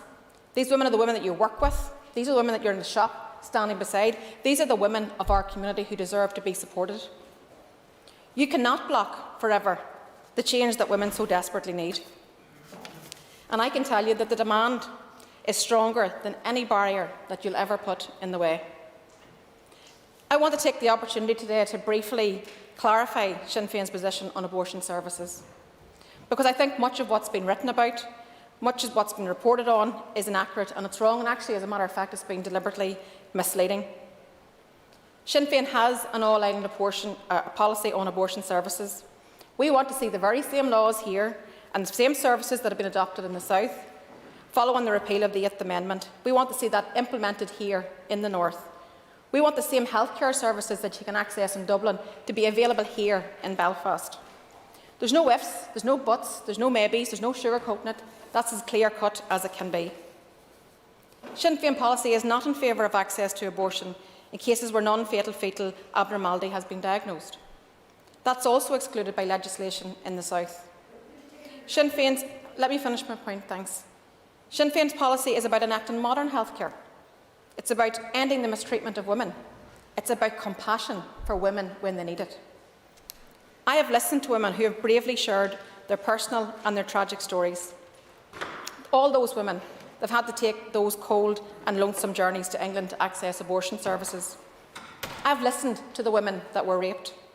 I have listened to the women that knew that their baby had no chance of surviving.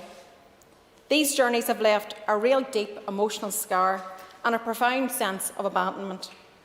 And alongside that, feelings of betrayal and distrust that will never ever be fully repaired. That women still have to make those journeys in 2021 reflects badly on all of us. We have to end the failure, the mistreatment and the abandonment. We have to speak with one voice and say it loudly that women are entitled to modern, compassionate health care, and that it will be this Assembly that needs to deliver it. That is why Sinn Féin attempted to table an amendment to the DUP bill, which would immediately commission abortion services and harmonise the law north and south. Our amendment has not been accepted. So we have submitted a private member's motion on the commissioning of services, which we will seek to table for debate in the new year, and we're seeking cross-party support for it. We will also continue to work with the Executive to ensure that these services are commissioned. And if that does not happen, and services are not commissioned, we will oppose the continued passage of the DUP bill in the Assembly. Because, as other members have referred to today, we know what this bill is about, and it is a ploy, and it is a ruse, and it is a deliberate attempt to distract from the key issue that commissioning of services needs to happen now. So this is the time to do the right thing. This is the time to ensure the commissioning of services. This is about having a rights-based society, a society where we uphold the rights and entitlements of everyone, regardless of whether they fit your own personal beliefs or not. This is about trusting women. This is about trusting women as those who are best placed to take decisions about our own pregnancies in conjunction with our own medical health care professionals. We've had enough. We've had enough of women being exiled abroad.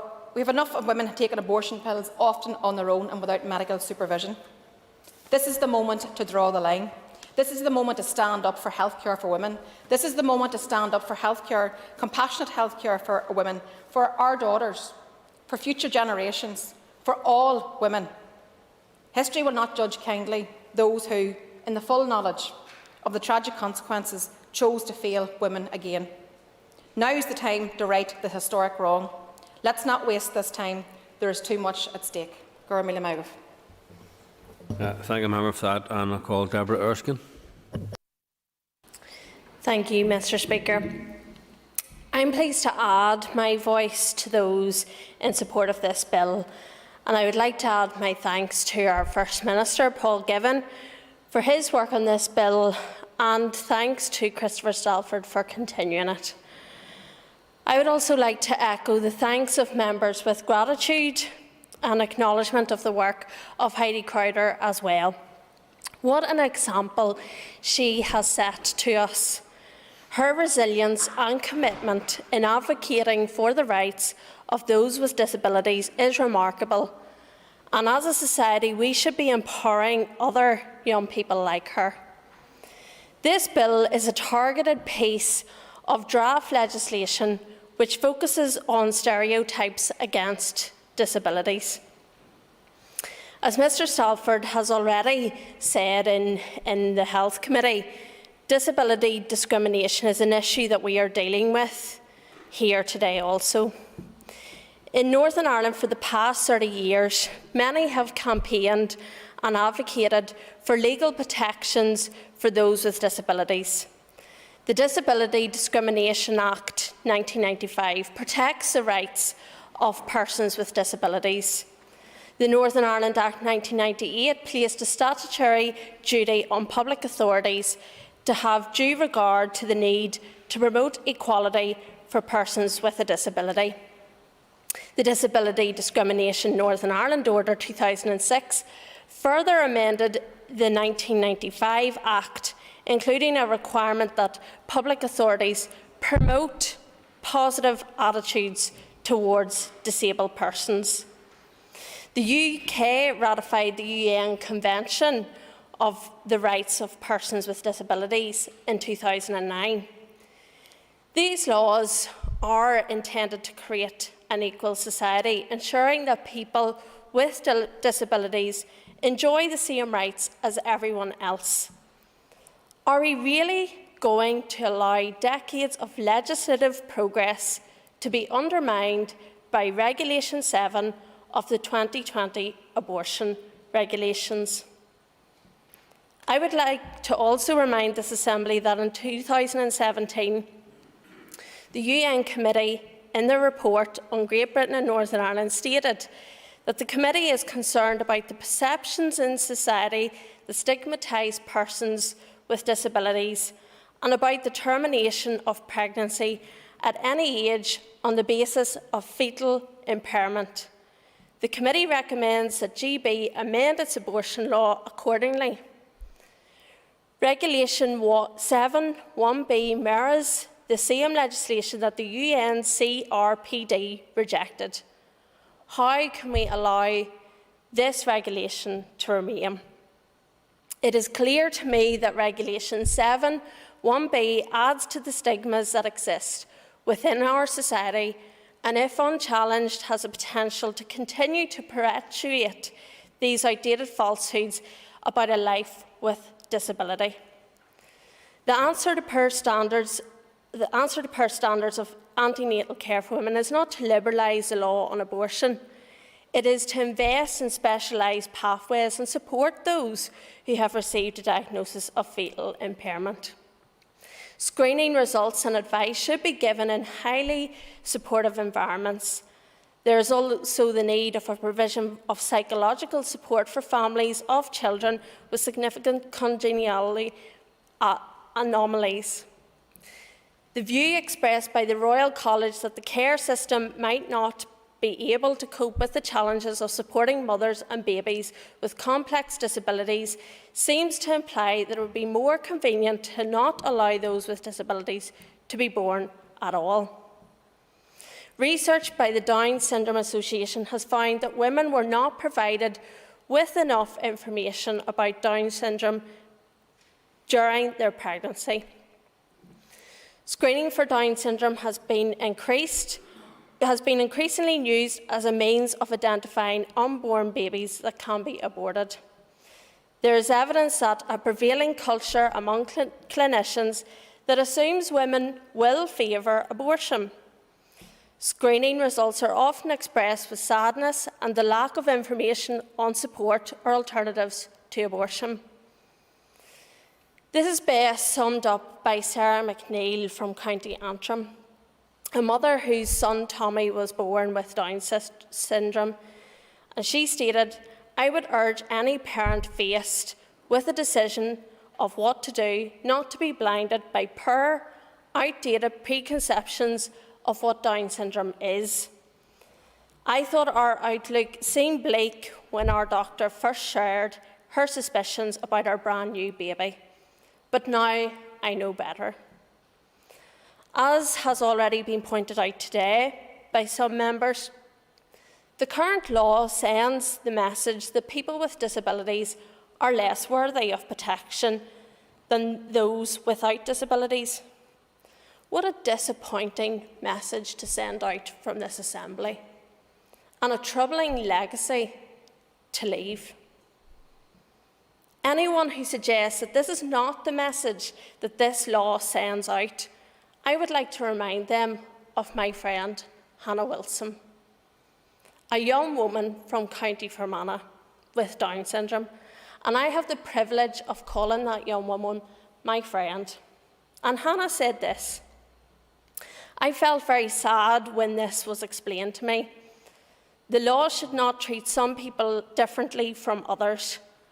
We want just to be treated the same." As I said, I know Hannah. She is a very talented young woman, and may I say, put me to shame on the dance floor at my wedding. Imagine if this was you, your son, or your daughter. Consider the impact of this law. Disability is not a disease, but it does present challenges. And it is our job as legislators to ensure that those faced with these challenges have every opportunity to overcome these. It would be totally condemned if a country's abortion laws singled out babies on the ground of gender or skin colour, but because it's a disability such as Down syndrome, this is somehow viewed as acceptable. It isn't. That is why I am honoured to be standing with Heidi and Hannah and many others in taking a stand against disability discrimination. It's time that we started seeing people's ability, not their disability. Thank you. Thank the member for that. And I call Palm Cameron. Thank you, Mr. Speaker. And I want to thank the member, Christopher Stafford, my party colleague, for sponsoring this bill through the Assembly. And I also want to put on record my thanks to the now First Minister, Paul Givan, who introduced it to the House. While Mr Stafford is sponsoring the bill today, I am sure he would agree with me that it is impossible to consider this legislation without acknowledging the contribution of Heidi Crowder and her tireless fight for equality.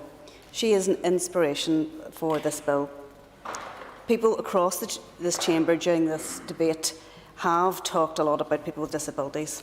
Heidi is a powerful voice who speaks from her experience, who's bravely taken on this fight for herself and for people like her.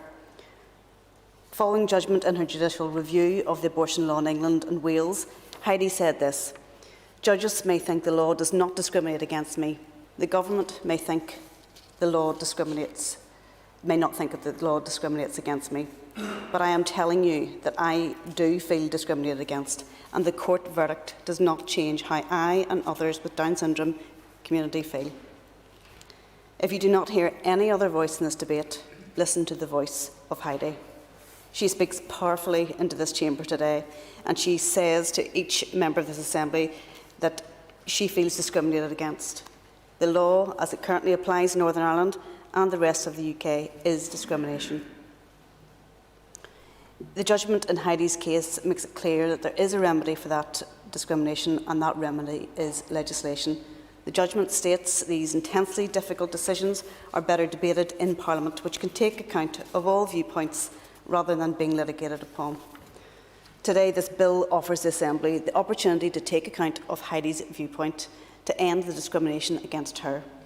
We can only legislate for this part of the UK, but we can take the lead in ending discrimination here.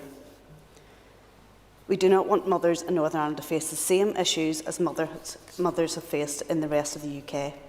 A 2018 GB survey of 1,410 women who had given birth to a baby with Down syndrome since 2000 revealed that 69% of them were offered an abortion on receiving news of a diagnosis. After advising their doctors that they wished to continue with the pregnancy and give birth, 46% of the women were asked for a second time if they wished to terminate their pregnancy. So much for respecting the choice of those mothers. Mr Speaker, we should listen to the experience of mothers in Great Britain. Mothers like Emma Miller, who says this: "We were offered 15 terminations, even though we made it really clear that it wasn't an option for us. But they really seemed to push and really seemed to want us to terminate." Emma had made her choice, yet she was constantly questioned. I'm not going to give away, thank you. Mr Speaker, listen to the words of Rachel Muse, who says, "I was pressured to consider to have a late-term abortion at 7 months pregnant. I'd previously stated repeatedly that I would never terminate for Down syndrome. I have PTSD as a result of this experience. Being forced to imagine someone killing Betsy nearly destroyed me." These are stories that should never need to be told, and this piece of legislation will stop them from becoming a reality here. Mr Speaker, it is clear that on occasions doctors have failed to provide balanced options to women giving birth to children with disabilities. Even the Royal College of Gynaecologists and Obstetricians, the Royal College of Midwives, Society and College of Radiographers acknowledge this is the case in their joint statement on pregnancy screening. They state, I will not, thank you. They state that some parents whose babies have been identified as having a higher chance of Down syndrome, Edwards syndrome or Patau's syndrome, and who have decided to continue with their pregnancy have been reported being asked repeatedly if they want further diagnostic tests or an abortion. They report having their decisions challenged and being pressured into changing their minds. Mr Speaker, this legislation would stop that pressure. It would end discrimination against babies with disabilities and allow mothers the dignity of having their decision respected. There is no reason why a termination could not take place today, right up to term, on the basis of a disability. The voices of those who are campaigning for this bill want the law changed. For them, the law as it currently stands makes them feel devalued. I would urge the members opposite to hear the words of Heidi and others and to give them the equality they deserve without delay. Mr Speaker, I urge everyone in this Assembly to listen to those voices for equality and end discrimination by supporting this bill. Thank you. I thank the member for that contribution. Of course, Sinead McLaughlin.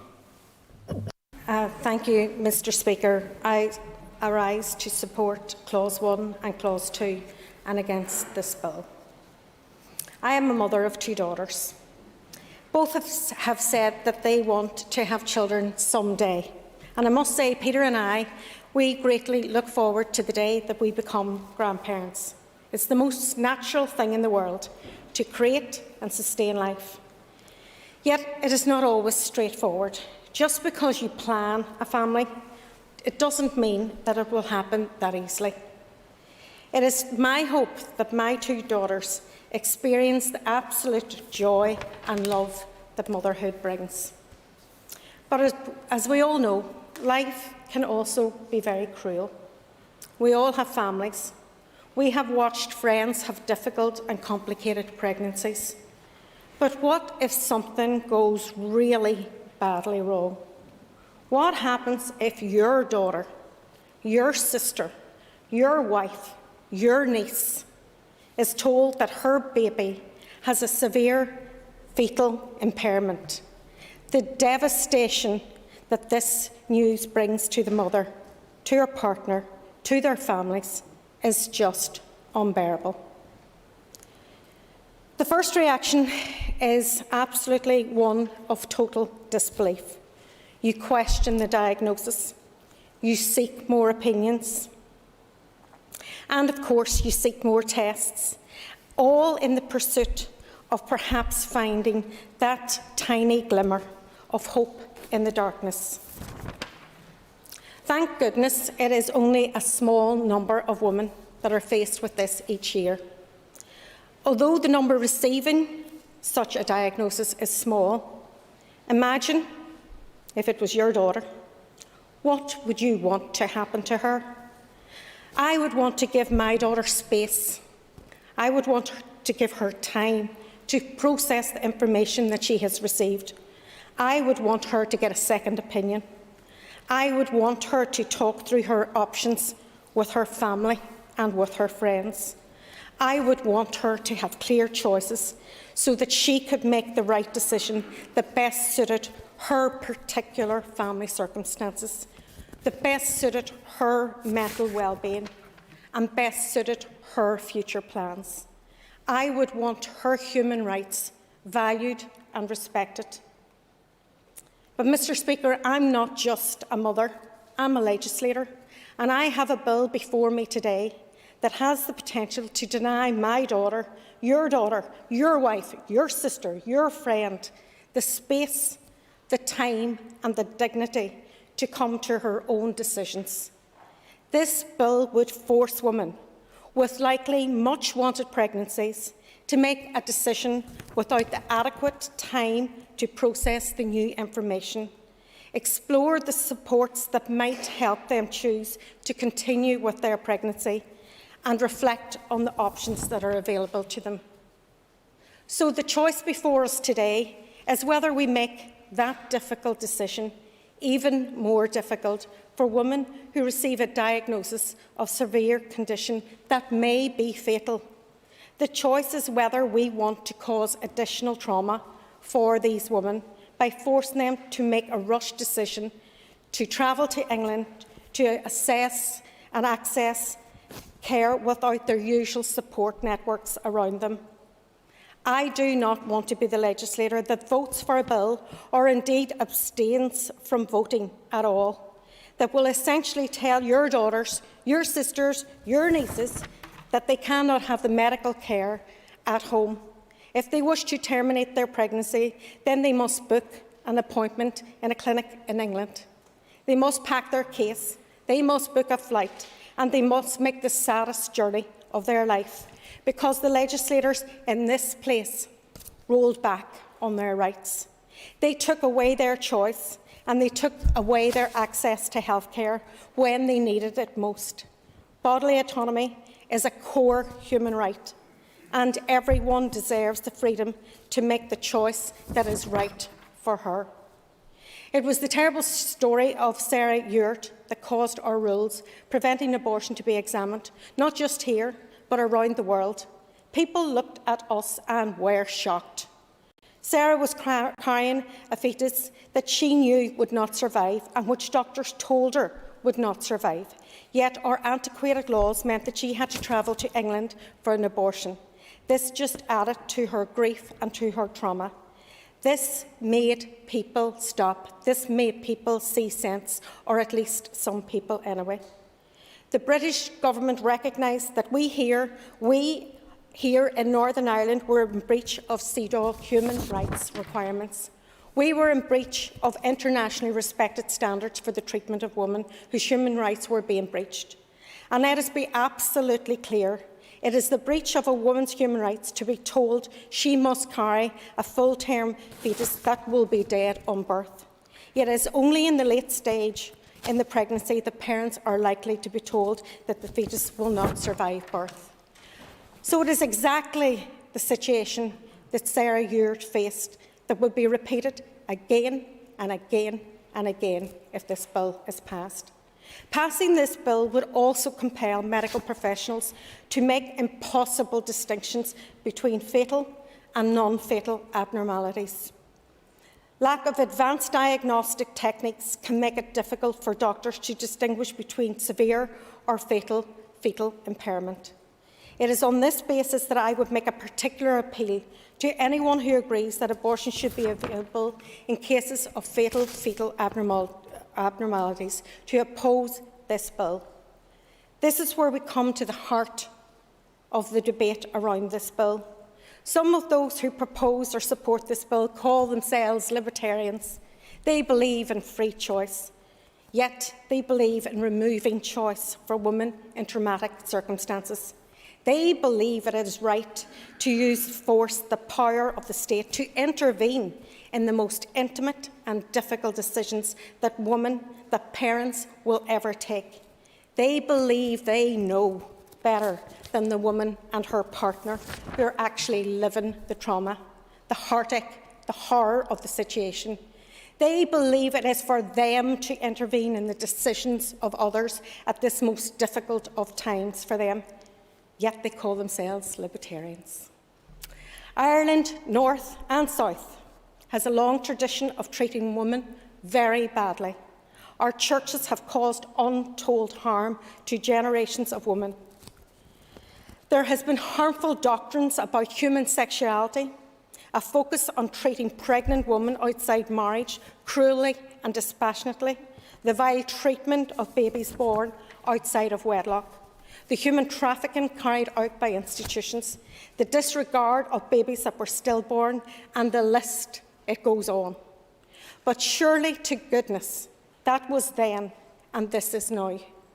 It is 2021. We in this House have an opportunity to respect women, to value their choices. And I say this specifically to Sinn Féin. Your choice to abstain from voting on this bill secures the same outcome as the sponsor of this bill. You may dress it up and talk all you want about the provision of services. That is distraction, and that is not what this bill is about. As Republicans, you believe in the freedom of Irish women, just not for Irish women in crisis. This bill is where we see Libertarians and the Republicans join together to deny the rights of women's choice. And to those who might think that this bill is about the protection of the disabled, I will let my constituent speak for this. She is a young carer, and she says, this bill seeks to put vulnerable people against vulnerable people. The human rights of disabled people will never be won in the denial of others' human rights. It is because of our love as carers that we oppose this bill, not in spite of it. Another carer said to me, and again, I'll let her words speak, as she says it much better than I could ever. I am a full-time carer to a close family member with profound special needs. They mean the world to me. I am also strongly pro-choice. Being a carer is a 24/7 non-stop job. I am in a position where I can give my loved one the best life possible, However, many people, unfortunately, are not. Forcing people into this position benefits no one. Mr. Speaker, I will not be supporting this bill. I said at the beginning of my speech that life can be cruel at times. Well, Mr. Speaker, this bill is cruel, and unnecessarily so, and I will be voting against it with every ounce of humanity and every fibre and bone in my body. Thank you. I thank the member for that, and I call Andrew Muir.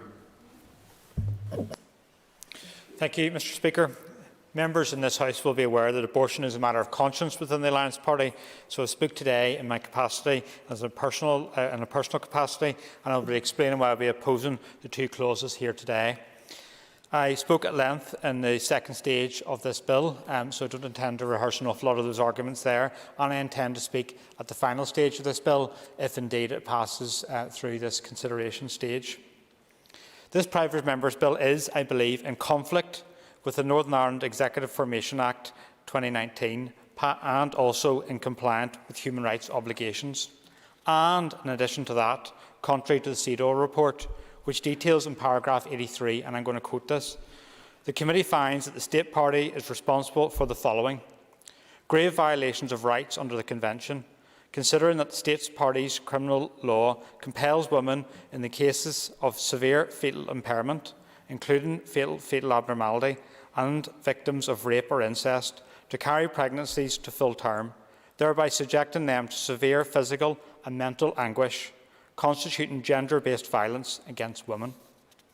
The bill and the two clauses we will vote on here today seeks to roll back rights and the progress recommended in the CEDAW report and enshrined in law. And I'm very conscious when this place came back in January 2020 of the progress that had occurred in terms of that legislation in 2019, and I didn't join this House to roll back that progress.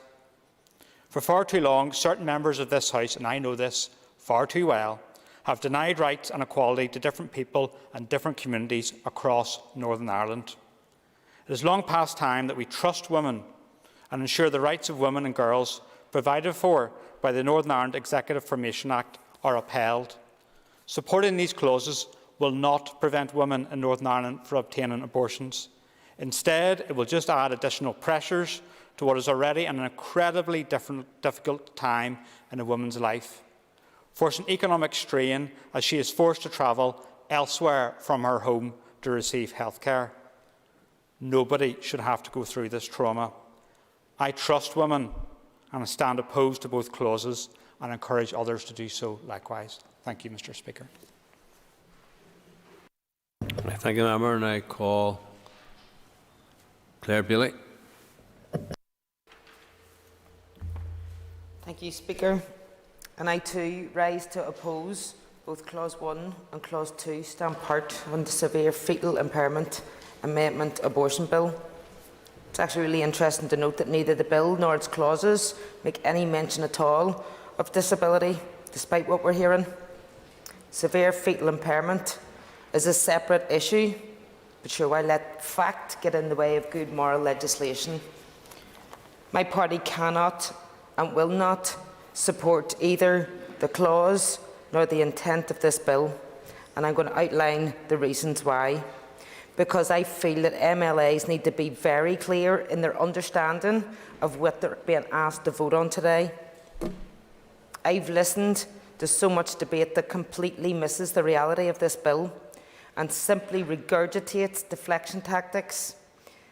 And where that has not been the intention of a speaker, then, Speaker, I despair at the level of knowledge being displayed on this bill today, and particularly when some members would still have the willingness to vote it through regardless.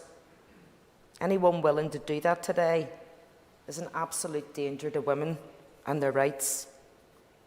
So I want members to be very sure of the impact on women in Northern Ireland if they allow these clauses to pass today, and that includes, Mr. Speaker, the sponsor of this bill, Mr. Stalford, who has just come up during this debate and asked me if I knew what Sinn Féin were doing after Michelle O'Neill left this chamber.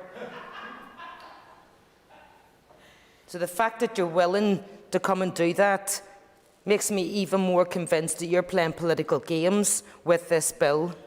And that's not okay. No, I won't. You can have plenty of time to come back.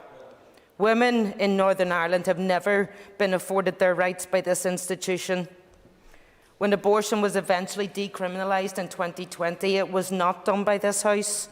Ironically, of course, it was done in the absence of this House. The legislation was changed at Westminster. It was not done at Westminster because MPs finally discovered that the 50 years of discrimination they had allowed women in Northern Ireland to endure. No. Westminster only began to take this discrimination seriously after the United Nations Committee on the Elimination of Discrimination Against Women took the decision to carry out a full state inquiry concerning the United Kingdom of Great Britain and Northern Ireland under Article 8 of the Optional Protocol on the Convention of the Elimination of All Forms of Discrimination Against Women. And now they don't carry out inquiries regularly. To date, the only other states that they have investigated have included South Africa, Kazakhstan, Mali, Canada, the Philippines. Now we join the list. Abortion provision for women in Northern Ireland only really came into the attention of the committee after the global media attention was given when Mary Stopes International opened its doors of a clinic in Belfast City Centre back in 2012, and they offered non-surgical early medical abortion services. And despite the targeted campaign of harassment and intimidation that unfolded on the streets outside that clinic, targeting every woman of childbearing age entering that building, and indeed against Dawn Purvis herself as the clinic director, thousands of women still came for treatment during those years. The oldest was 52 and the youngest was 13 years old. And we have no idea why each and every one of those women and girls needed to access that health care, and nor should we, because that's a private matter and it's protected under Article 8 of the Human Rights Act. But they paid for that private treatment because this Assembly refused access to services free at the point of need. To allow this clause and this bill to pass will bring us right back to that system. And as all that was happening, it became apparent to some MPs at Westminster that they needed to step up. And eventually cross-party support at Westminster allowed for the end of the economic discrimination that the women in Northern Ireland had endured, and whereby those who could afford to travel to England to access private treatment did so, and those who couldn't were forced to either continue with traumatic pregnancies and give birth or put themselves at risk. Passing this clause, passing this bill, will ensure that we continue to do this in cases of severe fetal impairment. And we should all be familiar by now with the horrific experiences that women such as Sarah Ewart and Ashley Topley were forced to come forward and disclose to public media, disclosing intimate details of personal matters in order that we understand the implications of legislation that we uphold.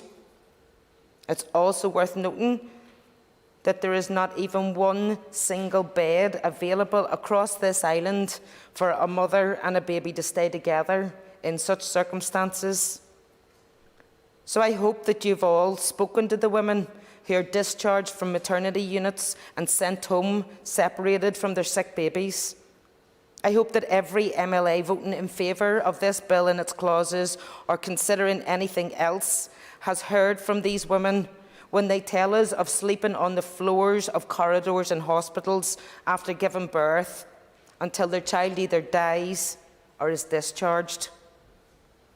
And I hope that you've listened to the abject fear that they have when they learn that they're pregnant again and they begin to go through that journey all over again. Because by passing this clause, by passing this bill, this is what you will legally ensure happens. So after the moves from Westminster, that's when the Women and Equalities Committee agreed that they would step up and they would cover the financial cost for women travelling from here to England for that compassionate and normalised healthcare available elsewhere. And talking to MPs during all that time, it became shockingly clear to me what I had always taken as a lack of care for women in Northern Ireland on this matter, because they didn't step up and they didn't address the wrongs that we suffered. But it was something very different keeping them at bay. Many MPs were telling me at that time that when they tried to raise this issue, very often they were being told not to interfere in Northern Ireland politics, that stepping into the abortion debate would threaten our very institutions and the very peace process itself. So they backed off, believing that they were doing a good thing.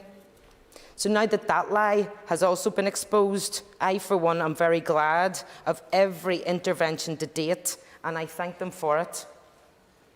For who knew the extent and the power of women's reproductive justice? And when Westminster finally did step up and change the laws that were brought by Stella Creasy MP that decriminalised abortion in Northern Ireland, these clauses in this bill roll back on that UK legislation. And supporting it today rolls back on the hard-fought for progress that women across this island have had to fight for. And they are watching. And they are watching today to see who is content to continue to export healthcare, who is content to continue to shame women. Because we know this bill, nor its clauses, will stop abortion happening in any scenario given. But we'll just go back to allowing us to wash our hands of the issue and allow others to look after our women, because we won't.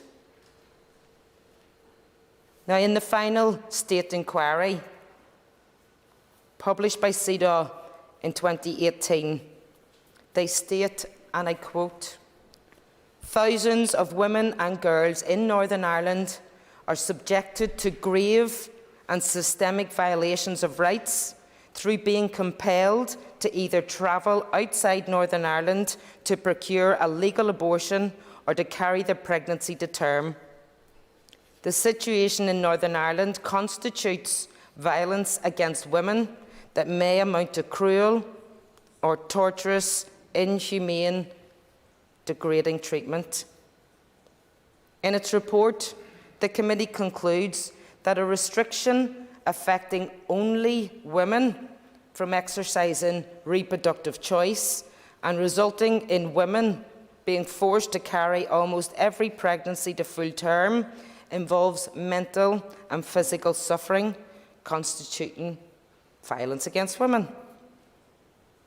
It also potentially amounts to torture or cruel, inhumane, degrading treatment in violation of several articles of the Convention on the Elimination of Discrimination against Women.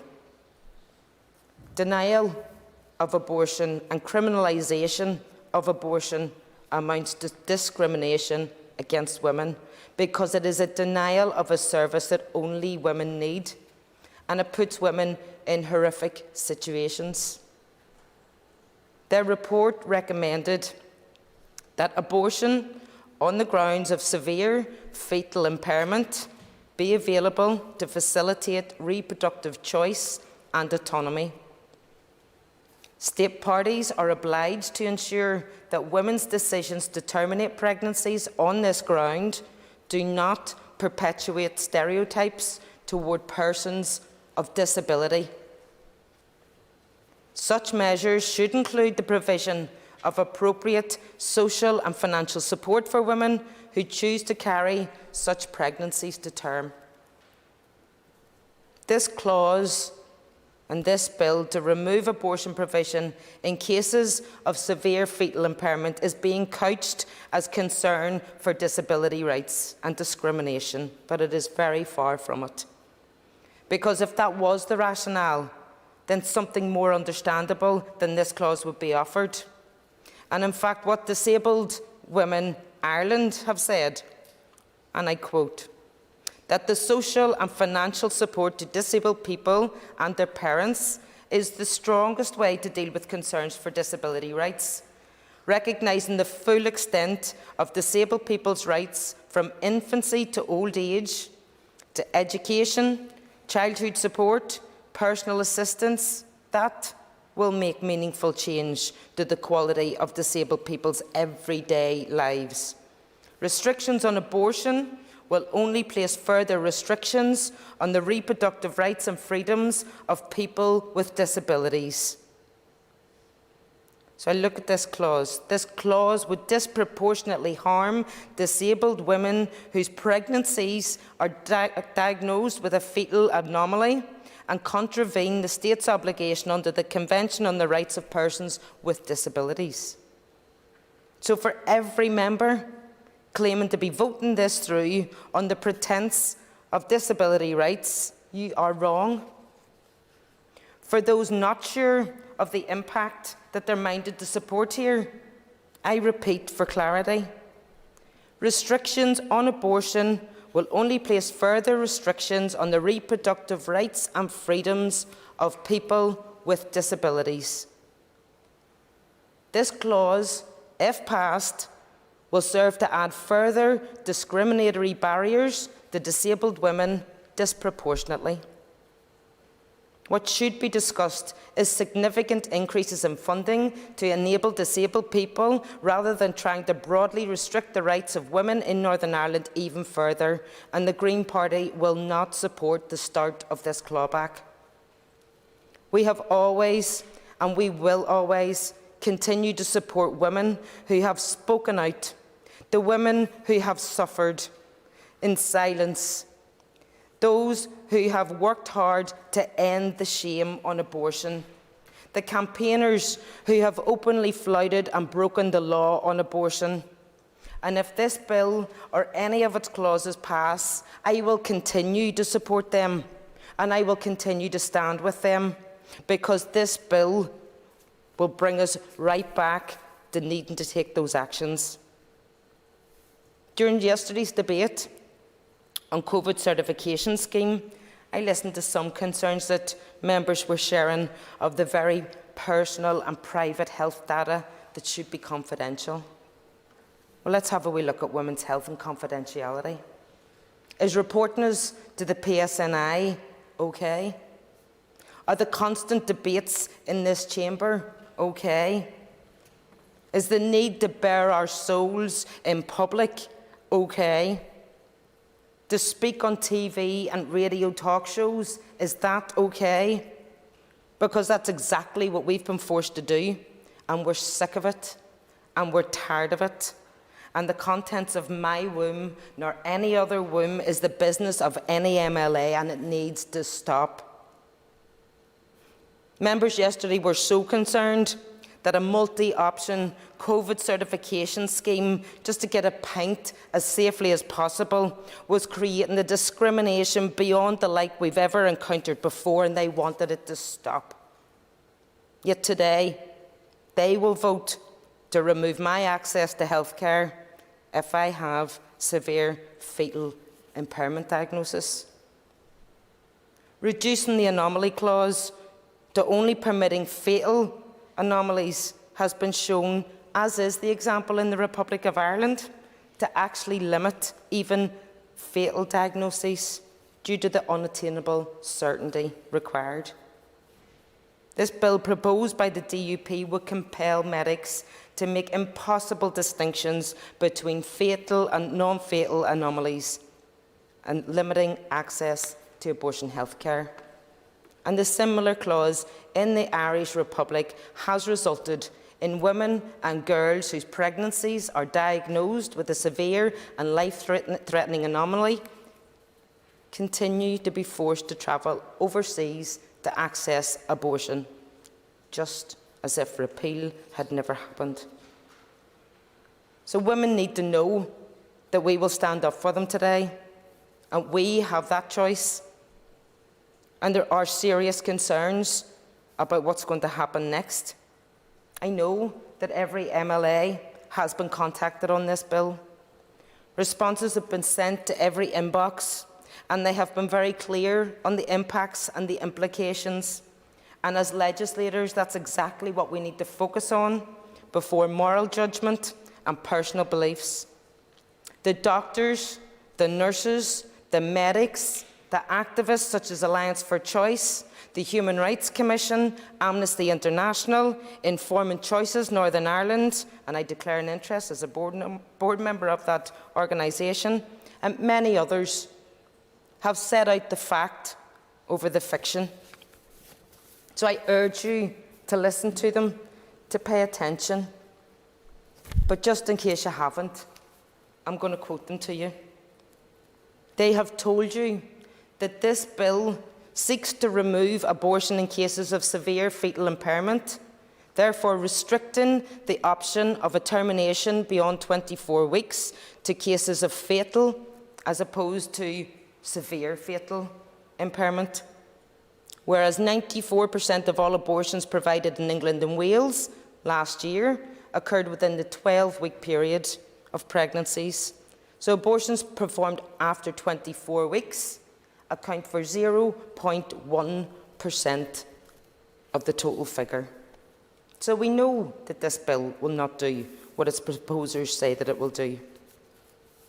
And I know that you have been told that it is not always possible to distinguish between the severe fetal impairment and one which could just prove fatal.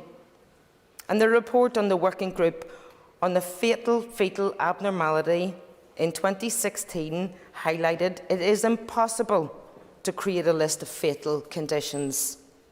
And this bill seeks to force medics to do exactly that. And the British Medical Association has also stated that this proposed legislation would remove the legal clarity for clinicians that the 2020 abortion regulations actually provided, which could have, as has been mentioned by Paula Bradshaw already, a chilling effect on the ability of doctors to make clinically indicated decisions in conjunction with their patients.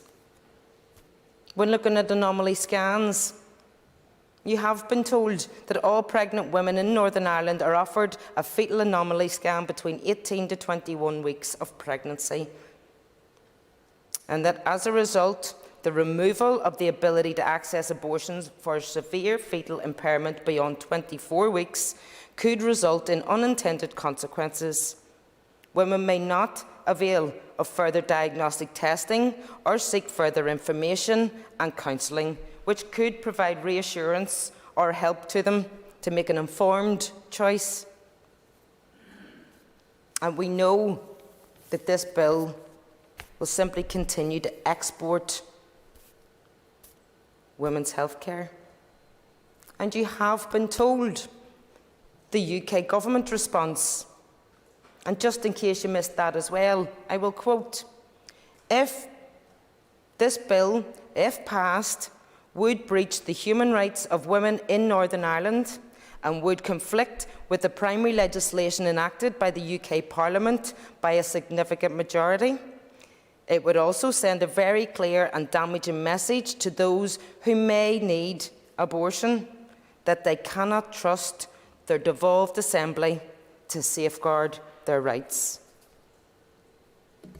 Mr. Speaker, the Green Party will not support this bill today, and we urge anyone who will to think very carefully about what you're willing to impose on women. By supporting this bill, you bring us back to the streets, you bring us back to us exposing our souls, you bring us back to where we never should have been. I urge you to reject this bill and its clauses simply because you do not want to create laws that contravene human rights. That's the rights of your mother. That's the rights of your sister. That's the rights of your daughter. This bill is not rights-based, and I urge members to vote it down today and allow us to finally move on. Chris Little. Thank you, Mr. Speaker. I think, as colleagues have mentioned, Alliance Party policy is that start and end of life matters are a matter of individual conscience, and so I speak in an individual capacity on this important matter. I've spoken in the Assembly on this serious matter of abortion on a number of occasions. I've done my best to engage with a wide range of people who have widely different views on it. I've voted in favour of legislative provision for medical termination on the grounds of fatal fetal abnormality in the Assembly in 2016. On that occasion, I voted in favour of legislative amendments that were tabled by Trevor Lunn, MLA, and Stuart Dixon, MLA, legislative provision that the courts have since required of this jurisdiction. Since then, in the absence of a Northern Ireland executive, for well-known reasons, the UK Government has legislated on the matter of abortion in Northern Ireland. The Abortion Northern Ireland No. 2 Regulations 2020 make provision for abortion in Northern Ireland for the termination of a pregnancy up to 12 weeks without condition, access to abortion services up to 24 weeks in cases where the continuation of the pregnancy would involve risk of injury to the physical or mental health of the pregnant woman or girl, greater than the risk of terminating the pregnancy, the termination of pregnancy with no limit in cases where there is an immediate necessity to save the life or to prevent grave permanent injury to the physical or mental health of the pregnant woman, termination in cases of severe fetal impairment and fatal fetal abnormality without limit. That's Regulation 7. Regulation 7(1)A states, in relation to severe fetal impairment or fatal fetal abnormality, a registered medical professional may terminate a pregnancy where two registered medical professionals are of the opinion, formed in good faith, that there is a substantial risk that the condition of the fetus is such that A, the death of the fetus is likely before, during or shortly after birth, or B, if the child were born, it would suffer from such physical or mental impairment as to be seriously disabled, serious physical or mental disability. One of the main reasons that severe fetal impairment is included in this legislation is obviously the UN CEDAW recommendations. Therefore, it is hard to see how the removal of severe fetal impairment will take long-term legal effect on such law.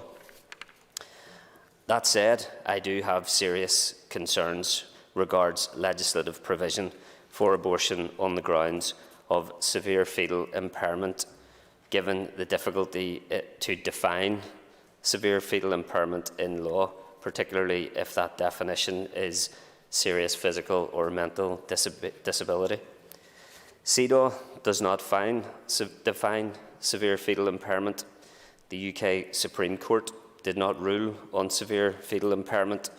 The Abortion Northern Ireland No. 2 Regulations 2020 does, and as I say, it defines it as serious physical or mental disability.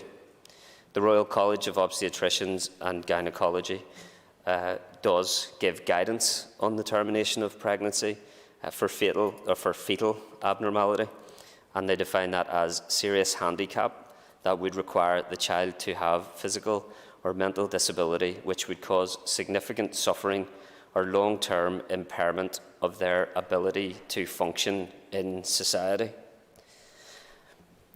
I have to be honest that I have a genuinely held difficulty even in relation to that particular language, long-term impairment of ability to function in society. That is obviously guidance, though, rather than legislation.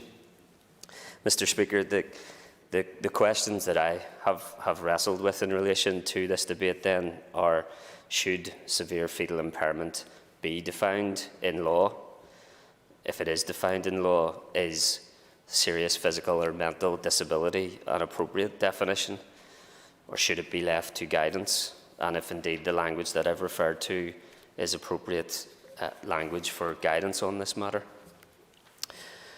The Severe Fetal Impairment Abortion Amendment Bill proposes to remove the definition of severe fetal impairment as a serious physical or mental disability. That's the issue on which I'm required to vote today, that single issue, regardless of how we've got to that proposal. So in doing that, I considered the Health Committee evidence that was taken throughout committee stage, in particular given by medical professionals.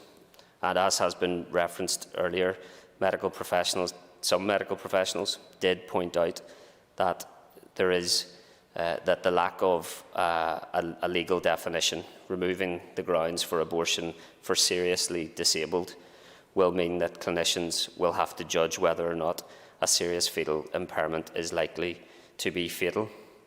They would argue that there is a need for a definition, a legal definition of severe fetal impairment. A number of such submissions also made reference to a recent study which aimed to identify what congenital anomalies are responsible for perinatal death and whether they are classified as fatal fetal abnormality in accordance with criteria outlined in legislation. This study did identify that less than half of the congenital anomalies could be classified as a fatal fetal abnormality. However, all were fatal. I think this, as the evidence says, acknowledges the complexity of such cases. Evidence submitted by some medical professionals expressed concern that in the absence of a legal definition of terms such as severe, doctors could be at risk from prosecution if they err on the wrong side of the law, and concerns were expressed that doctors would focus on interpreting the law rather than providing the best health care for the women with a diagnosis of severe fetal impairment. The committee did also, however, hear concerns that some non-fatal conditions, such as Down syndrome, as well as treatable conditions, such as clubfoot, this is the text of the committee report, I should say, treatable conditions such as clubfoot and cleft palate could be interpreted as severe fetal impairments under the current regulations, and therefore grounds for termination. Medical professionals did refute that any clinician would consider conditions such as isolated cleft lip and palate, clubfoot, or cases of Down syndrome as grounds for abortion where there is not an associated significant structural fetal anomaly. The Royal College of Obstetricians and Gynaecologists stated that the termination of such a pregnancy would not happen in either Northern Ireland or in the units in Great Britain that clinicians here liaise with. I appreciate that statement, but I'm not sure it means that the law, i.e. the abortion regulations, Northern Ireland No. 2, regulations 2020, do not permit it on those grounds. Therefore, Mr. Speaker, I do remain concerned by the definition of severe fetal impairment provided for in the law by the Abortion Northern Ireland No. 2 Regulations 2020, that is, physical or mental impairment as to be seriously disabled, and indeed the Royal College of Obstetrician and Gynaecology guidance that I referred to earlier, that states a physical or mental disability which could cause significant suffering or long-term impairment of their ability to function in society. There may be a need for legal definition that provides for abortion on the grounds of severe fetal impairment, but I do not feel able to support a legal definition that provides on the grounds of serious physical or mental disability, and I therefore feel bound to permit the passage of this bill for further consideration stage. Thank you. Thank you, Member. Matthew O'Toole. Thank you, Mr. Speaker. I rise to speak fairly briefly today about this bill, but to be clear at the very beginning, I will be supporting the opposition that clauses 1 and 2 stand part of the bill because I oppose the bill itself for many of the reasons that have been outlined persuasively by my party colleague Sinead McLaughlin, indeed my constituency colleagues Paula Bradshaw and Claire Bailey. Mr. Speaker, apologies. Much of the terms of this debate have been based on a false premise, I'm afraid, and that false premise has been deeply offensive to women who, and indeed couples, families who are in the extremely difficult and delicate situation that people face when they are, need to consider the possibility of having accessing abortion services for severe fetal impairment. Mr. Speaker, it has been said multiple times and is correct that this bill is at a fundamental level legally inconsistent with both CEDAW, the CEDAW requirements that led the UK government to change abortion law here, and then through that law that the UK government introduced, which was, of course, the Northern Ireland Executive Formation Act of 2019. The Human Rights Commission has already told us that this bill, as it stands, is entirely incompatible with the CEDAW recommendations and indeed, by definition, the Northern Ireland Executive Formation Act. Why would we, Mr. Speaker, pass a law that we know is incompatible with CEDAW and incompatible with the aforementioned law, a law that could well be struck down by the courts as both illegal and a violation of human rights provisions? In relation to this question about definitions of the disabled, and I do have to say, my party allows a conscience vote on this issue, and I'm acutely aware that people of goodwill can take different views on this. I take a very strongly pro-choice position, but I'm aware that others, people whom I respect, take a different approach to this issue, and I do actually respect that. But I do slightly resent some of the way in which this this bill has been presented in terms of questions around the rights of the disabled. That's not what this bill is about. This bill is about restricting rights of people in very delicate situations to access abortion services. Proponents of the bill have latched on to the fact that the abortion law as passed here and law here, but not as delivered into services, because, as has been mentioned, abortion services have not been commissioned in this place, despite it being the law of the land. So one argument made by proponents of this bill is that it doesn't define severely disabled. Well, there are good reasons why that isn't the case, because why severe abnormalities are not defined with extreme specificity in abortion regulations. That's to give flexibility to medical judgments, to doctors and healthcare professionals. The idea that, first of all, the idea that these abortions for severe fetal impairment happen, frankly, in a kind of flippant way, either for the people who have to access these services or for the doctors and medical professionals who have to advise and perform them, is, I'm afraid, wrong, and I'm afraid it doesn't do any justice to the medical professionals. It has been said, I'm not on the Health Committee, but as has been noted by others who are on the Health Committee, basically every one of the relevant professional medical bodies is opposed to this bill. And part of the reason they're opposed to it is that it flies in the face of allowing sound, rigorous medical judgments to be made. Medicine, Mr. Speaker, is a changing field. New diseases.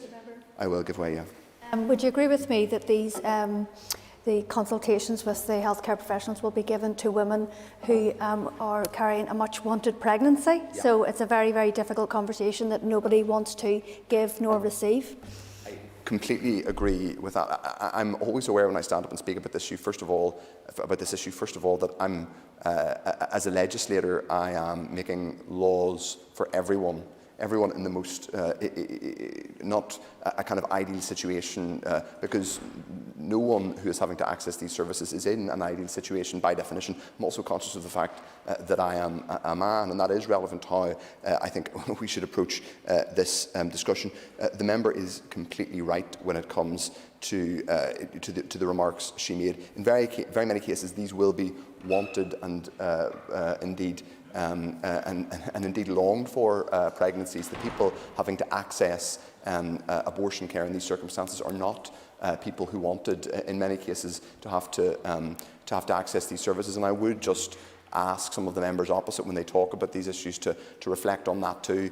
it's very unlikely that anybody, in fact it's unthinkable that people are going to flippantly seek these kinds of abortions unless they are in extreme circumstances. It's also, of course, worth saying, not that it's the core point is a numerical one, but what this law would, first of all, it would not stop these abortions happening, because they would still be legally allowed for people in Northern Ireland to access in Britain. But so it wouldn't stop these abortions happening. It would simply mean they couldn't happen in Northern Ireland. It would simply be an extension of the, in my view, unacceptable position that people here were in for decades, which is that they were able to access abortion services but had to go through the undignified, often traumatic, stressful process of travelling across the Irish Sea in order to access those services. But the people who are going to have to go travel across the Irish Sea to access these services are people, families, women, couples of all ages and of all backgrounds in the most difficult and extreme circumstances. I will give way to the bill sponsor. I'm very grateful to the member for giving way, and I think in debates and arguments around these issues, these are obviously very sensitive issues. Language is really important, and it's really important that people on either side of the debates and the arguments treat each other with respect. In that context, does the member think it was appropriate for a member of this House to be tweeting out a message with the hashtag #KillTheBill on it last night? How's language like that in any way appropriate? Well, I'm not sure. I don't know the origin of that tweet. I'm not going to provide commentary on what other people say. I'm here to make my own remarks as a member of the Assembly, Mr. Speaker. I don't agree with this bill. I passionately disagree with it. I respect his right as an MLA to bring it and to advocate for it on the floor of the Assembly, but I and others are obviously have a responsibility to argue against it and oppose it. But as I said, there are very good medical reasons why clear definitions of what is defined by seriously disabled are not included. That's not an evasion or a decision to to simply to make this as expansive as possible somehow to maximise the number of abortions that are accessed. It's because these are decisions that are best taken by medical professionals and the people that they are working for, ultimately the patients. I would just, one of the proponents of the bill earlier on mentioned specific instances where people who, I believe she was referring to people who had had children with disabilities of different kinds, and they resented the fact that they had been offered abortion services in the first place. I mean, I think it's important to say that people who choose to proceed with pregnancies need to be offered much greater support and prenatal care than they receive at the minute. That is one of the frustrations about this bill, because it is hugely important that we treasure people who are born with disabilities and support parents of disabled people and ensure that the services that are available for them are as well funded and as comprehensive as possible. I'm afraid this bill doesn't do that. In relation to obviously, those are specific examples that were read out. We don't know the circumstances in which those experiences happened. But it is also the case that there are many other people who have had to go through the trauma of travelling to Liverpool, Manchester, Glasgow, London, wherever in Britain in order to access abortion services, not because they wanted to, not because that was something that they not because that was something that they sought, but because they were in an extremely, frankly, awful, difficult, challenged position. It's a position that I hope our people I'm close to don't have to make, but we as legislators have to acknowledge that that's who we are legislating for. As I said, Mr. Speaker, there's a reason why the regulations and the law, as currently applied, though not properly commissioned in Northern Ireland, is not unbelievably or is not very specific and binding on clinicians. That is because there is guidance on how a medical professional should assess whether or not a condition is defined as a serious disability. A serious impairment has been set out by the Royal College of Obstetrics and Gynecology, and there are a list of indicators and sets of guidance for the Royal College to allow doctors and medical professionals to make that judgment and to serve their patients. I do want to come back again to this point that is important, because I think the implication that we are dealing here, or that this law, should it become law, and I hope that it doesn't, but should it become law, the idea that this law is going to significantly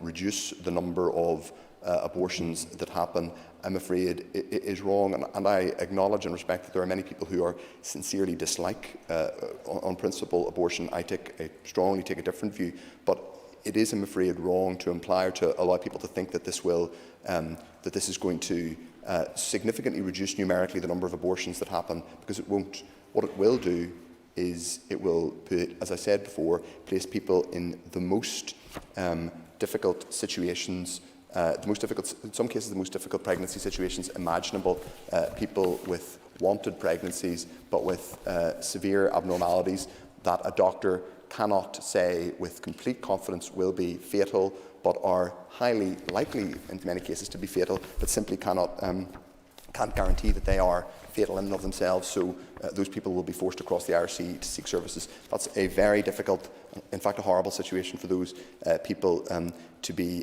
faced with. It's worth saying that one party here has obviously talked about the need to have a degree of consistency across Ireland in terms of provision of abortion care. I mean, clearly in the north, one of the issues, one of the things that made this question in Northern Ireland most urgent, but it was, in my view, it was urgent before, was the successful repeal 8th referendum in the south. And the activists, including some in this chamber, who were at the vanguard of pushing for change in the south of Ireland, were the ones who were rightly extremely vocal in terms of ensuring that there would be some level of reform, over decades overdue reform, in the north. But the truth is that the law in the south is not perfect, far from it. So I think it's not a credible argument to say that every jot and tittle of one set of law in the other jurisdiction has to be followed, particularly when there is evidence that it's not working as well as it should. A recent study in the Republic looked actually, in fact, at this comes back to the point about definitions of severe fatal impairment. Excuse me, a study looked at coronial inquests into stillbirths and neonatal deaths. This is information provided by Informing Choices that I'm sure many members of the House will have been able to access, and it concluded that, quote, less than half of the anomalies, that's the anomalies that led to stillbirths and neonatal deaths, could be classified as fetal abnormalities, yet all were fatal. That's the very difficult situation that we are placing women, families, and indeed medical professionals in. Medical professionals, in many cases, are not able to say that these pregnancies or that there are severe enough fetal abnormalities that they will definitely lead to death or stillbirth. But they end up doing that because they simply aren't able to make that judgment, Mr. Speaker, at the time. I note the argument that has been made consistently around the rights of disabled people in society. Let me say, I share passionately the priority and the desire to improve services and rights for disabled people in this society. I simply take a different view on this bill, and I strongly disagree with the idea that this bill is fundamentally about improving access to services, or indeed the status of disabled people in this society. The CEDAW report that we talked much about today urged abortion regulation to proceed without, quote, perpetuating stereotypes towards persons with disabilities and ensuring ongoing and appropriate and ongoing support, social and financial, for women who decide to carry such pregnancies to term. That is critical, Mr. Speaker. I don't want anything to happen today that gives the impression that anything I say is about not upholding the dignity of all disabled people, but I do deeply resent the way this bill has been presented as simply about protecting the rights of disabled people, when there are many disabled rights campaigners and many in the disability sector who strongly disagree with the provisions of the bill, as has been outlined previously in this debate. There are several other areas, Mr. Speaker, that I could go through in terms of the provisions of this bill, but others have done that. I just want to close by focusing on. I want to come back to the tragedy, the tragic situation that existed in our laws for a very long time here, which was that we consistently exported the problem of crisis pregnancies and women who needed abortions over to Britain. That's still happening, and it will happen, in the most appalling circumstances if this bill becomes law. We have made some progress on this island.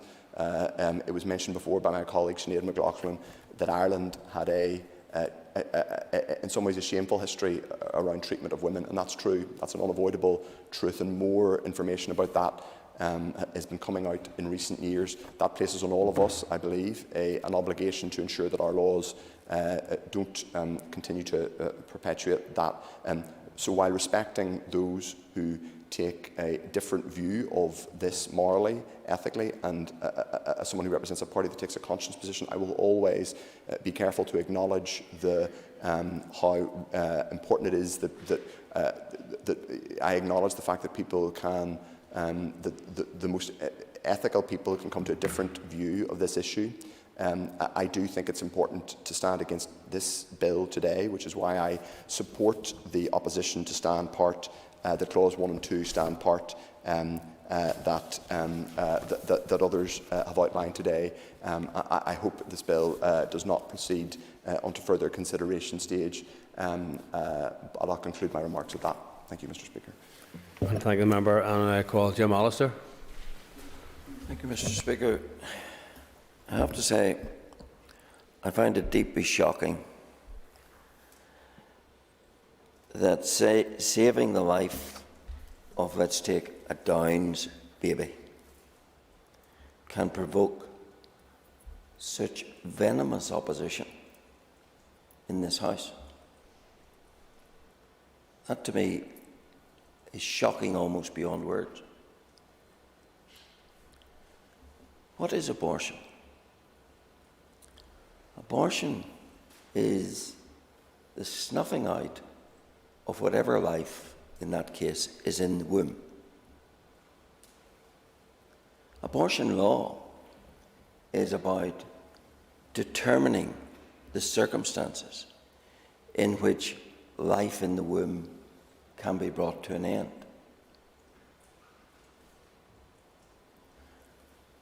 And what this bill addresses, in a very niche and narrow way,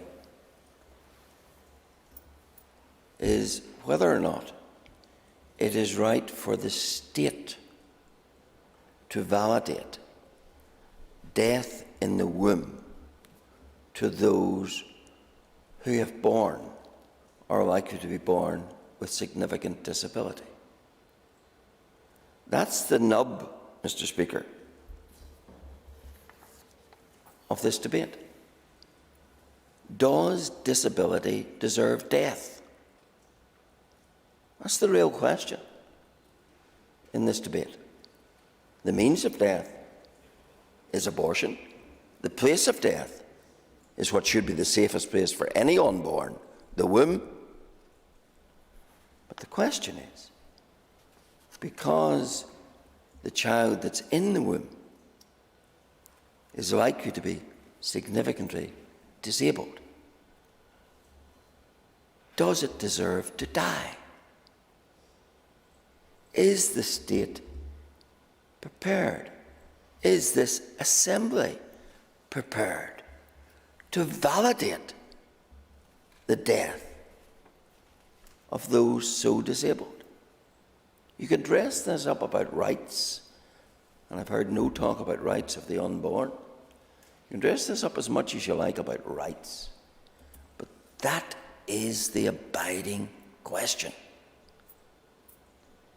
is this Assembly, are we as legislators in the business of validating the visiting of death upon a disabled living being? That's why this bill is necessary, because our current law does validate the visiting of death upon a living being in the womb because it is disabled. You say we can dress it up as much as we like, but that is what it comes down to. Severe impairment. I've heard talk. It's not defined, and yes, Clause 7 of the regulations does define it to an extent. If the child were born, would it suffer from such physical or mental impairment to be seriously disabled?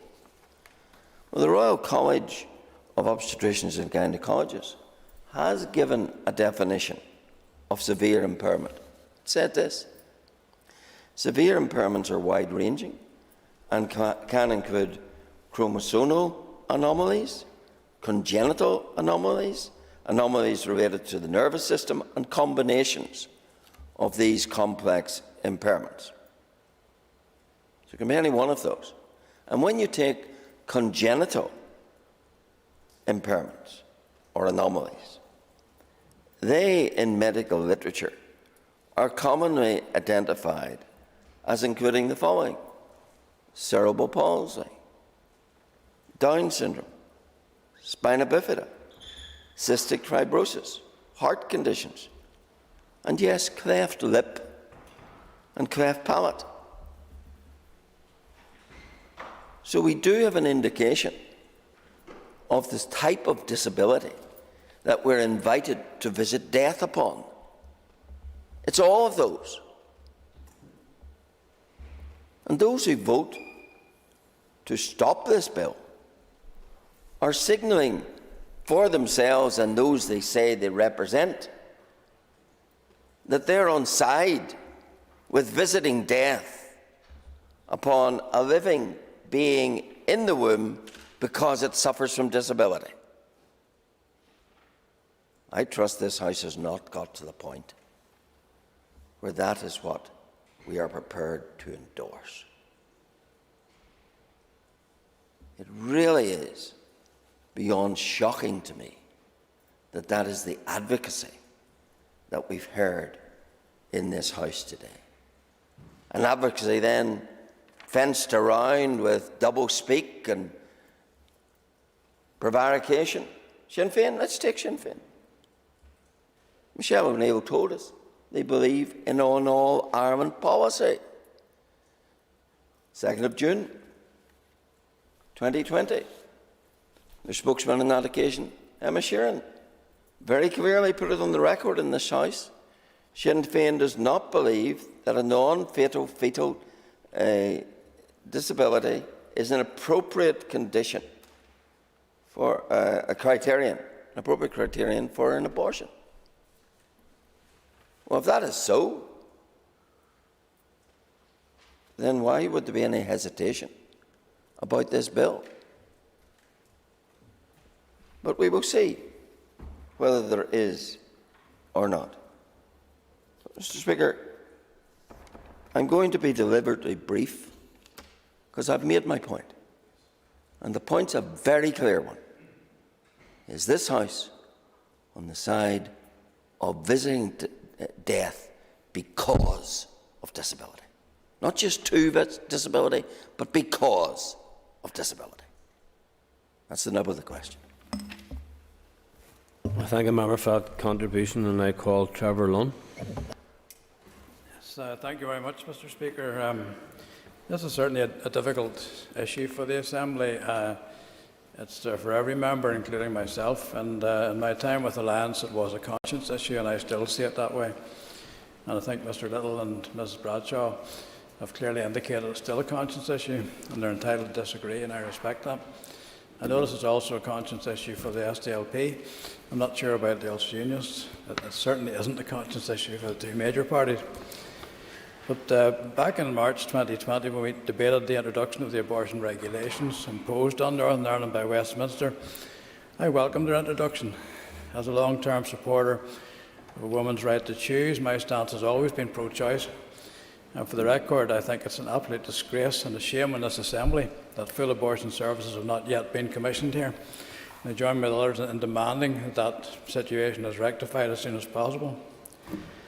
I did, however, make it clear that the inclusion of the words severe fetal impairment in the Act as opposed to fetal abnormality was unacceptable, and I expressed my hope at the time that the Assembly could do something about it, which is why we're here today. When the bill we are now discussing came before the House, I was glad to see a majority across parties in support, even though it had put me in an unusual place, going through the lobby with the DUP, with whom I more often disagree on social issues. I did have an assurance from the now First Minister at that time, Mr. Speaker, that the bill's sole purpose was to remove the reference to severe abnormality and would not be used as a stepping stone to a further attempt to interfere with the abortion regulations as a whole. And on that basis, I therefore openly supported the current bill. I was about to invite Mr. Stalford to confirm that for me. I'm grateful to the member for taking a point because he's touched on an important issue. The reason why the bill is two clauses, but is so tightly drafted, is to make that explicit and clear and to give people that assurance that this is the inference of the bill, this is what the bill will deliver, and it's also the reason, because it was drafted so tightly, my understanding is that's one of the reasons why the amendment that was put by the Deputy First Minister couldn't be called, because the bill is clear on what it does, clear on what its aims are. Yes, I thank Mr. Stalford for that. That's reassuring. At the time, there was considerable argument about aspects of what we were doing. Firstly, around the principle of the Northern Ireland Assembly even trying to amend Westminster legislation. And secondly, whether we are bound by the CEDAW agreement and regulations to which the UK has a signatory, and would indicate that we can't legally do what is now proposed. That is an unacceptable infringement of women's rights. On the first point about whether we are competent to amend Westminster legislation, I really don't know the answer, but I fancy if and when we pass the bill, and I think we may well do, and it reaches the point of royal assent, that perhaps we'll certainly find out then, if not before. On the point around CEDAW and our United Nations obligations, there were different legal opinions. The First Minister, when he was here, highlighted some of them. The opinion of Lord Justice Kerr, the noble Lord who was severely disabled himself, and gave us some background as to what might have happened to him if this law had been enforced. There was also a medical opinion locally here. I mentioned at least 200 medical practitioners who supported this change to the law. I wish at this point to acknowledge the briefing from Amnesty International advising us that I should not support this bill. Now, I have enormous respect for Amnesty International.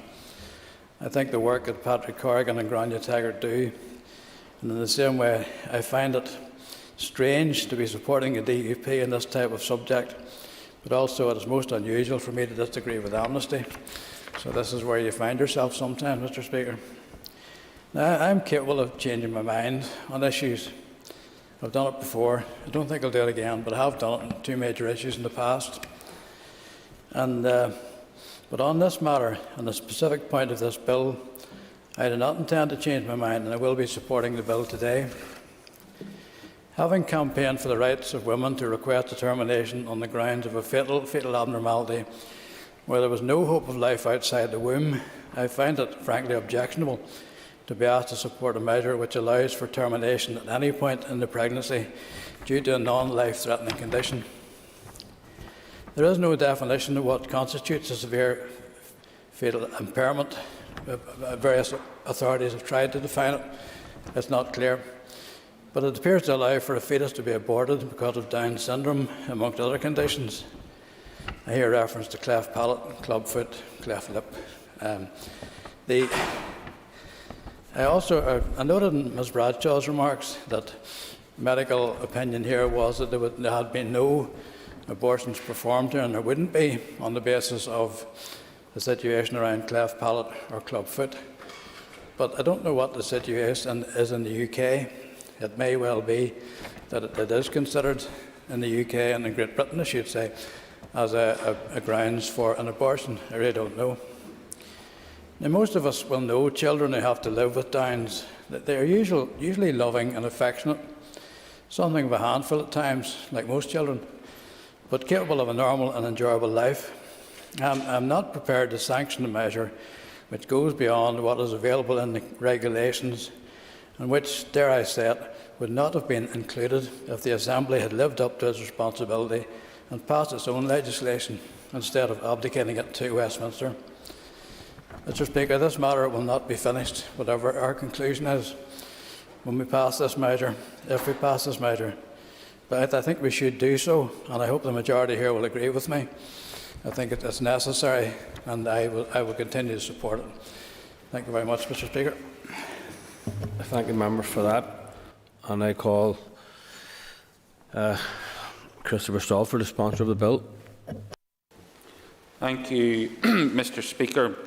Before I move into my remarks, I've sat through, I think, certainly 90% of this debate. I think, by and large, it has been a respectful conversation amongst colleagues who I think just have genuine differences on an issue, but I don't think that it has descended into rancour or acrimony, and I think the public will be glad of that, because I think that's the last thing on an issue as sensitive as this that people want to see. Reflecting on some of the contributions that have been made in the debate, firstly from my colleague, the First Minister, he rightly pointed out that in tabling the amendment that they did, Sinn Féin implicitly accepted the principle of the bill. They happened to link the provisions of the bill to the commissioning of services, and we know, I explained my view, Mr Speaker, and I'm not in any way gainsaying, but we know that that amendment wasn't called. But we know that by tabling it, there has been an implicit acceptance of the principles that are at the heart of this bill, and I hope that that will continue forward into the future, because I do think that this is actually an issue that will unite the huge majority of people in this country. Sinead Bradley referenced how she viewed this through the prism of anti-discrimination, and I think that that is the prism that this measure should be viewed through. In her contribution, again, the Deputy First Minister underscored the position of her party and the policy of her party, which had previously been outlined in previous debates by the member from Mid-Ulster.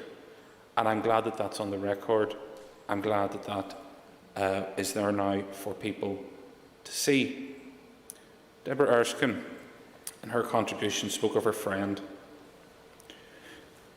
and gave a great example of her friend and the contribution that she has made to her life.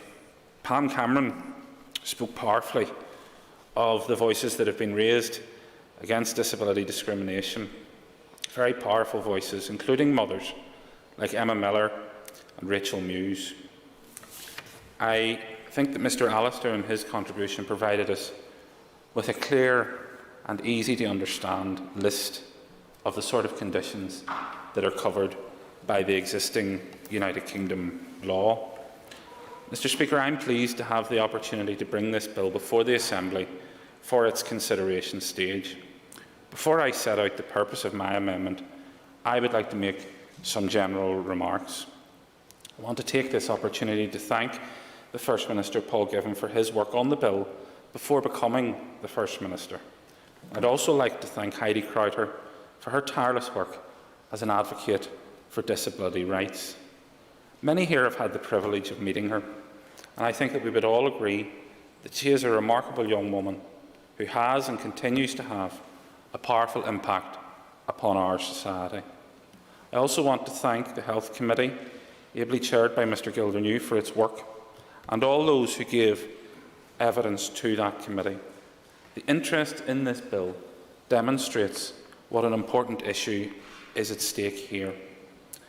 Mr Carroll and others have indicated their opposition to clauses 1 and clause 2 standing part of this bill. So I think it's important that people understand what precisely this bill does and what it does not do. Given the nature of the order paper today, it was natural that we were going to have a wider debate beyond purely the focus on the 2 clauses of the bill. But I think it's important at this stage, before members cast their votes, that we return to the central content of this bill. At committee stage, evidence and discussion on the various issues also strayed far from the narrow focus of the 2 clauses that are contained in this bill. And it moved to much wider issues. I appreciate, as you've outlined, that it's a very, very narrowly defined bill and very little content, but there will be very far-reaching consequences if a lot of women have to travel to England to terminate their pregnancy. So the reason why we expanded the debate today was to give voice to those women who have made that journey and for those who will have to in the future. I deliberately didn't reference what the member had said in the debate because I have no desire to cause an argument with the member, and I'm happy to sit down again and you can correct me if I'm wrong. But the interpretation that I took from what the member said in the debate is that she is in favour of abortion up to birth without exception. Is that inaccurate? For letting me back in. I very, very clearly laid out the qualifications, the background, the expertise and knowledge of those fetal medicine subspecialists who will be working with the mother in very, very distressful circumstances to guide her in her decision. Don't put words in my mouth. Mr. Thank you. Mr. Stafford, just to remind you, and you would know this as the Principal Deputy Speaker, but when you allow an intervention, you should let the intervention take its course. And I asked a fairly straight question, and I think people will be able to judge the answer for itself. I would urge members contributing to the bill to actually address what's in it, rather than what they perceived to be in it. We need to be clear about what this bill is about. This bill seeks to legislate for an area of disability discrimination that rests at the heart of the present abortion law. Put simply, this bill ensures that children with non-fatal disabilities are treated with the same dignity as children who do not. This bill is about fairness. Currently, Regulation 7 of the Abortion Northern Ireland Regulations applies to the unborn with disability. This provision permits abortion in the very different cases where the baby has a disability which is likely to be fatal either sometime or before birth. I would like to point out to members that these cases are unaffected by the content of the bill that we've just discussed. The bill is very narrow in scope. Under Clause 1, it would remove Regulation 7(1)(b) so that there are no grounds for an abortion on the basis that the baby has a non-fatal disability. This bill will ensure that all children are treated fairly. That's it. That is the sum content of this bill. Clause 2 commences the bill, and my Amendment 1 is to this clause. So why is the bill needed? Excuse me, Mr. Speaker. In a debate in June 2020, my party colleague Joanne Bunting pointed out that in Great Britain, the equivalent section of the 1967 Abortion Act, S11D, has been interpreted to allow for abortion up to term for conditions such as Down syndrome, cleft palate or cleft lip, and there is a real risk that a similar interpretation can be applied here in Northern Ireland. Regulation 7 is the only ground where decisions are made based on a diagnosis of potential disabilities that a fetus may have, and, like the legislation in GB, it allows for abortion up to birth. The law, as currently drafted, affords greater protection to human beings in the womb who are deemed to be able-bodied than it affords to human beings in the womb who have non-fatal disabilities, such as Down syndrome. The current law says to mothers of babies with conditions like Down's that their child is of less value and less worthy of protection than a baby without Downs. Mr. Speaker, it is clear that Regulation 7(1)b is discriminatory. The reality is that because of this law, people with disabilities in our society feel less valued, and in turn, it encourages our society to view people with Down syndrome or other non-fatal disabilities as less valued.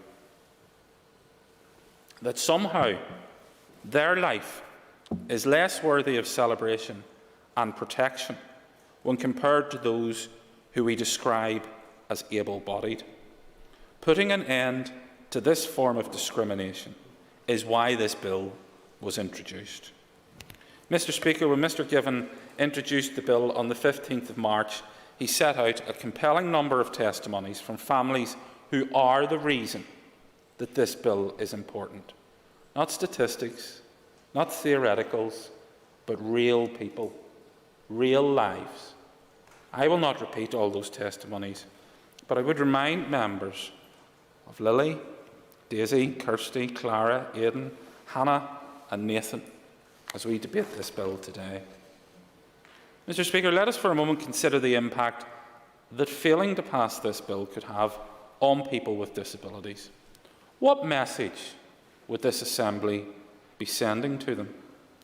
I would suggest that if we do not change the law, the message that we are sending is clear and simple to understand, that people with Downs or other non-fatal disabilities are less valuable to society, and as such, they deserve less protection in the law.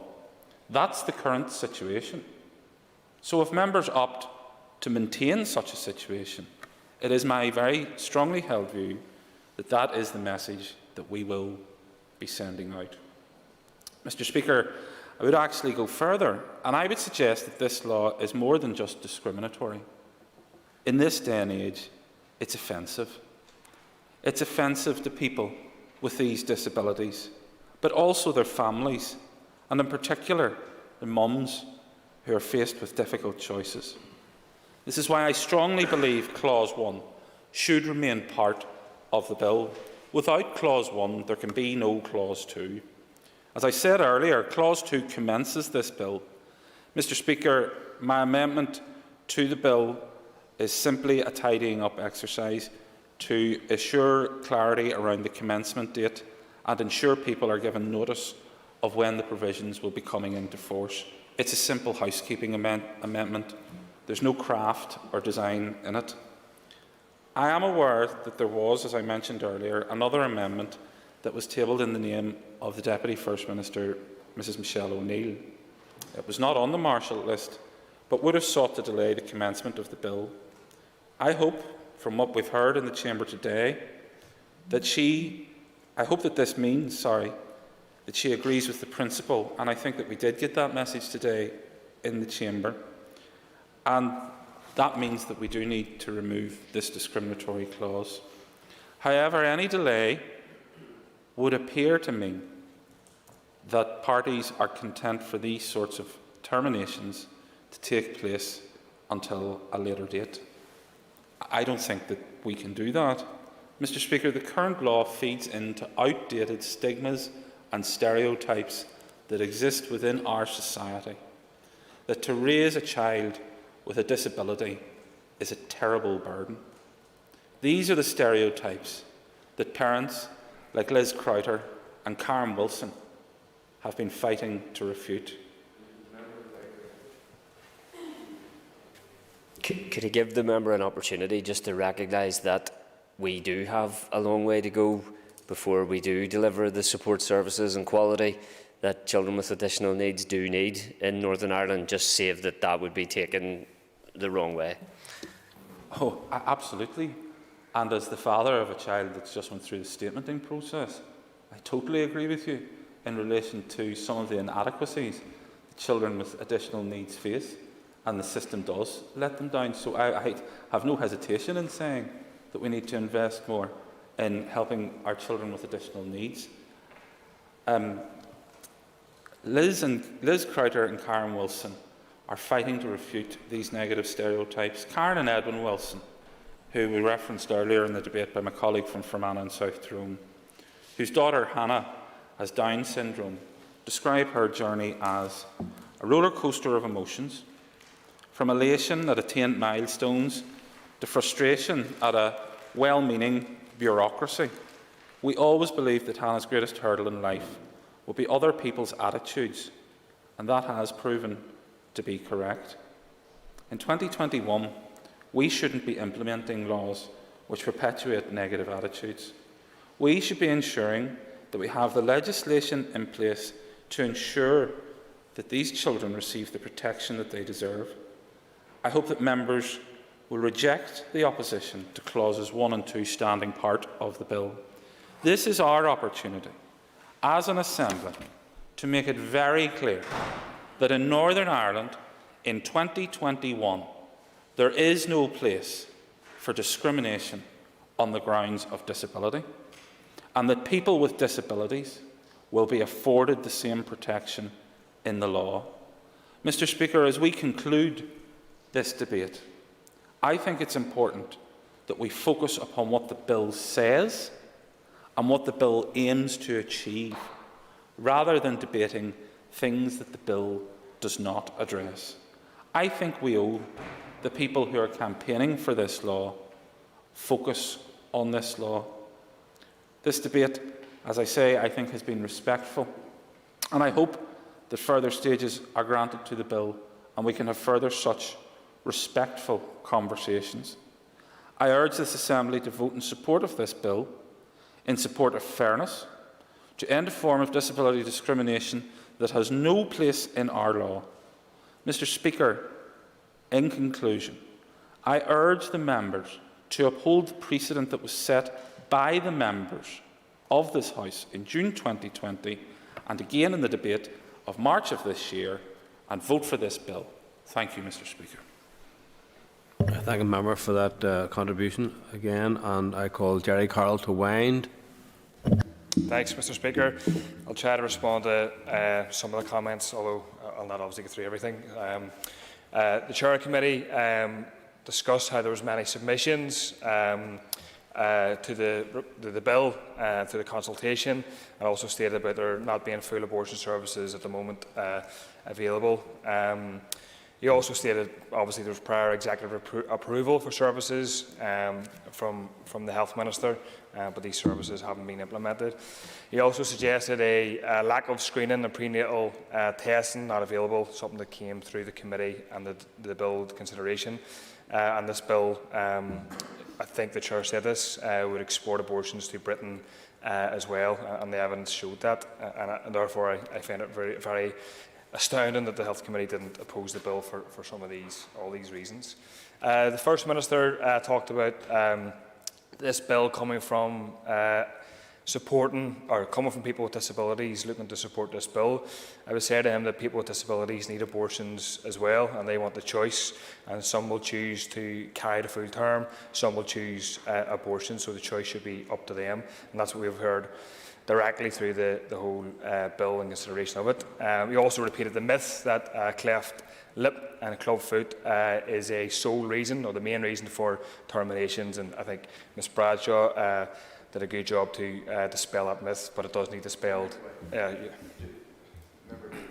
Put on the record again that some of these conditions, clubfoot, cleft palate, that are used to at times sensationalise what we're debating today, are often indicators that are connected to broad fetal abnormalities that may link to very serious abnormalities that may, in many cases, lead to stillbirth or very, very severe life-threatening conditions. And that's why medical professionals draw attention to them, and to sensationalise and talk about clubfoot and cleft palate as if those are reasons why people have later-term abortions is a misrepresentation. In fact, it's demeaning to the experience of people who are in very, very difficult situations.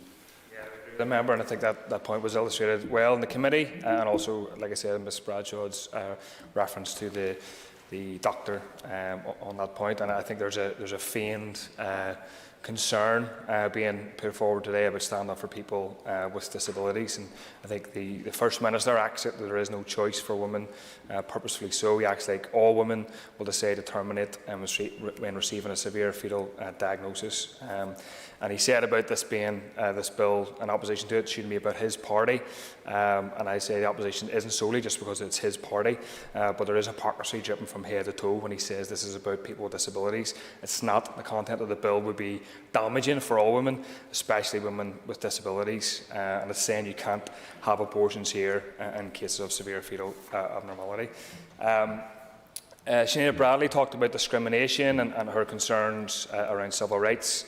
And the point I would make is that the abortion rights campaign in the committee report and to the committee, and I quote, stated restrictions on reproductive rights do not serve to uphold or extend the rights of disabled people. So civil rights, in my view, should apply and do apply to women and people who are pregnant as well. Paula Bradshaw said there was a vast range of reasons why she opposes the bill, and the best person to choose to terminate or not is a woman herself, and the old law created grave and systemic violations of human rights. Absolutely agree with that, and people will be forced to go private and travel for abortions if this bill is passed. And she indicated opposition to the bill. The Deputy First Minister, the Joint First Minister, Michelle O'Neill, stated that women have waited long enough for compassionate healthcare, and she mentioned about this bill being a cynical ploy from the DUP, and I think it's cynical, to be frank, to say the North is next, but to allow and support legislation or to not oppose legislation that restricts abortion to proceed. For me, it's not worth having an All-Ireland policy that tramples over women and exports women to Britain for medical decisions and healthcare. I want to see and be part of a United Ireland that doesn't put women on boats for basic healthcare procedures. Deborah Erskine talked about standing against disability discrimination, and to repeat, this bill doesn't do that, and it's not about this. It erects barriers for disabled women needing access to abortions. Pam Cameron alluded to or suggested, depending on how you interpret it, that there may be or there is an agenda by medical professionals to encourage or to force abortions as an option or on to people. And not only is this inaccurate, but these are the same health workers that she and her party and others clapped and supported and thanked them for the work that they have done throughout COVID and before that. So I think that myth needs to be dispelled as well. Sinead McLaughlin talked about the need to allow people space and time and dignity to make decisions, and indicated her opposition to the bill and her opposition to clauses 1 and 2 standing part of the bill, and spoke obviously against the main aims of the bill. Andrew Muir spoke about his opposition to the bill and rolling back on rights, and that's why he came into the Assembly. Claire Bailey talked about CEDAW and people who support the bill being a danger to women, and this issue, abortion, is a private matter for individuals, absolutely. Talked about the lack of services currently and abortion being denied or restricted as being violence against women. She said if this bill goes through, that we will be back on the streets, and I think that's unfortunately will be the case if the bill proceeds. Chris Little outlined the serious opposition issues with the bill and opposition to it. Matthew O'Toole indicated his support to oppose the bill, and the clauses do stand part of the bill. He referenced CEDAW and as not being compatible, the bill, with human rights. People don't decide in a flippant way to have an abortion or a termination. He stated that there are often pregnancies that are wanted, but meet unexpected complexities, obstacles, and unforeseen situations. Jim Allister indicated his support for the bill. He asked, "What is abortion?" It's something that's been happening for thousands of years. And I think the first recorded case was in 1550 BC in Egypt. If anybody wants to look into that, Trevor Lunn said he'd work of human rights organisations, and said that he was kind of considering how to vote initially, I think, on the bill, but he stated that he ultimately would support the bill going forward and wouldn't change his mind. I hope that's an accurate reflection of the position.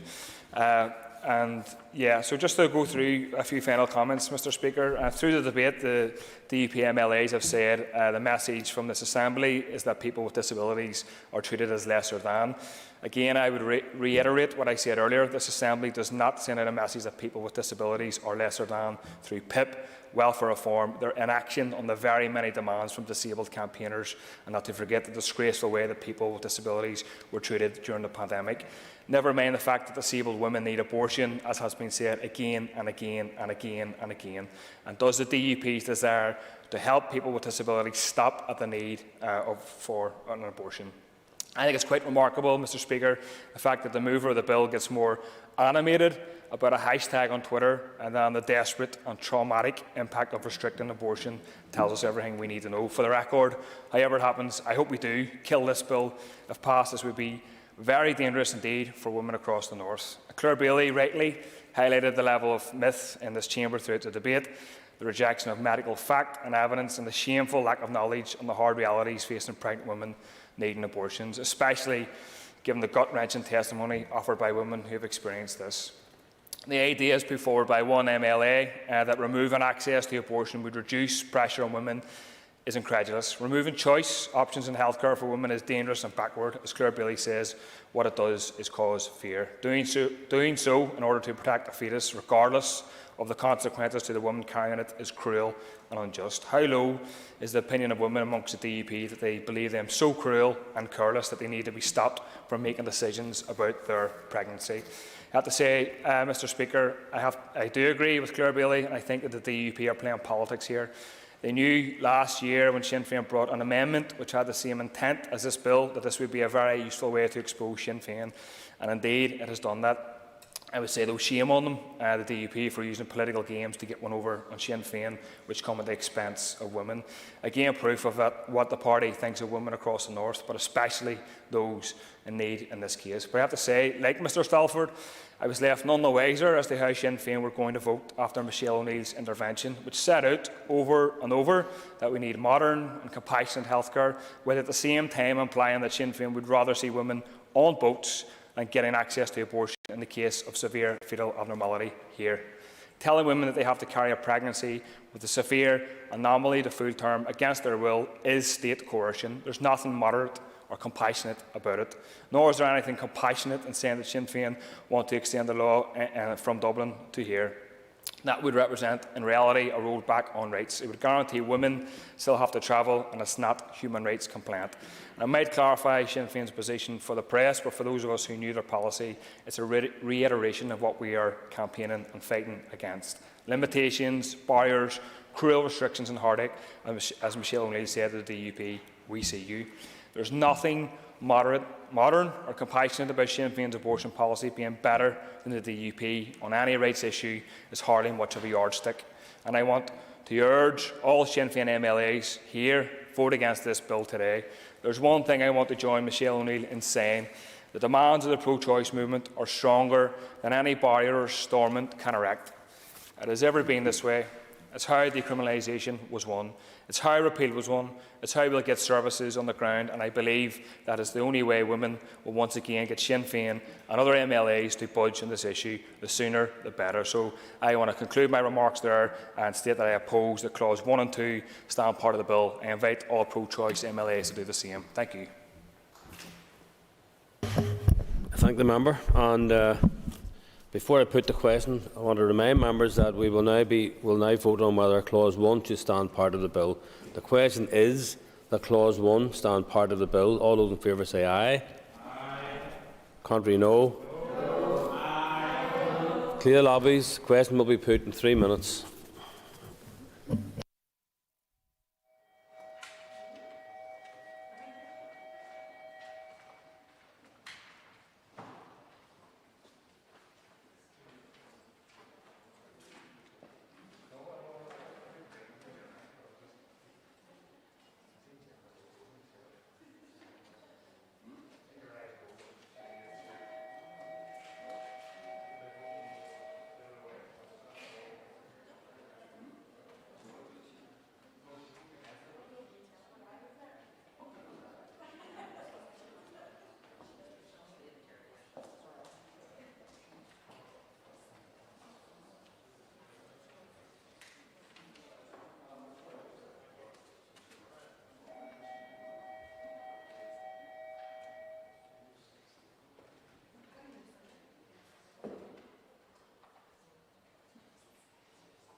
Okay, members. Members, the question is that Clause 1 stand part of the bill. All those in favour say aye. Aye. Contrary, no. No. Do we have tellers? Do we have tellers?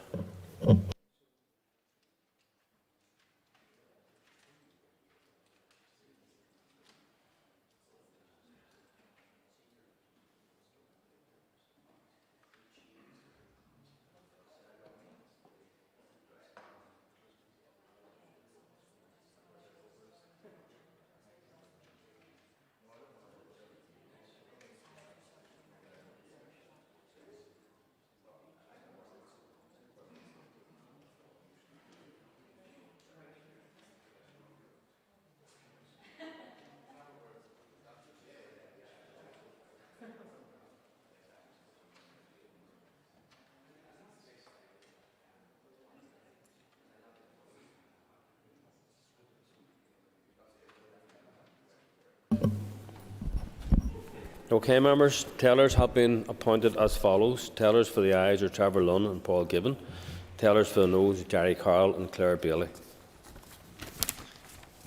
Clear lobbies. The Assembly will divide the ayes to my right and the noes to my left.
Secure the doors, please.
Clerk, please read the result.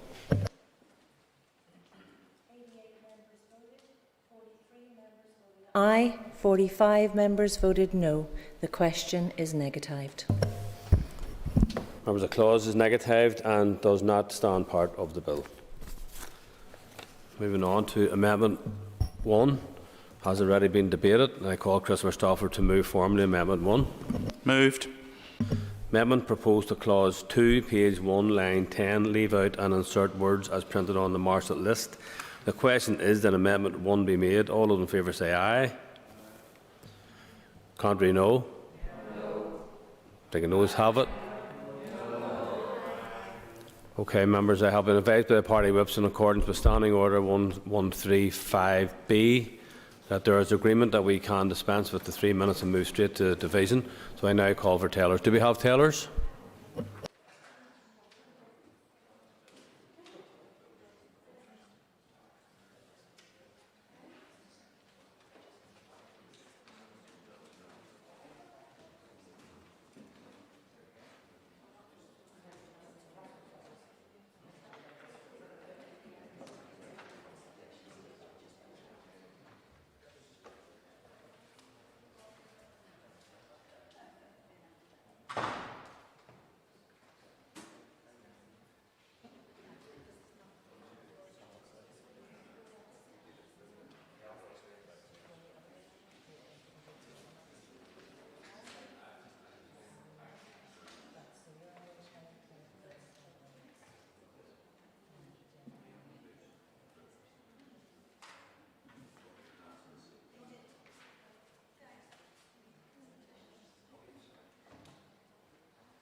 Okay, members. Order, members. Tellers have been appointed. Tellers for the ayes, Pam Cameron and Paul Gibbon. Tellers for the noes, Claire Bailey and Jerry Carroll. Clear the lobbies. The Assembly will divide. Ayes to my right, noes to my left.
Secure the doors, please.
Okay, members.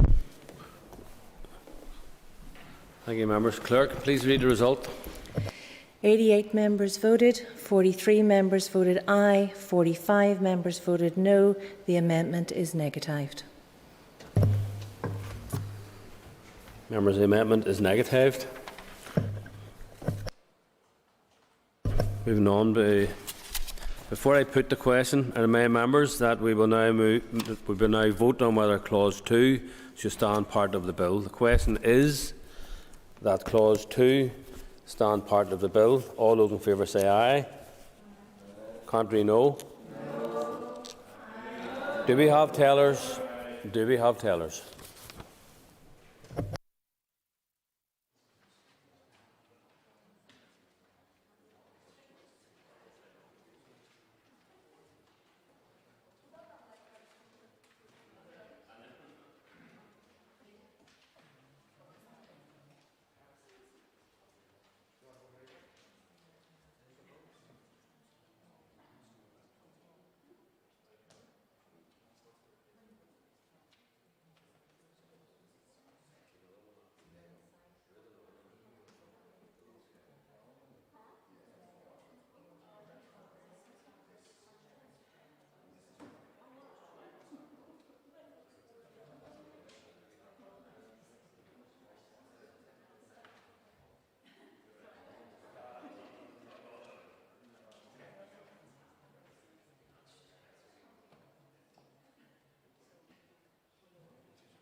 Okay, members. Members, tellers have been appointed as follows. Tellers for the ayes are Pam Cameron and Deborah Erskine. Tellers for the noes are Claire Bailey and Jerry Carroll. Clear the lobbies. The Assembly will divide ayes to my right and noes to my left.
Secure the doors, please.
Clerk, please read the result.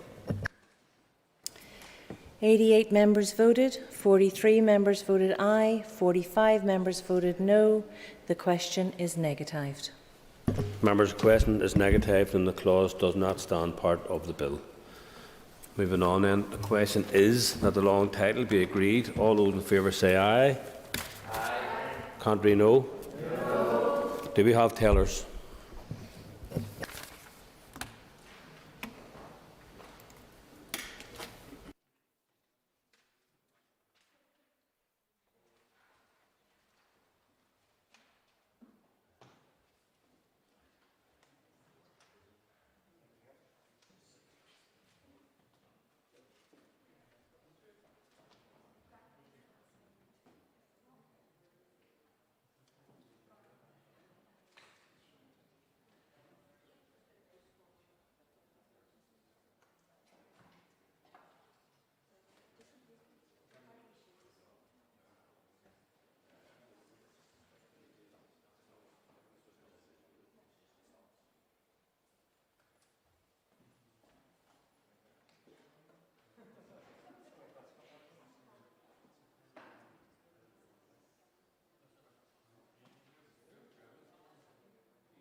Okay, members. Tellers have been appointed as follows. Tellers for the ayes are Pam Cameron and Deborah Erskine. Tellers for the noes are Claire Bailey and Jerry Carroll. Clear lobbies. Assembly will divide. Ayes to my right, noes to my left.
Secure the doors, please.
Okay, members.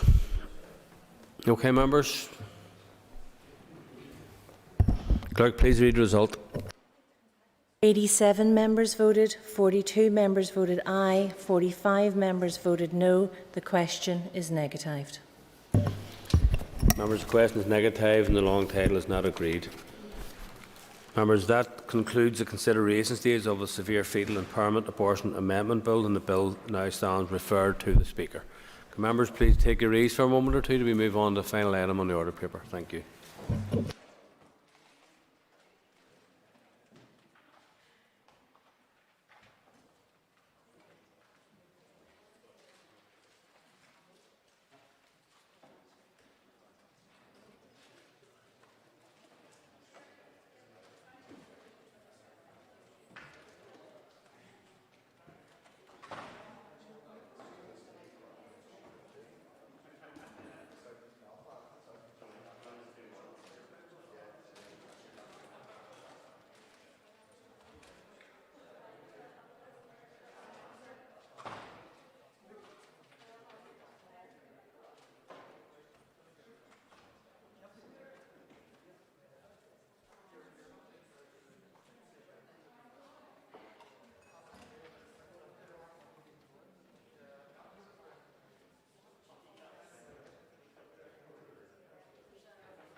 Order members. Members resume their seat, please. The next item in the order paper is the adjournment. The question that the Assembly do now adjourn, and in conjunction with the Business Committee, the Speaker has given leave to Christopher Stalford to raise the matter of Belfast Rapid Transit in South Belfast. So I call Christopher Stalford, and you have up to 15 minutes. Thank you, Mr Deputy Speaker, and I can assure members and put them at ease that I don't intend to use the full 15 minutes that has been generously allocated to me by Mr Speaker. I want this to be a friendly conversation amongst people who I think have shared policy goals and objectives in relation to this. So I think it's important from the very outset that I want to state very clearly I obviously support the Belfast Rapid Transit Scheme, and I support it coming into my constituency. My chief concern with where things are at presently is that whilst in North Belfast there is an active debate going on around different options, Shore Road or Antrim Road, in the south of the city we can't have that debate because thus far there's only been one option that has been put forward by TransLink, and I don't think that that's necessarily the way in which we should do it. I'm not even suggesting we should go for the model that's been applied in the north of the city of sort of comparing two options. I think what I would really like to see is the department engaging in a wider consultation involving the communities who could potentially benefit from it. So if we're talking about communities where presently transportation infrastructure is poor, or sufficient bus routes aren't operating, or it's difficult for people to access public transport, then I think we should involve those communities. And I think particularly in my constituency, I'm sure all members would agree with me on this, there is oftentimes raised places like Beaver and Milltown in terms of the lack of bus services there. And I actually think that the BRT can actually be an element in, excuse me, could actually play an element in solving that problem if we have the conversation with people, if it is a community-led conversation that can actually steer the development of the expansion of Belfast Rapid Transit into that part of the town.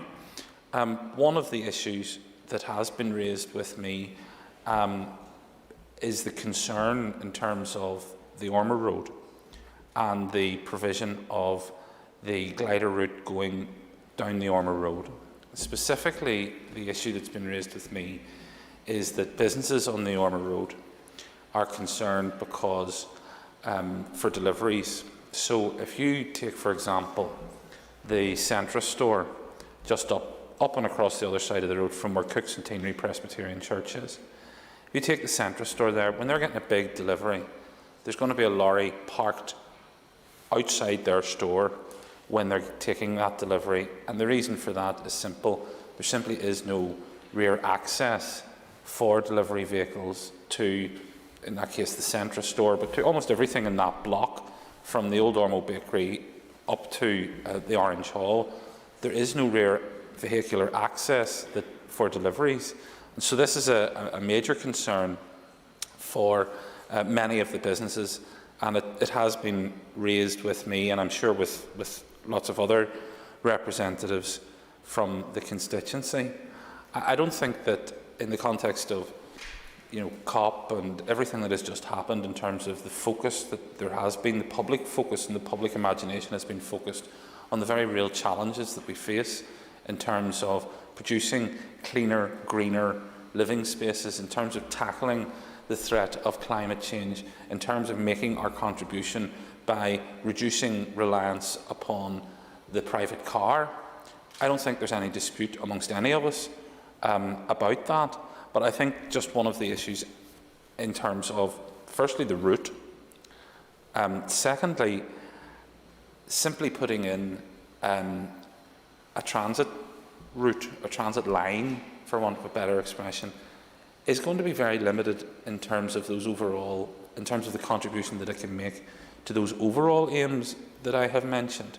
So whilst everybody may be looking at the shiny thing over here about the route that Belfast Rapid Transit will take, there is a much wider policy context here, and I'm sure the Minister agrees with me on that.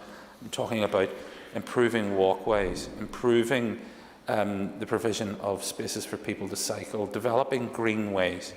I mean, in my constituency, we have the biggest urban forest in Europe, in Beaver, and it's a massive facility that could be used in terms of developing that wider policy context. So I think everyone recognises that we need to think globally and act locally, and that's certainly the case when it comes to the provision of our transport infrastructure in South Belfast. As I say, I had previously secured time to raise this issue, and that came out, excuse me, that came out of conversations that I had with local businesses and with some of the local community in around Ballinafie.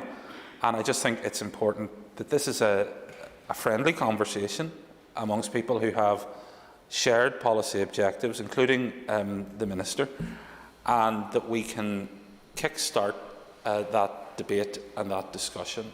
So I've just outlined just some of the small areas, excuse me, some of the small areas of concern that I have, but also I hope the Minister can take it from me and take an assurance from me. I will be her friend in this, and if we can come together, all parties, in terms of pursuing a shared objective to, let's learn the lessons from the East and the West, where Belfast Rapid Transit has been in place for some time. Let's see the areas that there is for improvement and the lessons that have been learned in the east and the west in relation to the rapid transit system that is operated there, because I'm sure there are lessons that can be learned, and I'm sure there are ways in which the south and the north of the city will be in a position to apply those lessons to deliver a rapid transit system that works for all of our people, to achieve our goals in terms of improving the environment and in terms of tackling the threat of global warming and climate change, and also to see it in a much wider context of improving the overall entire transportation infrastructure in the constituency. I appreciate, and I'm not going to do. It's quite funny whenever there's a discussion about infrastructure. SDLP MLAs will stand up and say, "When's the finance minister going to give the infrastructure minister some more money?" And Sinn Féin MLAs will say, "When's the infrastructure minister going to concentrate on the savings that need to be made?" I'm not going to do that, and I'm sure we'll not in this discussion, but certainly I hope that that has kick-started a conversation and that other members here can participate in it. Thank you, Mr Deputy Speaker. I now call Deirdre Harley. Thanks very much, and thanks to Chris just for obviously bringing this important issue as well, and obviously for Nicola. Sorry, apologies. I should have advised members that all remaining members should have 6 minutes to speak on this constituency issue. Hopefully I'll be less than that. But just really, I suppose, to set out from myself as an MLA in the local area, and it's in that capacity I'm speaking, but also on behalf of Sinn Féin, who have had engagements with the local community and with local businesses in terms of the proposals that have been laid out. And obviously, as a party, we are committed to improve public transport, improved air quality, and also a reduction in emissions and reducing car dependency in the south of the city, but indeed across society as a whole. We do support Phase 2 of the Belfast Rapid Transit System and indeed the proposed route, and I know we replied to that in the consultation response. And obviously we do welcome the enhanced access to Forestside Shopping Centre, Kearns Hill Car Park and Ride, and of course the extension in terms of Queen's University as well, because of the flow of people who go there. I also, though, would like to add that we do feel that the scheme needs to look at the additional stops to take this scheme into Carryduff, which is an expanded neighbourhood. I have engaged over the last year or so with Carryduff Regeneration Forum, with a lot of the sporting organisations and indeed residents who live there. And I know that there is some difficulty, as was said by officials around the roundabout there. But indeed, just stopping at Kearns Hill, I think, stops the opportunity and the potential to connect with that expanding community, which is definitely growing, and we're seeing that just with the amount of people now living there and homes that are being built, and that's only going to increase in the time ahead. So I do think there's an opportunity, rather than waiting potentially to 2027, if this additional 1 or 2 stops to take Belfast Rapid Transit Phase 2 into Carryduff. I would ask if the Minister could look favourably at that in terms of the opportunities that that would present. I do think, on the back of the engagements that we've been having with local communities and the business community, and I know Christopher's reflected on that, obviously there are concerns in terms of impact and how this will operate on their businesses, and obviously concerns around ensuring that there is a comprehensive traffic impact assessment done to really look and to understand the impacts that are going to be there, and then in order to bring the appropriate mitigations to that. We do believe, and I know this was something that we argued for in Phase 1, to look at appropriate financial mitigations package for those that are going to be affected by the proposed changes, and to see, are there other ways that we can mitigate against any negative impacts that may arise, notwithstanding the positive impacts that will come from a rapid transit system as well that we're seeing playing out from Phase 1. I think it's also in terms of making sure that there's improved and appropriate cycle infrastructure, and so could this be done at the same time in terms of complementing the expansion of Belfast Rapid Transit Phase 2. And obviously I know the Department works with DFC in terms of looking at the public realm and that connectivity piece into the surrounding communities as well. And I think that is a fair point around how we can use an investment of this scale, how we can work across government with other departments as well, how we can engage communities, because often when you look at regeneration, particularly in Belfast in the 60s and 70s, roads infrastructure was used to cut off, disconnect, sever those communities from opportunities that presented themselves, and indeed severed communities from each other. And I think there's learning from that, which I know the Minister is very in tune with. We've had conversations on this before. So I do think there's the potential with the Rapid Transit Phase 2 that we can look at this in terms of how we can build on the cycle infrastructure, on the public realm, looking at greenways and really engaging neighbourhoods and communities in terms of how we reconnect and restitch those neighbourhoods and communities into the potential that this rapid transit system has. So again, I just look forward, like others, to the continued engagement with the Minister and her department on this in the time ahead. Thank you. I call Matthew O'Toole. Thank you, Mr. Deputy Speaker. Pleased that we can debate the Phase 2 of the glider today. It's a really an important subject. The last thing we'll debate, hopefully, before Christmas, and a subject that hopefully will bring a degree of, as has been said before, consensus and positivity to the Chamber. I first of all start by saying that I think it's important to acknowledge that a large measure of the work that the Minister has done in her time at the Department has been about putting in place the groundwork, if you'll pardon the pun, for addressing the systemic underinvestment in our public transport network in this city and across Northern Ireland, and indeed across the island of Ireland, that we've seen over generations.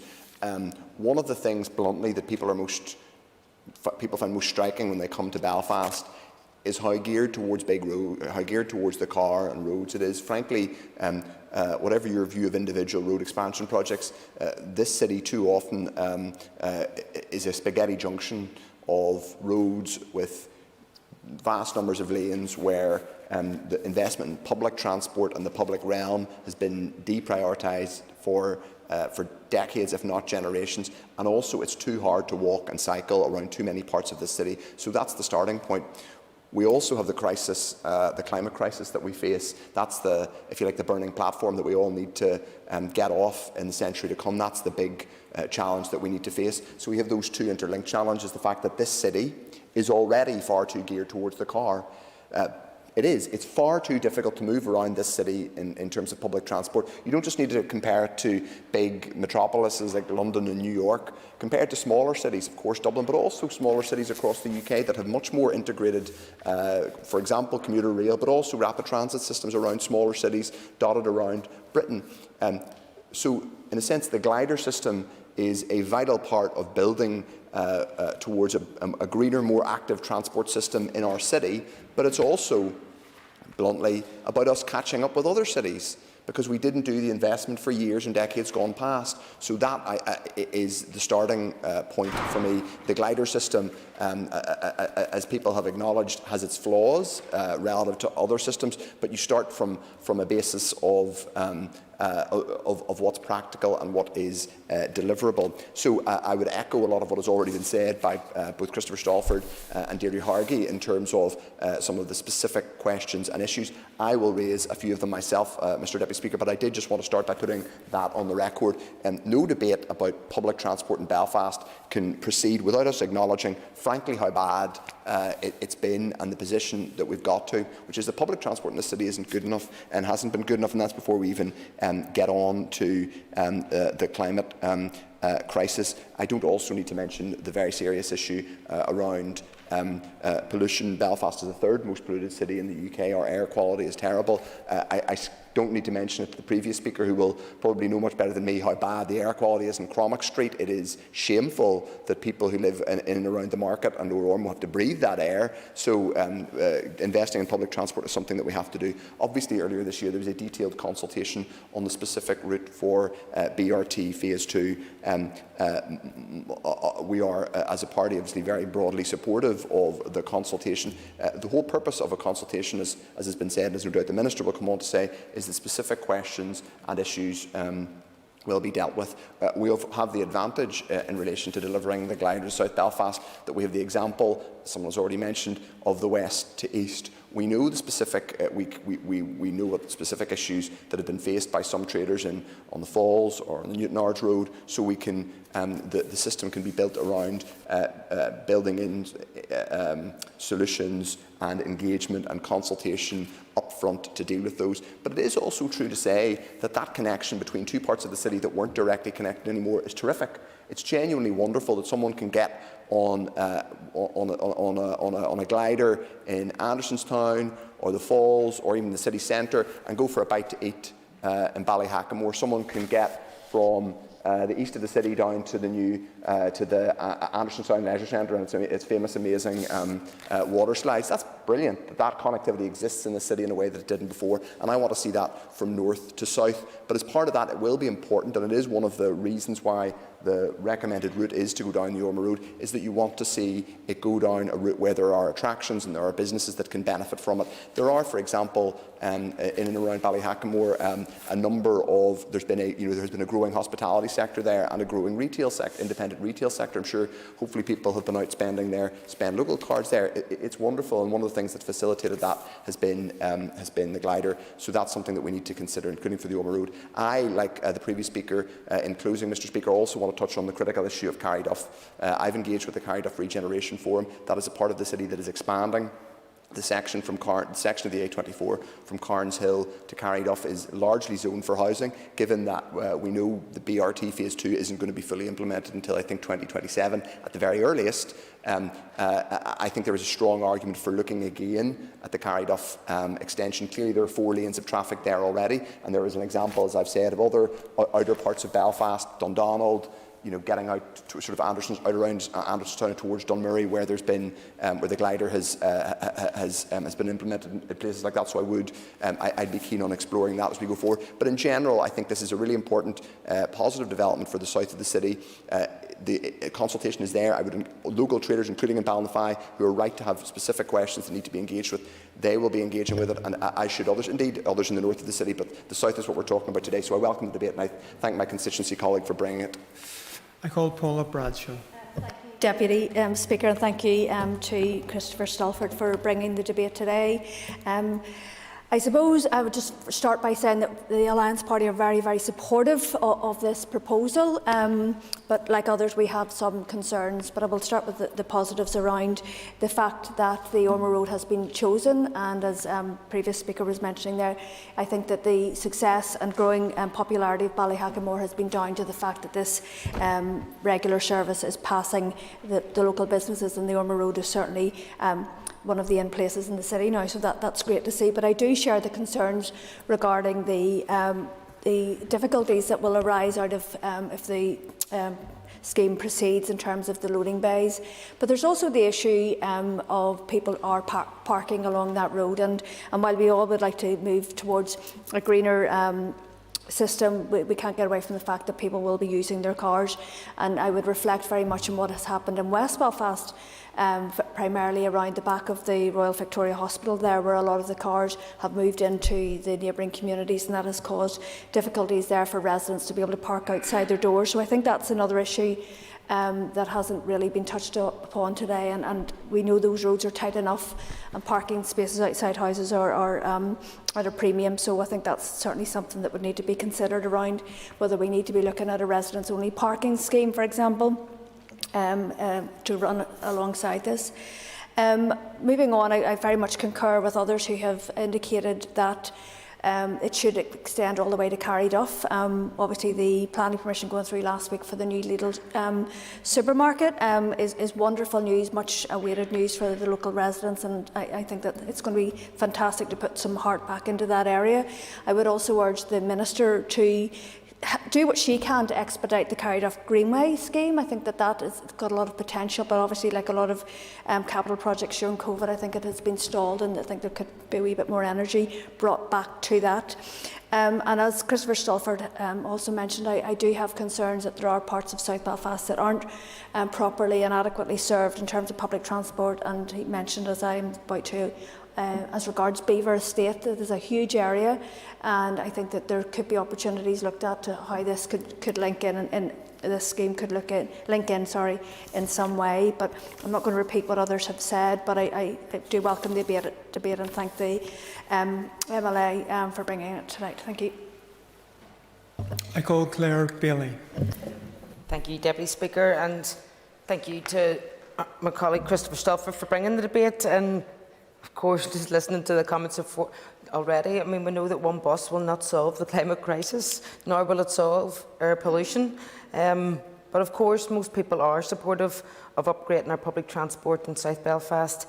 And the concerns that I've been hearing, like others, around the Glider Phase 2 are a direct result of the failure from the Department to prioritise and commit to active travel and sustainable transport measures over the years. So, yeah, while there's much welcome to the introduction of a service that seeks to connect North and South Belfast and does promote better transport, you know, the question still remains is why do we have to choose? Why do we have to choose between the Armour Road or the Ravenhill Road, between the Shore Road or the Antrim Road? Why do we have to choose between extending it out to Carryduff or Glengormley or the other way? And of course, no matter where it goes, businesses en route will have the same concerns. And when we're hearing about Carryduff being zoned for housing, you know, we also are very aware, as constituency MLAs, that the infrastructure in the area can't sustain the level of development that is happening already. So it is 2021, and we are in code red for humanity, and we are still being told that we have to wait to 2027 for one bus route. So that's the extent of our ambition, and I truly fail to understand how it is beyond our comprehension in the department, along with TransLink, that our sole public transport provider or operator share, to really come up with a comprehensive bus and rail network across every part of the city, and indeed across Northern Ireland as a whole.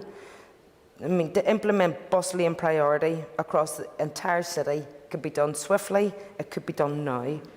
So to introduce off-board ticketing systems, that could be done now. I don't need convincing of the benefits of a glider, for goodness sake, it's just a more modern bus. It's currently still a fossil-fuelled bus. So I just don't understand how 2 routes in about 15 years is in any way adequate or sufficient. And there are concerns coming from residents and from businesses on the suggested routes so far. I've spent time discussing their issues with them, and no one's opposed to better public transport, but it's the approach of the department to work away in silo and then open up a consultation that they feel is a predetermined route. This understandably puts people's backs up. Yep. We obviously largely agree on lots of stuff, but I just gently would ask her to acknowledge that she called for a comprehensive public transport system in Belfast. Would she acknowledge that, by definition, that would also involve residents and individual businesses also having questions and concerns? Any massive public transport improvement system is, by definition, going to involve people having concerns. If you see an issue, this is a relatively discrete one compared to a comprehensive one, but I hope she sees the point that I'm making. The member's next minute. Thank you, Deputy Speaker. Just to address the concerns that was raised, I mean, I've already said that no matter where the bus goes, no matter where the route is, businesses en route will have concerns. That's a given. So will residents. The whole point being that their concerns are linked to not being engaged, to this silo way of doing things, and how they're feeling is that the consultation that was put out was simply a tick box exercise, that there was predetermined outcomes without their engagement. Yes, I'm happy to give way. Thank you. Ms Billy has touched on exactly the point that I was going to make. I think the key point here is co-design. If schools, businesses, local communities and groups like that feel that they're actively involved in the design of the project, then they will take a sense of ownership in it to an extent that wouldn't have been the case. Thank you for that. And yep, co-design is where I was going. But of course, residents and businesses along the arterial routes, they want to see their areas thrive, and they also know and they also understand their areas. They understand their problems, they see and understand their opportunities better than engineers or departmental officials ever could.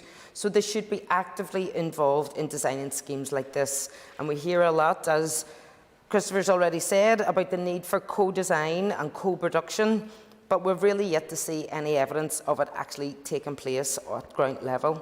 So I hear a lot of fears in the run-up to the launch of, or I heard about a lot of the fears in the launch to the run-up of phase 1 of the glider, but I think that we're all thankful that there is very little evidence of very much materialising from that, and largely the whole development scheme has been very positive. But we do need better communications from the department and also from TransLink and those directly affected at the early stages, just to allay those fears, just to explain to people what the thinking is and to get their buy-in and to make sure everybody's heading in the same direction. Because we just have to take communities with us. We can't keep doing 2 communities and expecting them to get on board. So that's really the nub of the feedback that's coming back to me. It's not opposition, it's please, please, please, inclusion, and listen to the communities themselves, what they want and what their potential opportunities are. But can I just say, the last wee minute then, Deputy Speaker, that given this is the last item of business that we'll be debating in this chamber before Christmas, I'm really glad that it's a South Belfast focused discussion. And can I just take this opportunity to just wish everyone, and that's the Assembly and their staff as well, a very happy holiday, however you choose to spend it, and a very peaceful and productive 2002. Thank you. I call Jerry Kelly. Sean Quillian, it may not have gone past people's knowledge that I'm for North Belfast, but South Belfast in terms of the rapid transport, and the Minister, of course, and I want to thank the Minister for coming that. So I think agreement to a great extent has burst out in all the things that are said. So let me just say a couple of things, maybe repetitious. The consultation is crucial. The co-design is crucial. We have to learn lessons, and I think there are lessons that are sitting there to be learned from in terms of phase 1. I actually live on the route. I ended up having to dig up my garden to try and find somewhere to park my car, so I know some of the problems that are there. In terms of the consultation we've done in North Belfast, and I presume, as members have said, in South Belfast, consultation with all the stakeholders is very important. That goes for businesses. There's over 100 businesses along the Antrim Road. I'm sure there's as many or even more along the Armour Road. We know the problems. We know the problems with parking. Just on the Falls Road thing, I have to say at the RVH, and Paul mentioned this, actually, if we can get free parking for those who work in the hospital, a lot of the cars that are now in Beachmount and all of those areas right up there would alleviate a lot of that, as opposed to the road itself, because I think that's the biggest problem there. People don't want to pay, who are working all day, don't want to pay those amounts. In terms of Carrie Duff, I support that. I think this is about thinking big. This will not, as Claire has said, sort all the problems out. But if we think big, go to Carrie Duff, go on the other side to Glengormley. In Glengormley, there's 20,000 people. I don't know what there is in Carrie Duff, but that brings in connectivity right into the city centre and back out again. I think for that reason, we need to look at that, extend that. I know that becomes more and more difficult, and there is an issue of resources. But the cycling lanes, the greenways, and the footpaths, in terms of all of that, needs to be brought into the middle of this. Congestion around schools, around business. Again, there's loads of schools on the Antrim Road. But if that then becomes something which the schools can all use, which takes away a lot of the traffic from parents, etc., when we are talking about that. When we're looking at it, we're looking to see if there's any other, and this has been mentioned as well, is there any other alternative way, especially in public transport? For instance, in the shore roads you have the railway and you also have the motorway. And the argument that I would give is the Antrim Road does not have that, and is a very congested area in terms of that. Tourism also comes into it. Again, you have the zoo, the castle, Cave Hill Park, the jail. I recommend you go to the jail now that it's closed. As an ex-tenant, it's much more comfortable now. and the waterworks, of course, in terms of all of that. Health, I think, also should be taken into this, the connectivity with health. So we have mental health and we have anti-suicide facilities there in terms of the Mater Hospital, the Carlisle Centre, the Old Sea, Sea House, Pips, Aware, Lighthouse, Bridge of Hope, all within reason. The parking, I think, is a very important issue, despite what I said about the Falls Road, because it's trying to find areas where you can then decide this is where we're going to have the parking instead. If we haven't got the road anymore, then how can we set up parking in perhaps areas which are free now? The biggest issue, I think, is the pre-planning, is the stuff which has been mentioned before, that we need a plan, if I could say this to the Minister, well beforehand for co-design, so that it can be looked at and said, look, that might have been a good idea on paper, but in actual practical sense it isn't a good issue here, because there is massive disruption. I do remember the disruption that was there. For instance, someone mentioned, might have been Chris, mentioned loading, you know, that you have to have a facility so that people can't still load, otherwise what you're going to have is more and more congestion. That means setting out different areas where they can cross to do that. And then the next time that they come along, there's another area for them as you move along. Commuters, residents and all of that. I mean, we have done quite a lot of consultation around that. And you will find out the more you think you know when you talk to residents and people who are affected. So I think there's a general acceptance, despite the problems, that Phase 1 was a good thing. I think that is why Phase 2 is getting the type of backing it's getting. But as a number of people have said, there are problems. If we can sort them out before we start, then we're going to be well ahead in terms of that. Cycling was mentioned, and let me argue very forcefully for that. There is a dearth of an ability to cycle in terms of even health, never mind anything else, and all that means. So if we can have that as a part of the plan, that would be massive. I thank the Chair, the Speaker, for allowing me that leeway, because he knew from North Belfast. I tried my best to connect them up. But my last effort would be is that Antrim Road is most effective because it's most sustainable, most logical in terms of North Belfast. Can I thank the member for connecting his speech to the subject matter? And now invite the Minister to respond to the debate, and you've up to 20 minutes. Thank you, Mr Deputy Speaker. And first of all, I would like to thank the member for South Belfast, Mr Stalford, for instigating this debate. And this certainly is an opportune time for the House to debate the introduction of BRT2, given the essential need to focus on promoting and providing more active and sustainable travel opportunities, but as a key element in terms of our climate action.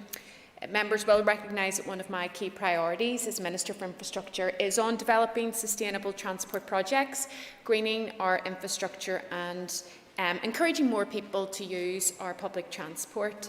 Phase 1 of the Belfast Rapid Transit Glider Service has, as members have rightly identified across the House, been a hugely transformative project for Belfast, providing a modern, improved public transport experience for people who live and work and socialise in, and importantly, visit our city. It has also improved connectivity across the east-west corridor in the city, and most importantly, increased the numbers of people using public transport.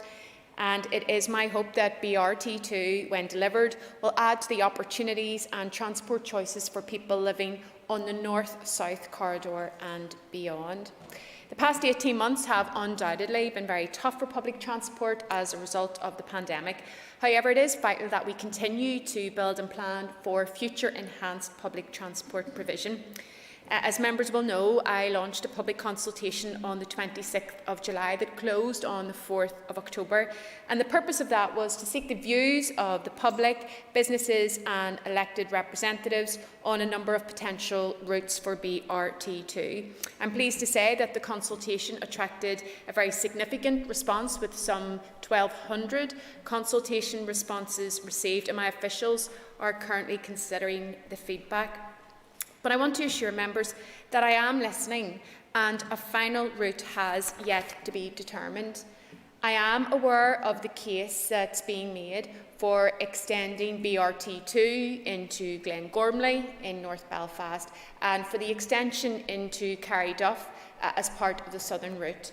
I'm also very conscious of the cases that are being made for the Shore Road in North Belfast, for the Antrim Road, as Mr Kelly highlighted here, and also in terms of Mr Stelford's views as well. And I want to reassure members that I'm very happy to consider these matters further, and I will be informed by the comments and the views from local residents, businesses and elected representatives in North Belfast and South Belfast as the final consideration is given to the BRT2 routes and, of course, its design. I also want to reassure members that in rolling out BRT1, we have carefully considered the lessons that are to be learnt, and I know Mr Stelford and Mr Kelly raised that. So just to give you reassurance, it was very clear from our experience in BRT1 that how vital it is in terms of good communication and engagement, as Ms Bailey highlighted. And officials are very open to meeting elected representatives, local businesses and residents, and indeed have done so as part of the consultation process. And we also recognise the importance of working with local businesses and residents to ensure that we look at what mitigations can be put in place to address concerns and reduce the impact of disruption. But I think Ms Bailey captured the tensions that really exist in trying to do this. I can understand her frustrations around the lack of a radical approach to transforming public transport, but she also readily identified the need to take communities with us. And that's why I agree with members about the need for consultation and working with local communities as we shape their communities and the opportunities that are before them. I also want to address a point that Mr Stelford made, because it's a very important one, and it's about recognising that it's just not about the glider. When we are identifying preferred routes, we also want to look at what we can do to enhance the public transport offering in areas. So we're going to look at it in a much wider field, whether that is consideration to feeder services, but I just want to assure members it's not just looking at a single glider route and forgetting about everyone else who lives in the north and the south of our city. I also want to strongly agree with the comments that were made, and Ms Hargey made it, and I think a number of the members who spoke did, about seeing this as part of a catalyst for regeneration. This is about improving the active and sustainable travel options for communities living in North and South Belfast, but also connecting the wider city up. It's also about making sure that it's complemented by public realm schemes, and I'm very conscious of the bolder vision for Belfast, which the Department for Communities, the Department for Infrastructure and Belfast City Council is working on. And we also have councils developing their local development plans as well. So there are a lot of opportunities to take a more strategic and cohesive approach to all of this, and I think that is something that we should be excited by. I just want to touch on one or two points that other members raised. I take the points that are raised by Mr O'Toole and I think Ms Hargey and certainly Ms Bradshaw as well about the Carryduff element, and I acknowledge that it is a growing and expanding neighbourhood, and it's the same for Glengormley as well. And so one of the lessons that we learned from BRT1 was about the importance of weighting the non-monetary benefits of a scheme, so looking at access to opportunity, also looking at issues around deprivation as well. So there are things that we will be giving very careful consideration to. And the point that Ms Bradshaw made about the Carryduff Greenway, the member will know that I have rolled on for a second year the Blue-Green Fund. Now that is a capital fund, but I am very keen to work with councils, and we're investing in greenways again this year. So, I'm very keen to work with the local council to see that project advance, because I do think that there are multiple benefits to be had from it. In drawing my remarks to a close, Mr Deputy Speaker, given that the consultation has just closed, I'm very much in listening mode. The next steps will be that we will give consideration to all of the responses received. Then there will be a public consultation report published, and that will contain details of deliberations and responses to the suggestions received. But I do look forward to working with the elected representatives of North and South Belfast as we work together to advance this project. And I just want to end by by joining Claire Bailey in wishing all of the members here, and obviously the staff as well in the Assembly and the staff in my department, a very happy and hopefully peaceful Christmas. Thank you, Mr Deputy Speaker. And can I too wish members and staff a happy, peaceful and safe Christmas and New Year. Point of order, Mr. Philpott. Mr Deputy Speaker, speaking as someone who's the father of 4 children under 11, I can assure you there'll be nothing peaceful about my Christmas. The Assembly is adjourned.